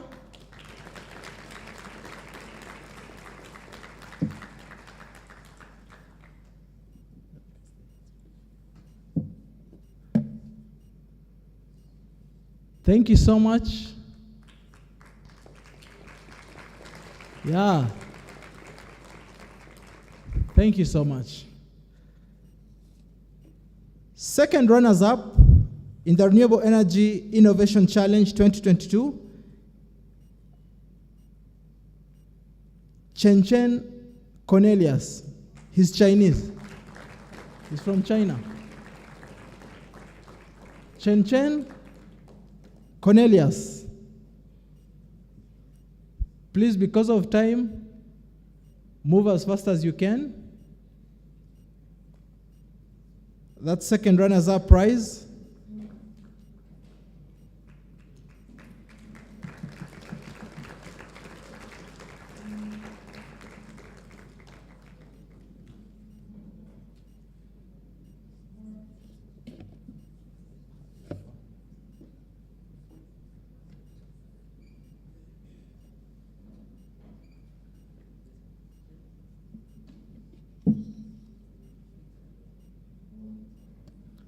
Thank you very much.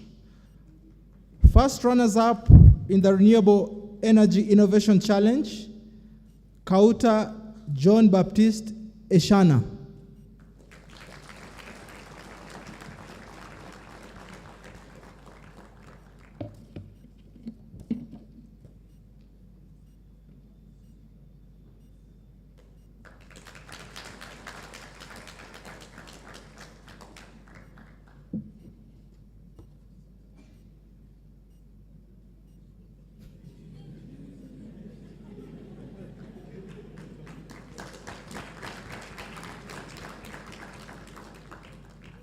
Thank you very much.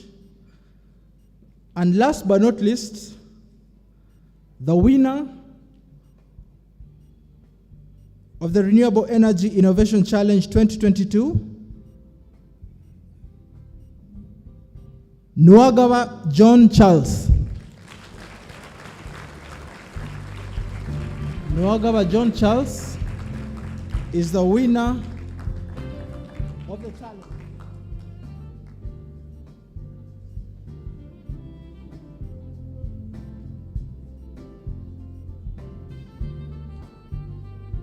Clap for him, clap for him.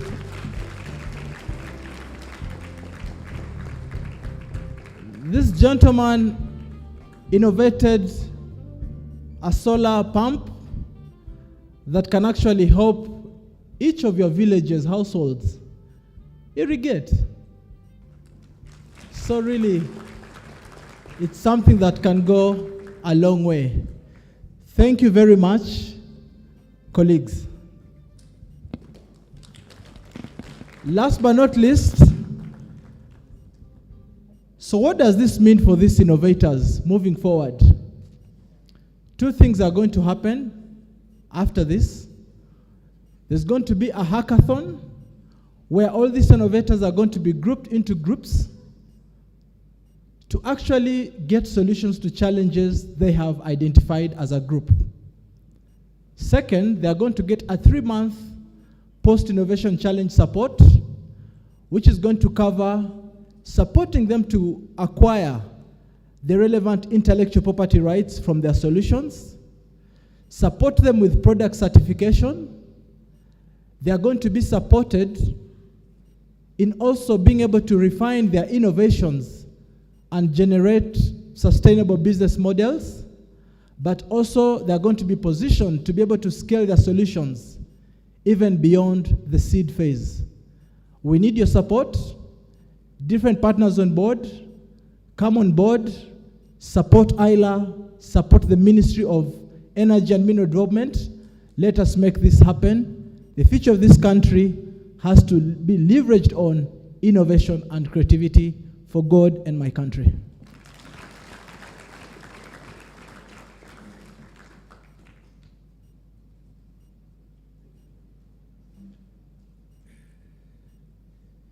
For the innovators, let's clap for them again. I'm very grateful to the innovator from Fort Potro. Yes, I have seen what he has done, the innovation that helps households to irrigate. His pump is in position to irrigate close to 2 football pitches. It's a plug and play. It can help us have sustainable food in and out of seasons. So well done, Ndugu. At least I've seen him. He competed in the Youth African Challenge and he won. And I still congratulate you upon this. I hope you even win in the Abbey Energy Grants there. Friends, we're now going to have the awards ceremony. We are yet to see who has done best and who has been a participant with a lot of support. I want to start off with, but before I actually call the awards, let me invite in a special way, friends are going to allow me to invite the person who is going to sit in for the minister.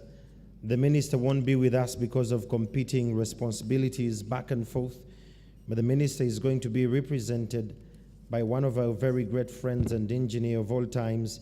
This is a Dr. Engineer Frank Sebowa, a mechanical engineer by training, by the way.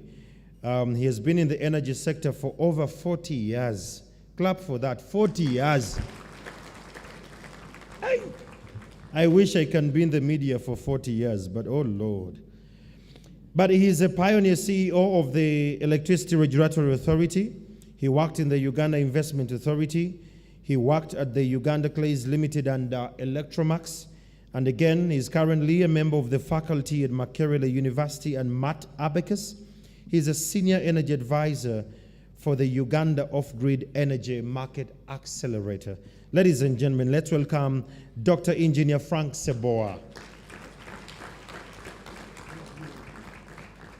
I really want you to stand right in the middle of those seats.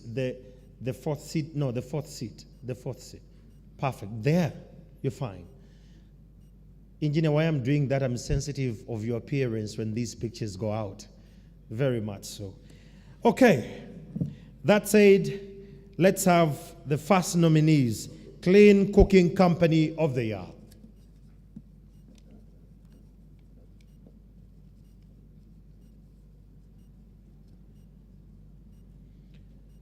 The Clean Cooking Company of the Year. Let's have the nominees.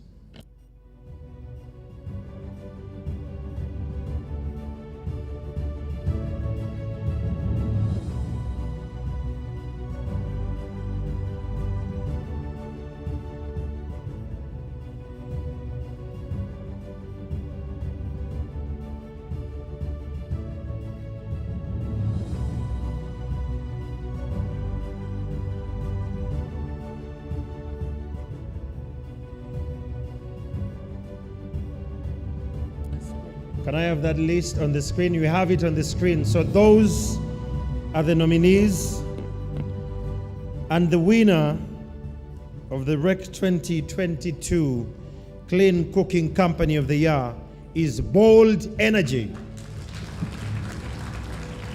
Let's have the Bold Energy come. Where is Bold Energy? Come through when you're bold. Let's clap for them until they are here. Bold Energy. Clean Cooking Company of the Year. Well done. You innovated and you have thrived and you've come through. They are bold, they are young. There is inclusion of both genders. Let's clap for them again.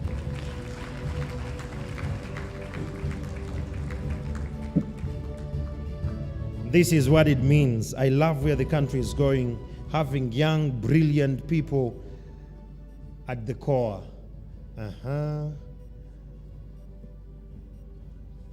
That is their word.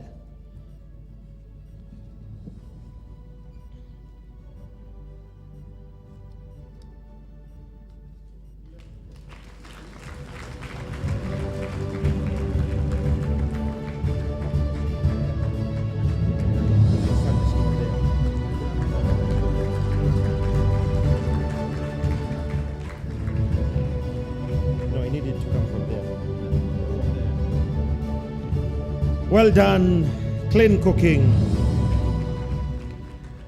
Okay, the next category here we have Partnership of the Year. Let's have the nominees. Partnership of the Year. Ladies and gentlemen, these have been partners with the energy sector, but not only that, they've been impactful with partnerships from the local grassroots. And the winner is Partnership of the Year 2022, Global Energy Alliance for the People and Plants. Global Alliance for the People and Plants. Let's clap for them as they come. Let's clap for them. Ah, he's here. He's already here. Well done. Congratulations.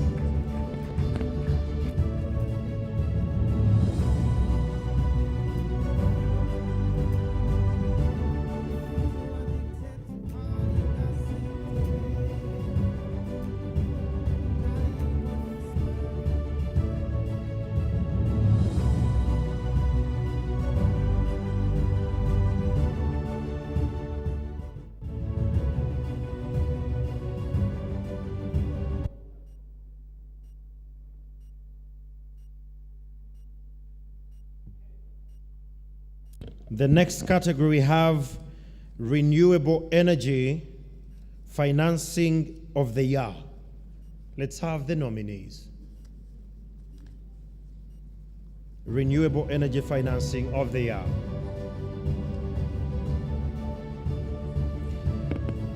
These are people who have financed renewable energy. They believe in the agenda. They have gone deep down to the communities to make sure that there is adequate financing and access to credit to all the innovators in that category of renewable energy. And the winner for the REC 2022 Renewable Energy Financing of the Year is UECC. Let's clap for them as they come. To those who attended in the morning, you saw their video, their reach, their impact on the ground, their inclusion at all levels. Let's clap for them again, guys. Let's not get tired.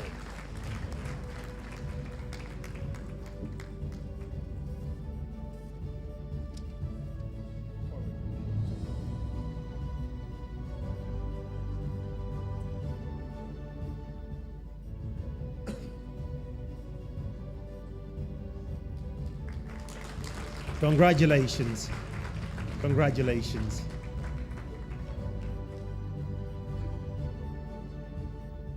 For safekeeping. Asante. Let's take that photo.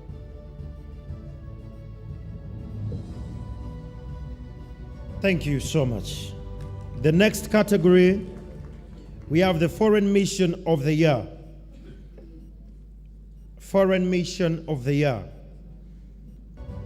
And this mission is one of Uganda's most important development collaborator. It has funded both Ugandan government directly and indirectly. And in the same way, it has implemented a couple of projects in the country. Not only that, it has had significant impact on the landscape of renewable energies and efficiency, including developing local capacity and spurring development in the nascent sectors such as the mini grids and all. Ladies and gentlemen, the winner of the Foreign Mission of the Year is German, represented by GIZ. Let's clap for GIZ. They have been great partners at this. We have a representative from GIZ. Foreign partners, you better find me a German, otherwise things are going. Yeah, utility scale. We have Evelyn from the GIZ. Thank you so much. Oh, sorry. So sorry. From the GIZ, thank you so much. GIZ, Germany to be exact, and BMZ, they have been very core to the conversations about renewable energy. Congratulations. Up next, we have the Utility Scale Project of the Year. Let's have the nominees. Utility Scale of the Year. Friends,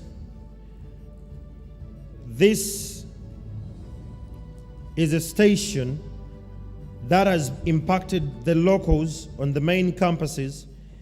It's a donation from the government of Egypt to the government of Uganda and was developed by engineers from the Egyptian Ministry of Electric and Renewable Energy Authority. It was commissioned by our dear Honorable Dr. Ruth Nankabira Sentamu in Jan this year.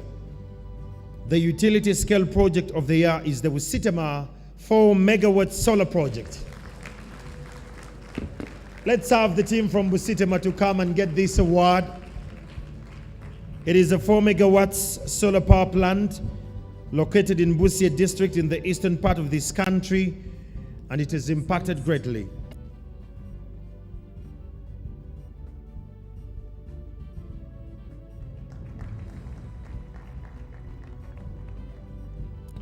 Congratulations on that. Up next is the Media Partner of the Year.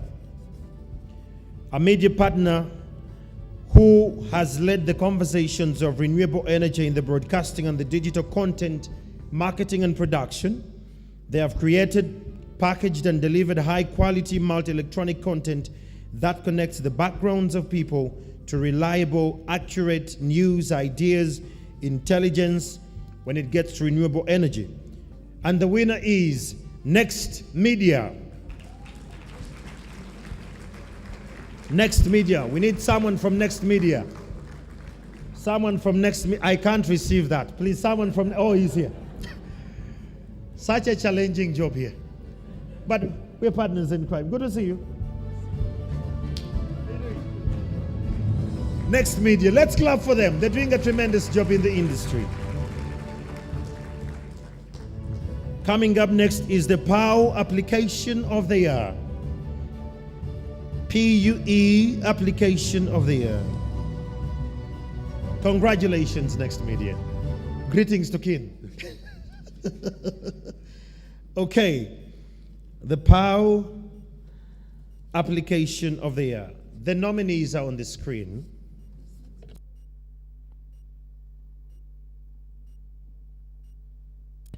Okay, now this is capable of producing either brown or white rice, as well as taking hard outer shell off the maize.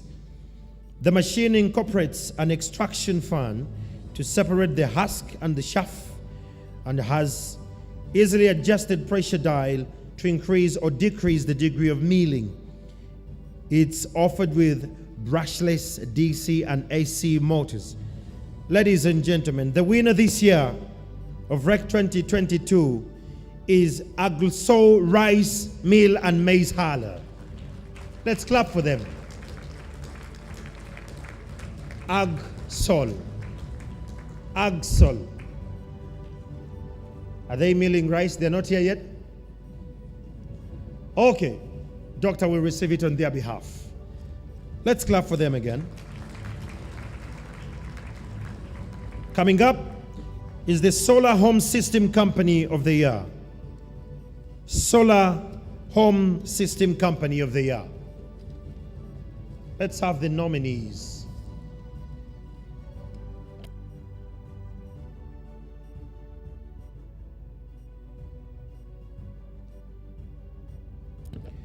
So, this company has impacted over 2 million lives with its energy offering, with over 380 employees and more than 60 shops and service centers. The Uganda team is dedicated to providing an exceptional customer experience with high-quality products designed in the United States and Germany to ensure long-term customer satisfaction. Ladies and gentlemen, the Solar Home System Company of REC 2022 is none other than NG Energy Access.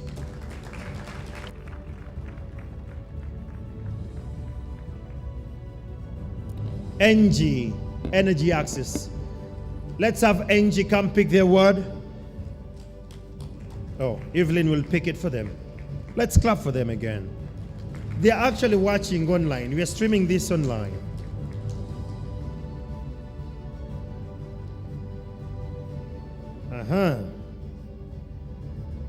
That's how you know that GIZ was part of the funds there. Let's have the Main Grid Developer of the Year. Main Grid Developer of the Year. Now this is global off-grid energy developer, technology designer, as well as integrator. The energy has developed 3 mini grids of 128 kilowatts power in Bunjako 2, 5 mini grids in northern Uganda, and it's in the process of constructing a 14 solar power plant that is a mini grid as well in southwestern Uganda with a combined capacity of 512 kilowatts. Ladies and gentlemen, the Main Grid Developer of the Year is Winch Energy. Let's clap for Winch Energy. Well done, guys. Well done.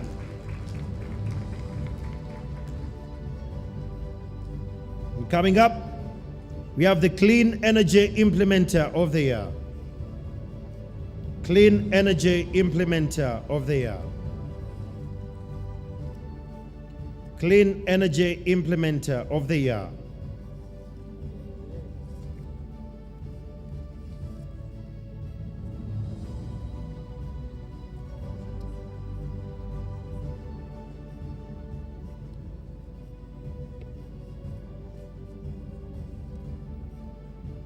Clean Energy Implementer of the Year.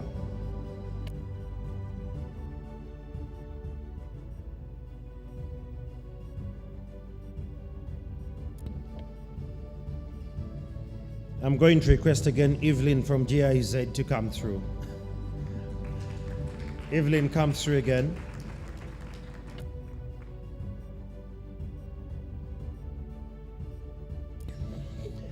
GIZ wins this again. Clean Energy Implementer of the Year.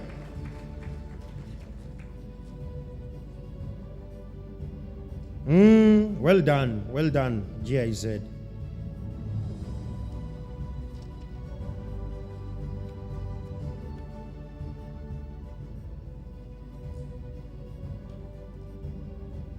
Okay.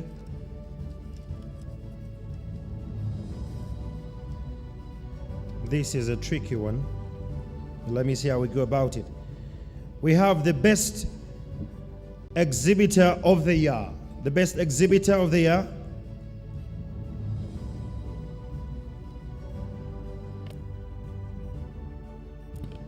Best Exhibitor of the Year.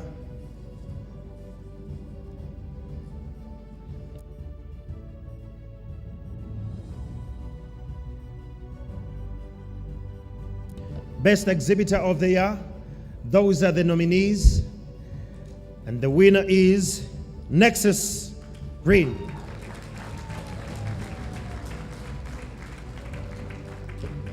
Let's clap for them until they get here. They have done tremendously well if you pass by their stall.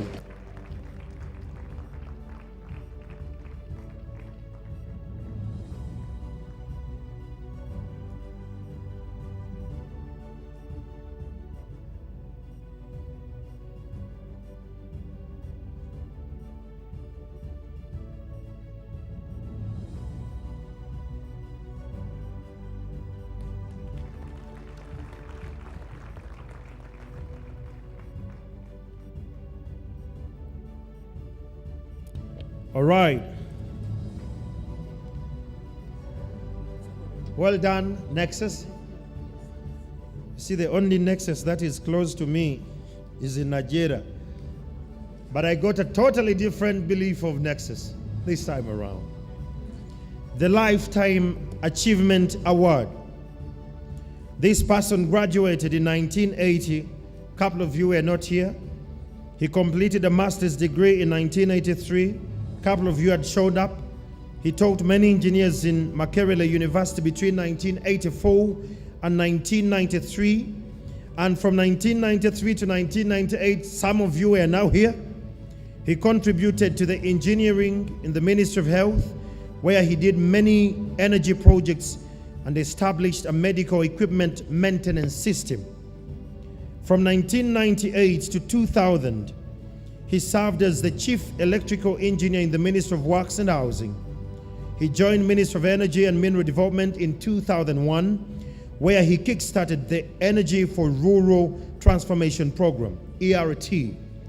He also pioneered the steering of the Rural Electrification Agency, where he implemented the first rural electrification project, extending the grid to Chibale, Kanungu, and other districts. This person participated in unbundling the Uganda Electricity Board, UEB, where he also served as a board member of the last board of UEB from 2004 to 2016. So to some of you in the Z generation, you don't understand UEB, but we'll take you there during lunchtime. He served as an advisor to the permanent secretary in the Ministry of Energy and Mineral Development, and during this period, he participated in the preparation of the Karuma and the Simba hydropower projects, which were implemented by the government of Uganda. Ladies and gentlemen, this person came back in Uganda in 2018 and participated in many changes that took place in the ministry. Friends, together with me, join your hands, whether you're from the Z generation or the millennial generation or from that generation. Let's appreciate Engineer Moses Murengezi. Round of applause for him until he gets here.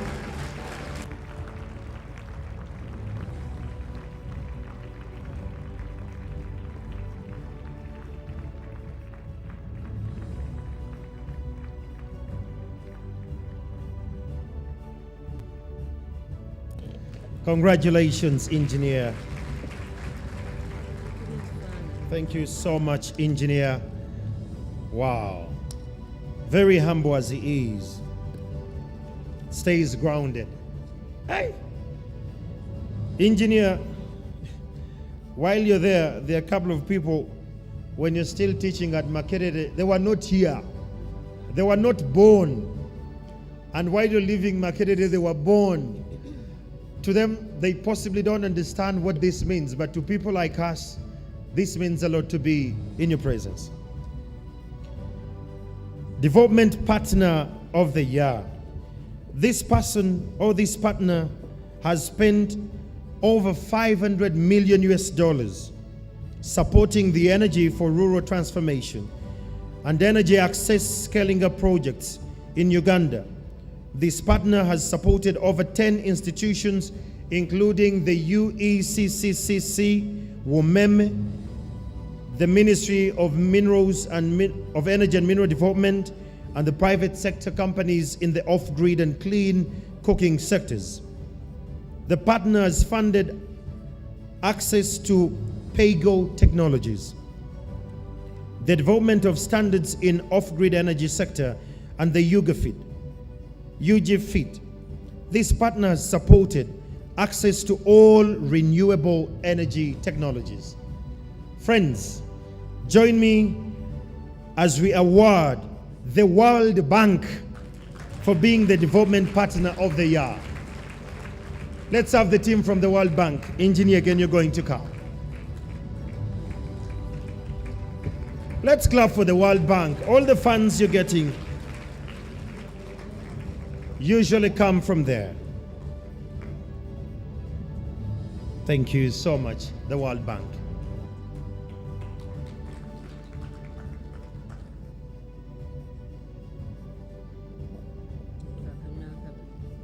Last but not least, Dr. Engineer, you're going to be patient a bit. This is the very last one, I promise. I know how it feels, and when I grow to your age, I pray that God gives me the mercy and the patience. The most valuable sector player of the year. This person has served as a Minister of Energy and Minister of Development effective in 2021. During this time, she has played a driving role in raising the profile of the energy sector and the renewable sector, specifically the renewable sector. She has overseen fundraising of significant capital inflows into the ministry, including leading negotiations with the World Bank for the Energy Access Scale-Up project, valued at tune of $600 million US, and the Global Energy Alliance for People and Planet. She has overseen development of several policies, such as the Electricity Amendment Bill and the mini grid regulations and the net metering code. Friends, join me together as we award the Honorable Dr. Ruth Nankabirwa Sentamo. And we want to request in her absentia that she's represented by the team from UECC.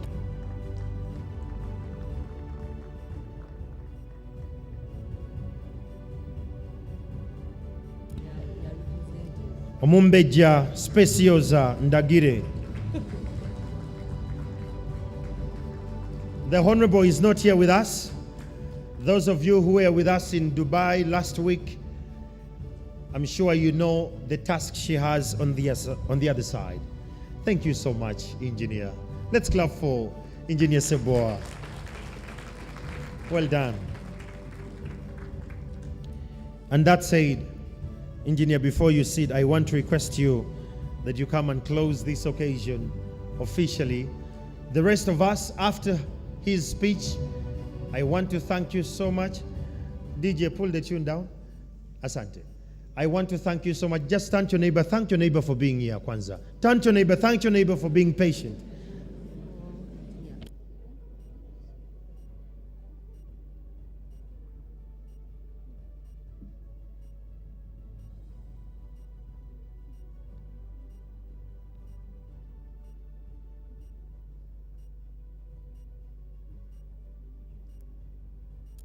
Friends, I want to thank you so much.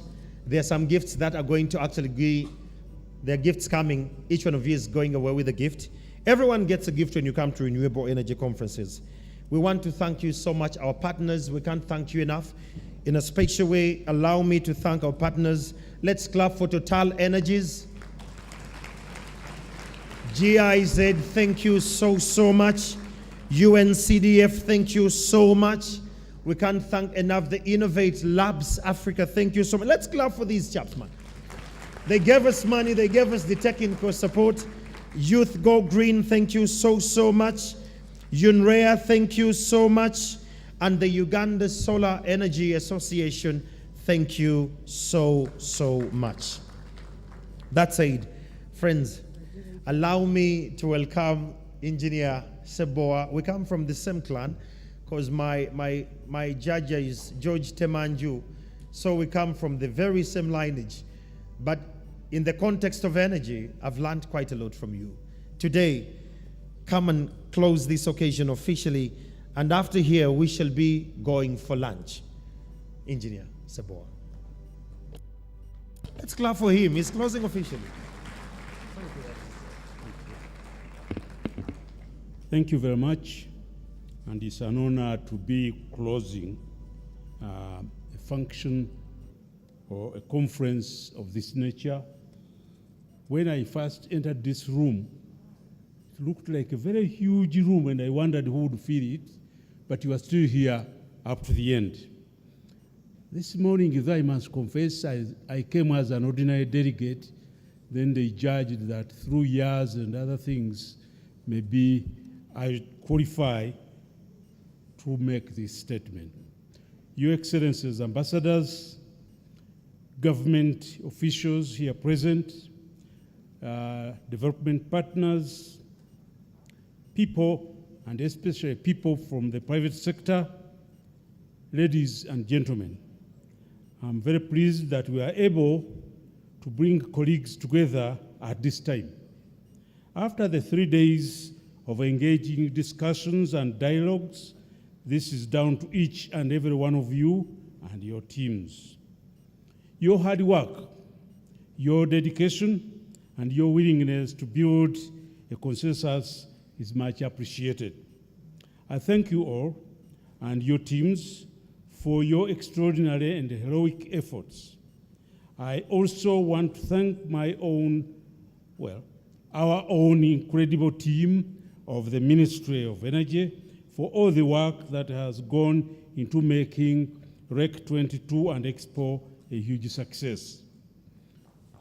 Personally, I add something here.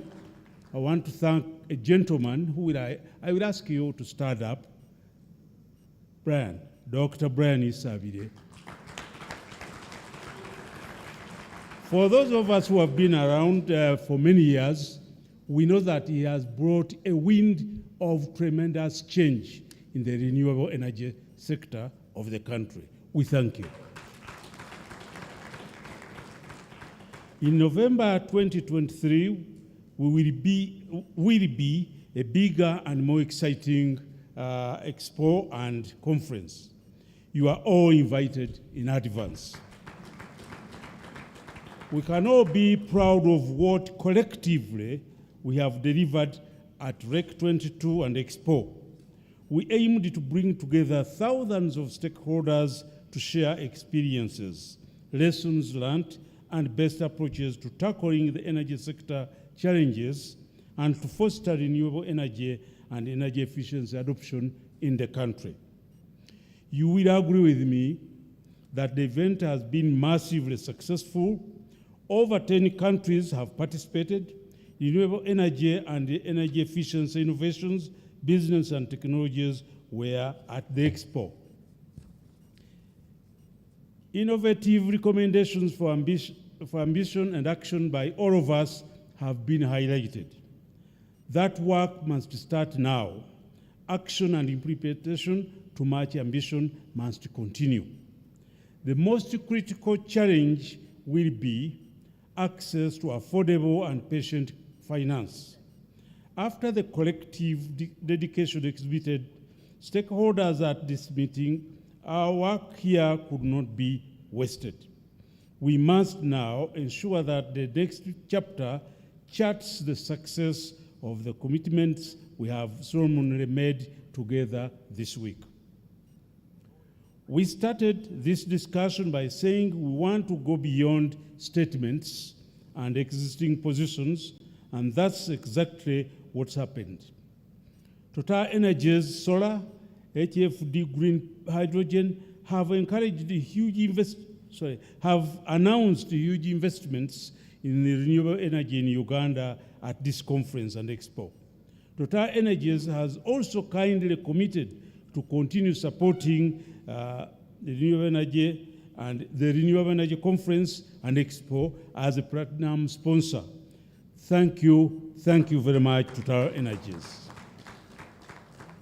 We have been shown clear evidence that doubling the share of renewable energy is economically viable and beneficial for all of us. We also know that money is needed. If we forge a strong partnership, I think we can find that money. The ambassadors pledged financing on day one. Thanks. The messages to those countries and the ambassadors should be clear. Thank you very much. Let us try to do even small things. I think small things can create bigger things. That's the best way. I know a few of you made a long journey. I know this is a crowded period, so thank you so much for having come to Kampala for this. Those from Namibia, people from wherever, thank you for coming, including our friends from Burundi. Thank you for coming. I hope you will all agree that it's been a brilliant meeting in terms of organization, and that has added to the flow of conversation. So once again, I ask you to put your hands together for the organizers and for you, the attendees. And I just want to end with a piece about the young people here. Whatever people's individual views, the reality is that these are the people we are talking about. We are talking about the future generation as well. It was actually encouraging standing there. I would have despaired, but standing there, I saw that the majority, if you exclude my brother Moses, the majority of these people were actually, the achievers were all young. To me, that signifies that our efforts, Moses, haven't been futile. There are others who are taking over where we have left. I would like again to thank you in the name of the Minister and Minister of Energy, especially Honorable Dr. Ruth Nankabirwa Sentamu, and me reading this out.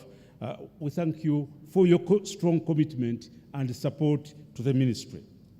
I want to thank the sponsors, particularly Total Energies, GIZ, UNCDF, HDF, for all the support.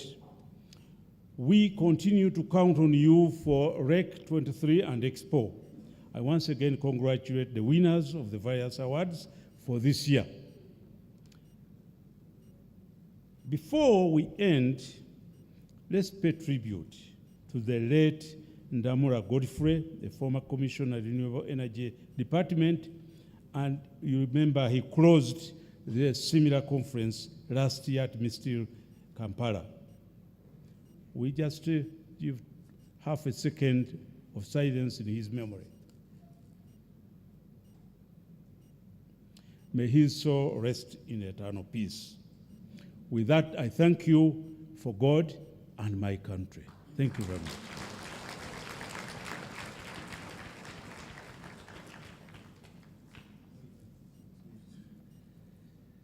All right, ladies and gentlemen, we have these goodies here. To those of you who are not in the biomass down there, if you didn't get this, I'm going for the first time. It feels good to be an MC that you have to tell a doctor to do something. So doctor is going to be giving out these gifts, I think, randomly. You'll get a pen, you'll get a game. This will, in one way or the other, keep you grounded on how best you can use biogas, and not only that, using renewable energy. So this door is going to be locked. All lunch coupons at the exit. So while you're going out, you're going to be given your coupons for lunch, and we shall be going down in the tent for the lunch. Thank you so much for coming. Please, while you're going out, go with your valuables, laptops, phones, and all that. And let's keep the conversation going on Twitter and beyond. So if you're one of those who needs this, when you see the doctor, give him a hug. Have a good lunch.